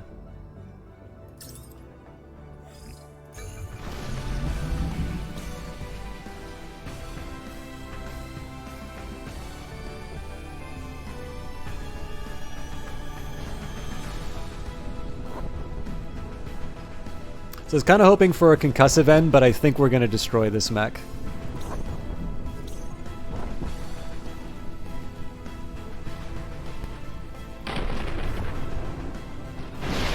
Oh, did we ever.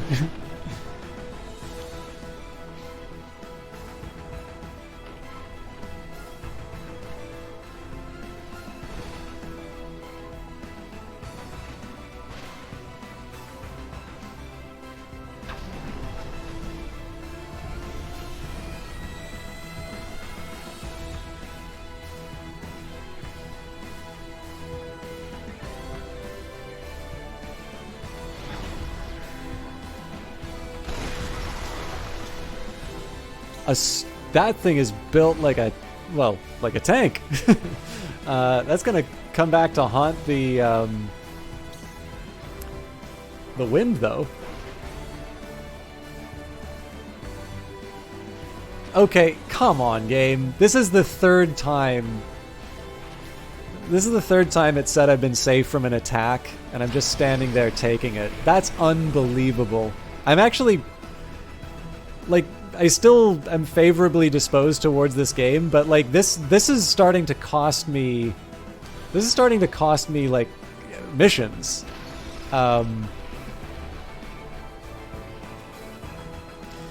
And obviously for this one in particular, we were really counting on the scrap to be able to rebuild our units. I think the thing that bothers me the most about this one is that I quite literally could have moved anywhere else and have been safe. And I was relying on sort of fixed positions.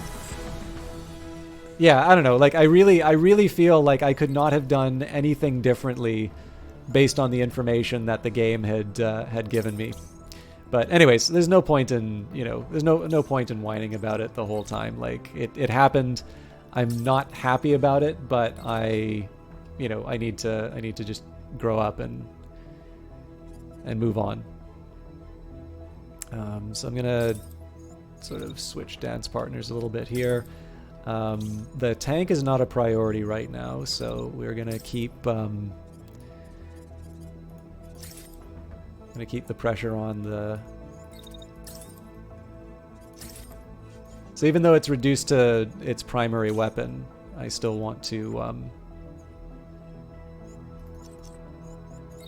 still kind of want to be careful. Oh, this thing's got a... No, it's a machine gun. Okay. Well, I mean, again... I'm hoping this thing is properly informing me.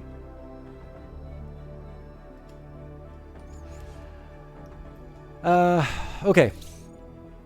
So the wind's not too... Like, it's not catastrophic. We are generating a lot of heat. Okay, this guy's ejecting. So yeah, you know what? Honestly, some reinforcements on this guy is exactly what the doctor ordered, so... I think the wind probably needs to lend them... I might be hanging out this... No, I'm not hanging out to dry because it's only got a heavy launcher.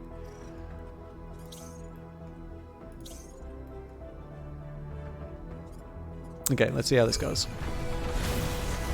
Okay, so yeah, this thing's out of the fight.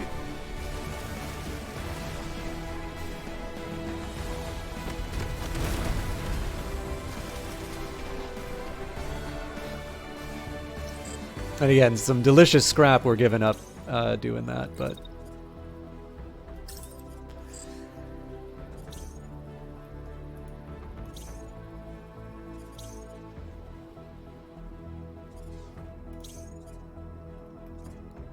Okay, so the question is, who are they focused on attacking? Okay, so yeah, they're still going after the unit with the blade. So that gives me an opportunity. What I do here is I move around the side. Is this... That's an absolutely insane range for a sidearm.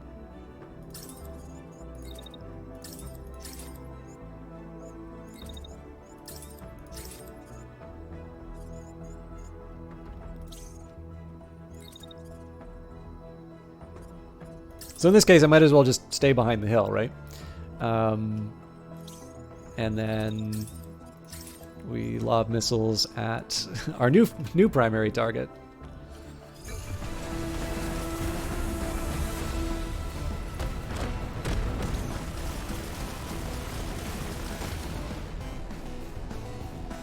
The missiles really do look like something else when they're taking ever fire. Send word to command that we've lost units.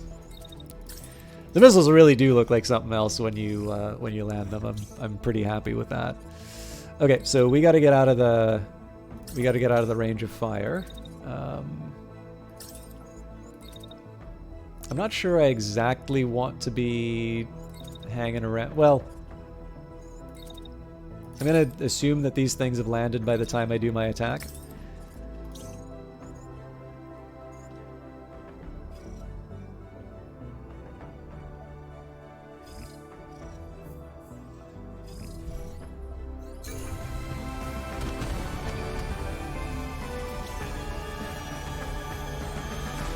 Run for your lives! All right.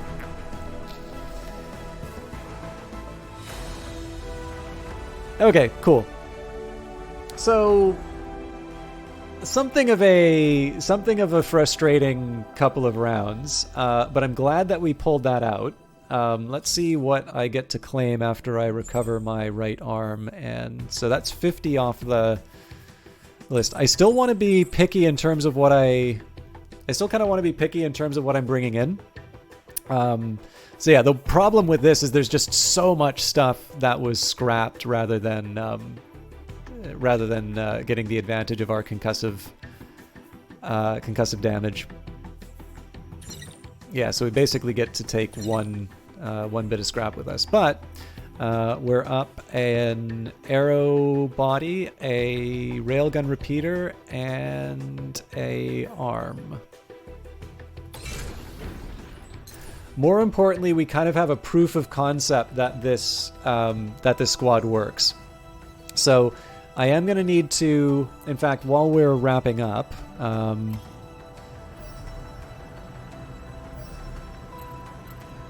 want to avoid the detection.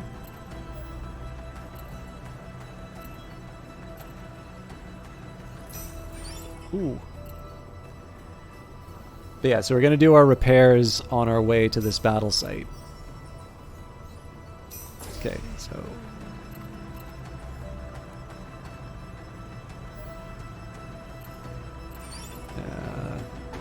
patrol, but...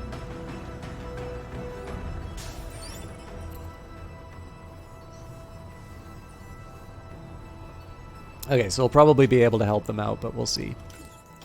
But that is going to be a story that we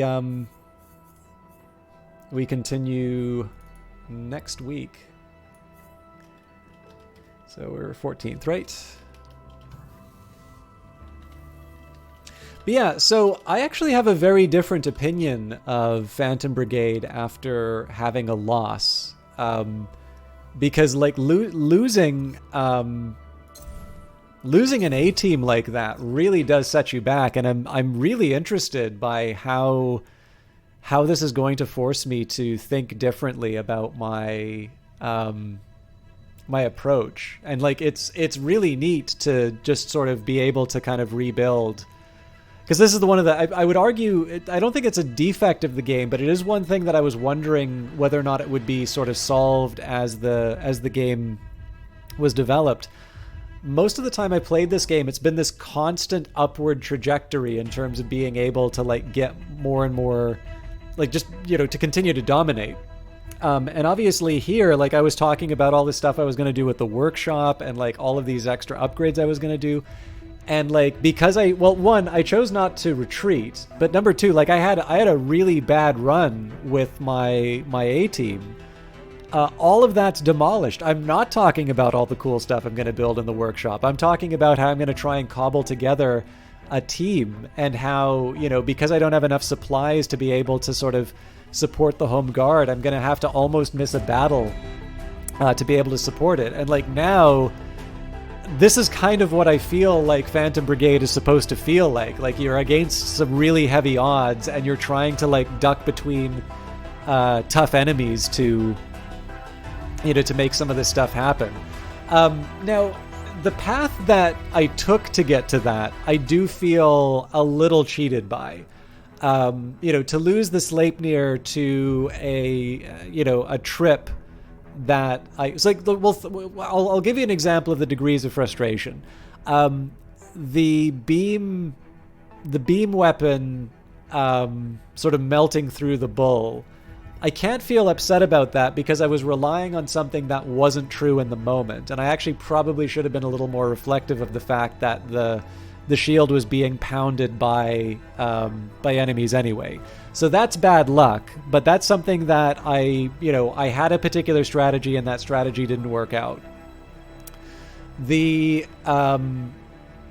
Sleipnir being completely undone by tripping over a tank and just being beamed to death, with absolutely no warning that was going to happen, is one of those things where I'm like, come on, game. Like, I'm willing to take my lumps, but there is literally nothing I could have done to fix that. And again, like, it could be that it did inform me and I just didn't notice it at the time. But like that was one of these things where, like, in the absence of better information about what I had seen and what I failed to register, I really do feel like the game kind of cheated me on.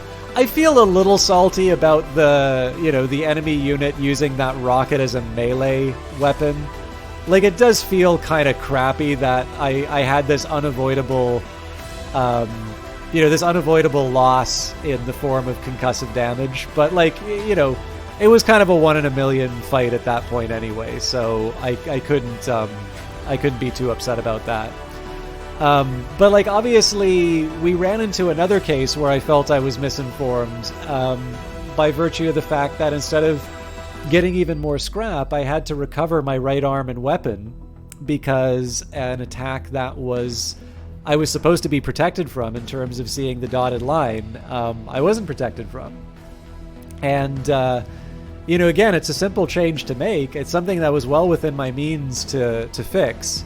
But I made, I made a decision based on what the game was telling me. And in this case, it wound up being something that proved very costly.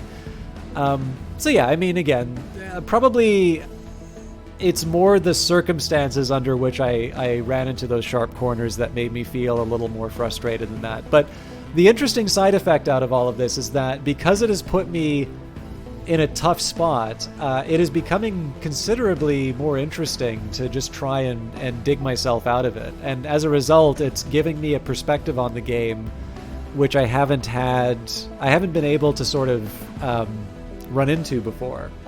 And I find that really interesting. So it's one of the reasons why I'm kind of glad I didn't say, the game cheated me, so I'm reloading. It's actually interesting to sort of play from a disadvantage in the case of Phantom Brigade, and I'm really interested to see what new approaches I will take to the game as a result of this. Like, so for instance, it's clear that I underused. It's really clear that I. Good quote, Vanguard Master. it's really clear that I underutilize rockets. Like that was definitely something that was delivering some pain. I may wind up keeping that spec. But yeah, anyways, I am well over my time. I actually had a bunch of other stuff that I wanted to do, and I need to be in the office tomorrow, so I am going to leave you all with this beautiful soundtrack. If you guys have not checked out, like, so if you're on the fence about this game and you've not, like, wishlisted it, you've not joined the Discord or anything like that, I do recommend checking this game out. It is currently only available on the Epic Games Store, so if you, if you want to wait for Steam, that's fine. But do wishlist it. Again, my complaints aside, I am more enthusiastic about what is possible in this game than it was before, and I think that's an exciting place to be. So we'll see what the next week brings with my patchwork crew. I'm just going to take a quick second here to see who is online. I don't see that much. I'm a little surprised that there aren't more people online.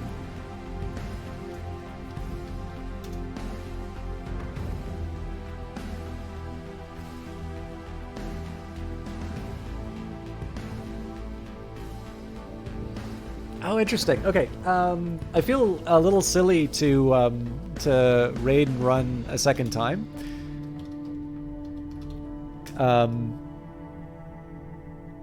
But I'm gonna host Tiberiosity again because I don't have. No, I shouldn't say because I don't have anyone else. But it does sort of. A lot of the people who I normally host are offline. And I don't think it's actually bad to host Tiberiosity again. So Tiberiosity is playing .hack//GU Volume 1 Rebirth HD. I don't know how much longer they're broadcasting for. I'm actually going to send them a quick DM saying I apologize for not sticking around twice in a row. But I hope you all have a good evening. I will check out your... Oh, Algren sounds excited. Yeah, I've never heard of this series, so... but yeah, I am gonna offer him a quick DM just because that's 2 times now that I haven't even said hi. But I really do need to get to bed. Like if I fall asleep like now, then I'm gonna get a proper night's sleep for the time I want to be into work, and I still have my writing to do. So. I leave you all in Tiberiosity's capable hands. I will see you all for Friday, hopefully for Imperium's Greek Wars, and I will do my best to be back for Old World on Monday. But until then, take care. Have a good night. Oh yes, and Vanguard, I'll get back on your posters when I can see them.